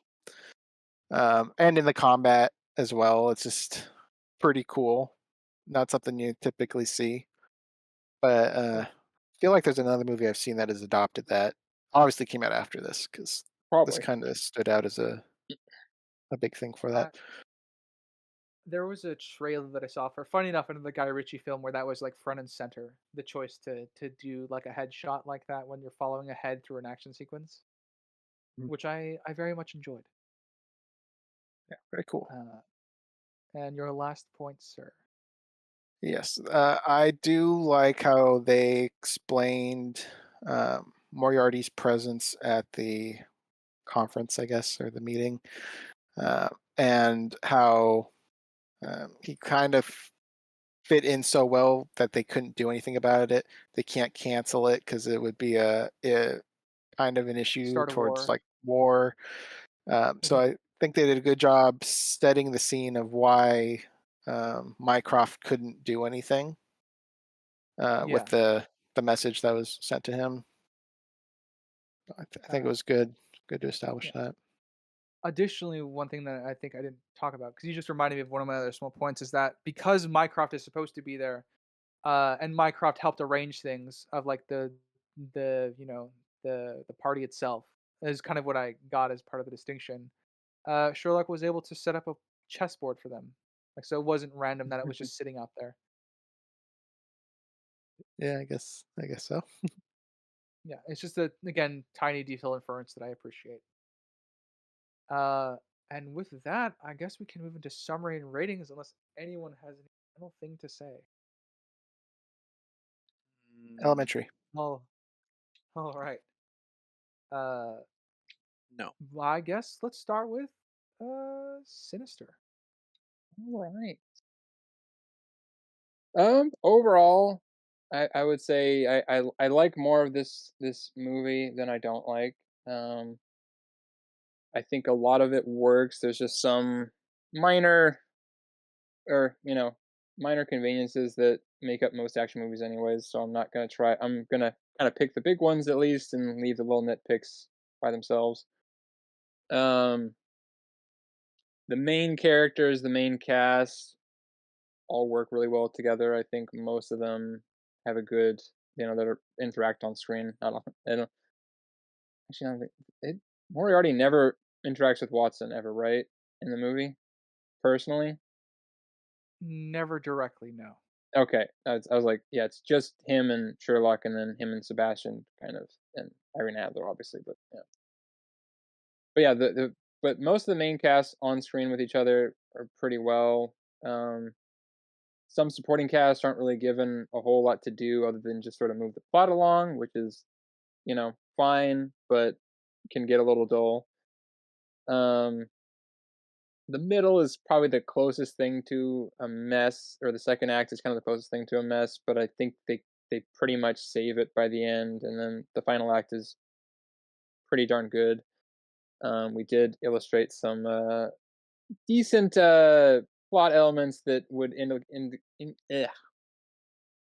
that would seem to specify. I can't speak. Seem to illustrate that Sherlock Holmes is probably dead, not coming back, even though he does. But it's a movie.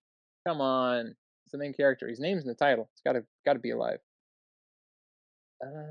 Overall, pretty good. I think for story, I like the first one better, but I think a lot of the, again, Jared Harris and Robert Downey Jr. acting together as Moriarty and Sherlock is pretty freaking good, and that relationship alone kind of holds the movie together. I think even the weaker parts, just to have those two on screen and doing having little dialogues is pretty much worth it at the end of the day, even if the movie falls flat in some parts. But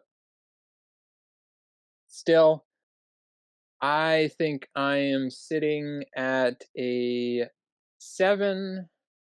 It was kind of going between a couple, and I think a 7 is fine. I don't think it's bad enough to merit a 6, but I also don't think it's good enough to merit an 8. Because I overall found myself enjoying this movie, with just a few moments where logic or my own personal preferences kind of were ignited, and I had to think about certain things. But I think overall, it's a fun movie. And like I said in the beginning, more of it works than doesn't. All right. Uh, Crimson, why don't you go next? All right. I will go with my subjective first. I do find more enjoyment in this one than the previous one. Ending is a pretty big thing, but just the dynamic between Moriarty and Sherlock, mwah, chef's kiss. I do wish there would have been more with Irene, not necessarily with her living, but just ramifications. That I think I would have enjoyed that a bit. Sherlock and Watson is still fun in this, um, and just the mystery. Well, mystery in air quotes, I guess. There's not too much of a mystery, but uh, just the game, I guess, is fun. So I have this at an 8, solid 8. I think I gave the first one a 7.5, so it's a bit better. Objectively, this one's kind of been a struggle for me to pin down. So I think there's a lot more conveniences in this one than the previous one. A lot of them are on that stupid train, which we listed numerous coincidences and conveniences, lucky timing, all that jazz.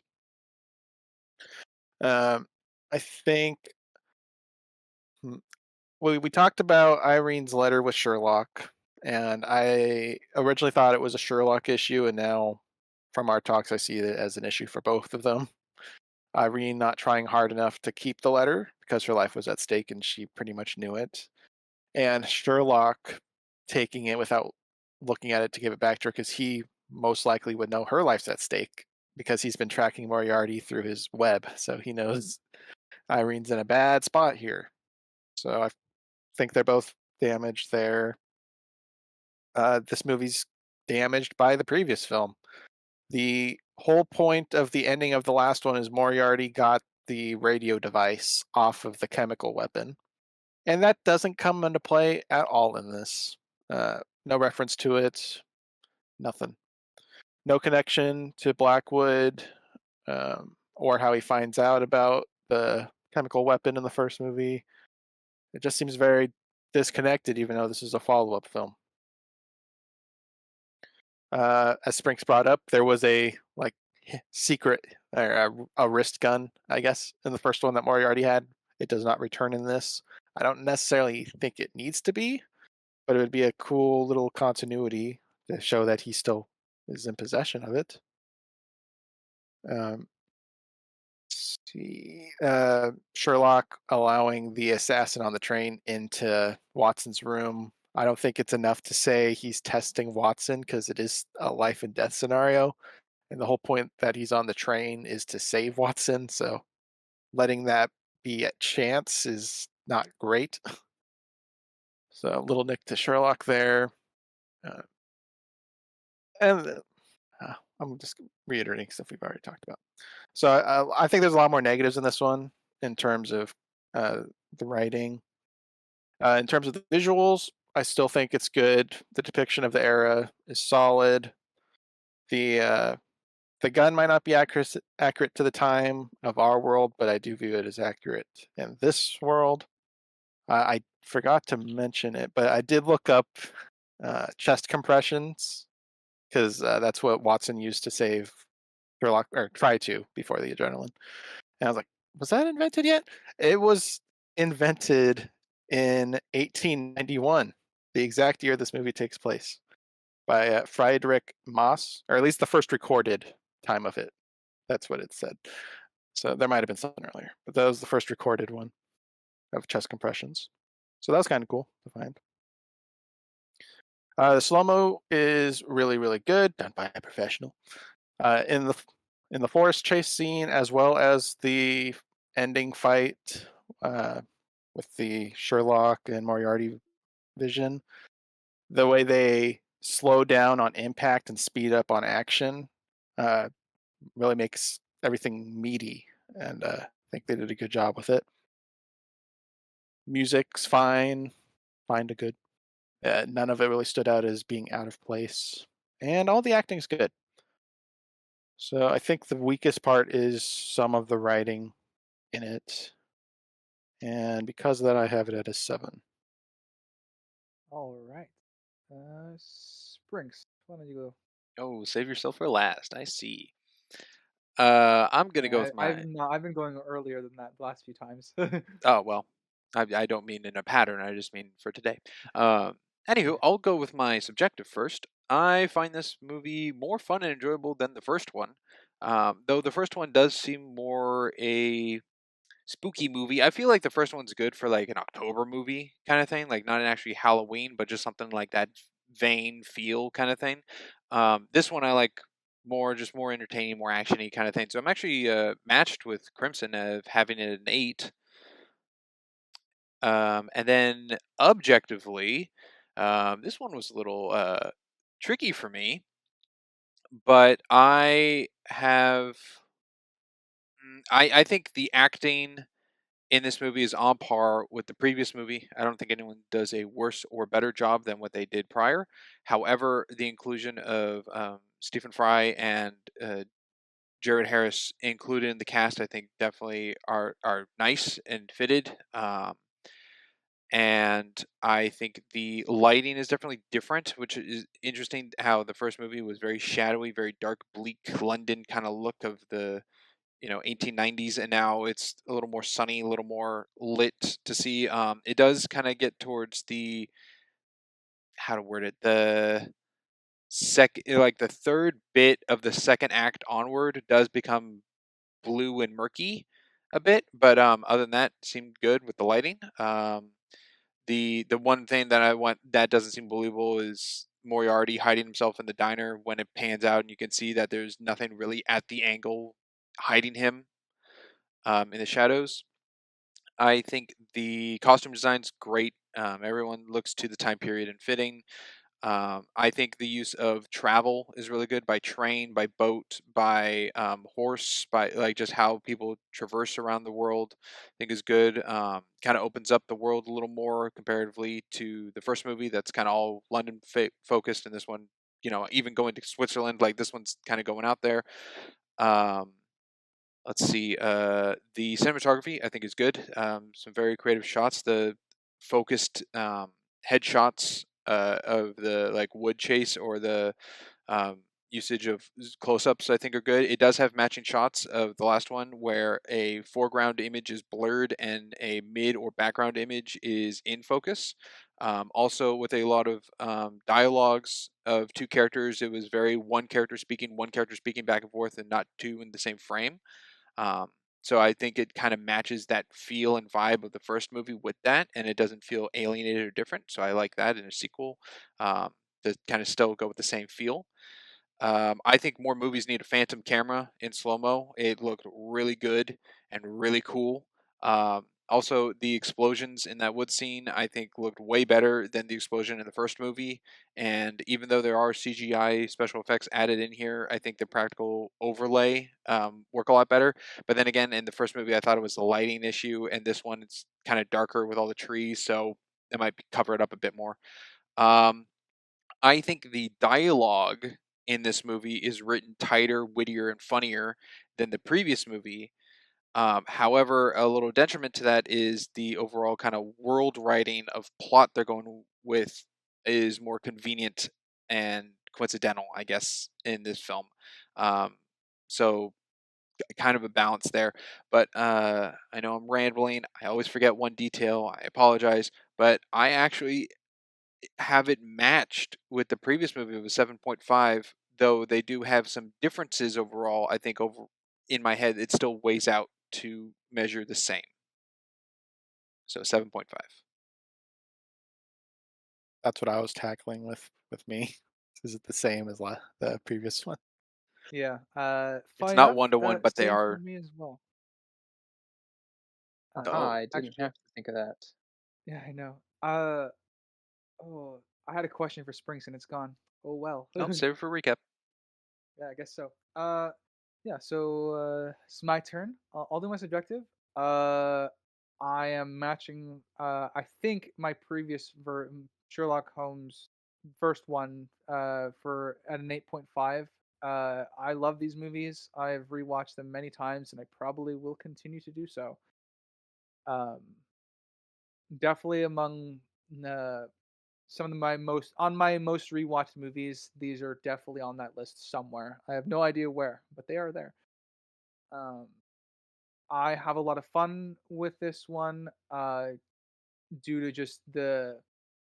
I always been a battle of wits kind of person. Like people just not matching armies necessarily, but just matching their intellects. I've always appreciated that. Some of my favorite books ever written tend to do that. Some of my favorite stories ever written tend to do that. So there's both they're both this one they're both matching like intellects, they're matching might, etc., resources, everything, and it's quite a thrill to see. Um, Writing wise, there's a lot of conveniences. I agree with Crimson's assessment. Most of it's can be attributed to the train. I feel like if the train scene was patched up a bit, it'd probably be equivalent to its predecessor, even though it does meander a bit in the Act Two. Um, but yeah, the world building. I'm happy we moved beyond London a little bit. We get to see more of the world, and how the someone like Moriarty and Sherlock operate in that world is fascinating to see. I think the world building is subsequently damaged by divorcing itself a little too much from its predecessor, um, which is a shame because I think there was ample opportunity to address that within the course of this film without having to change the direction of the film much. Um, I very much enjoy the plot elements of this film.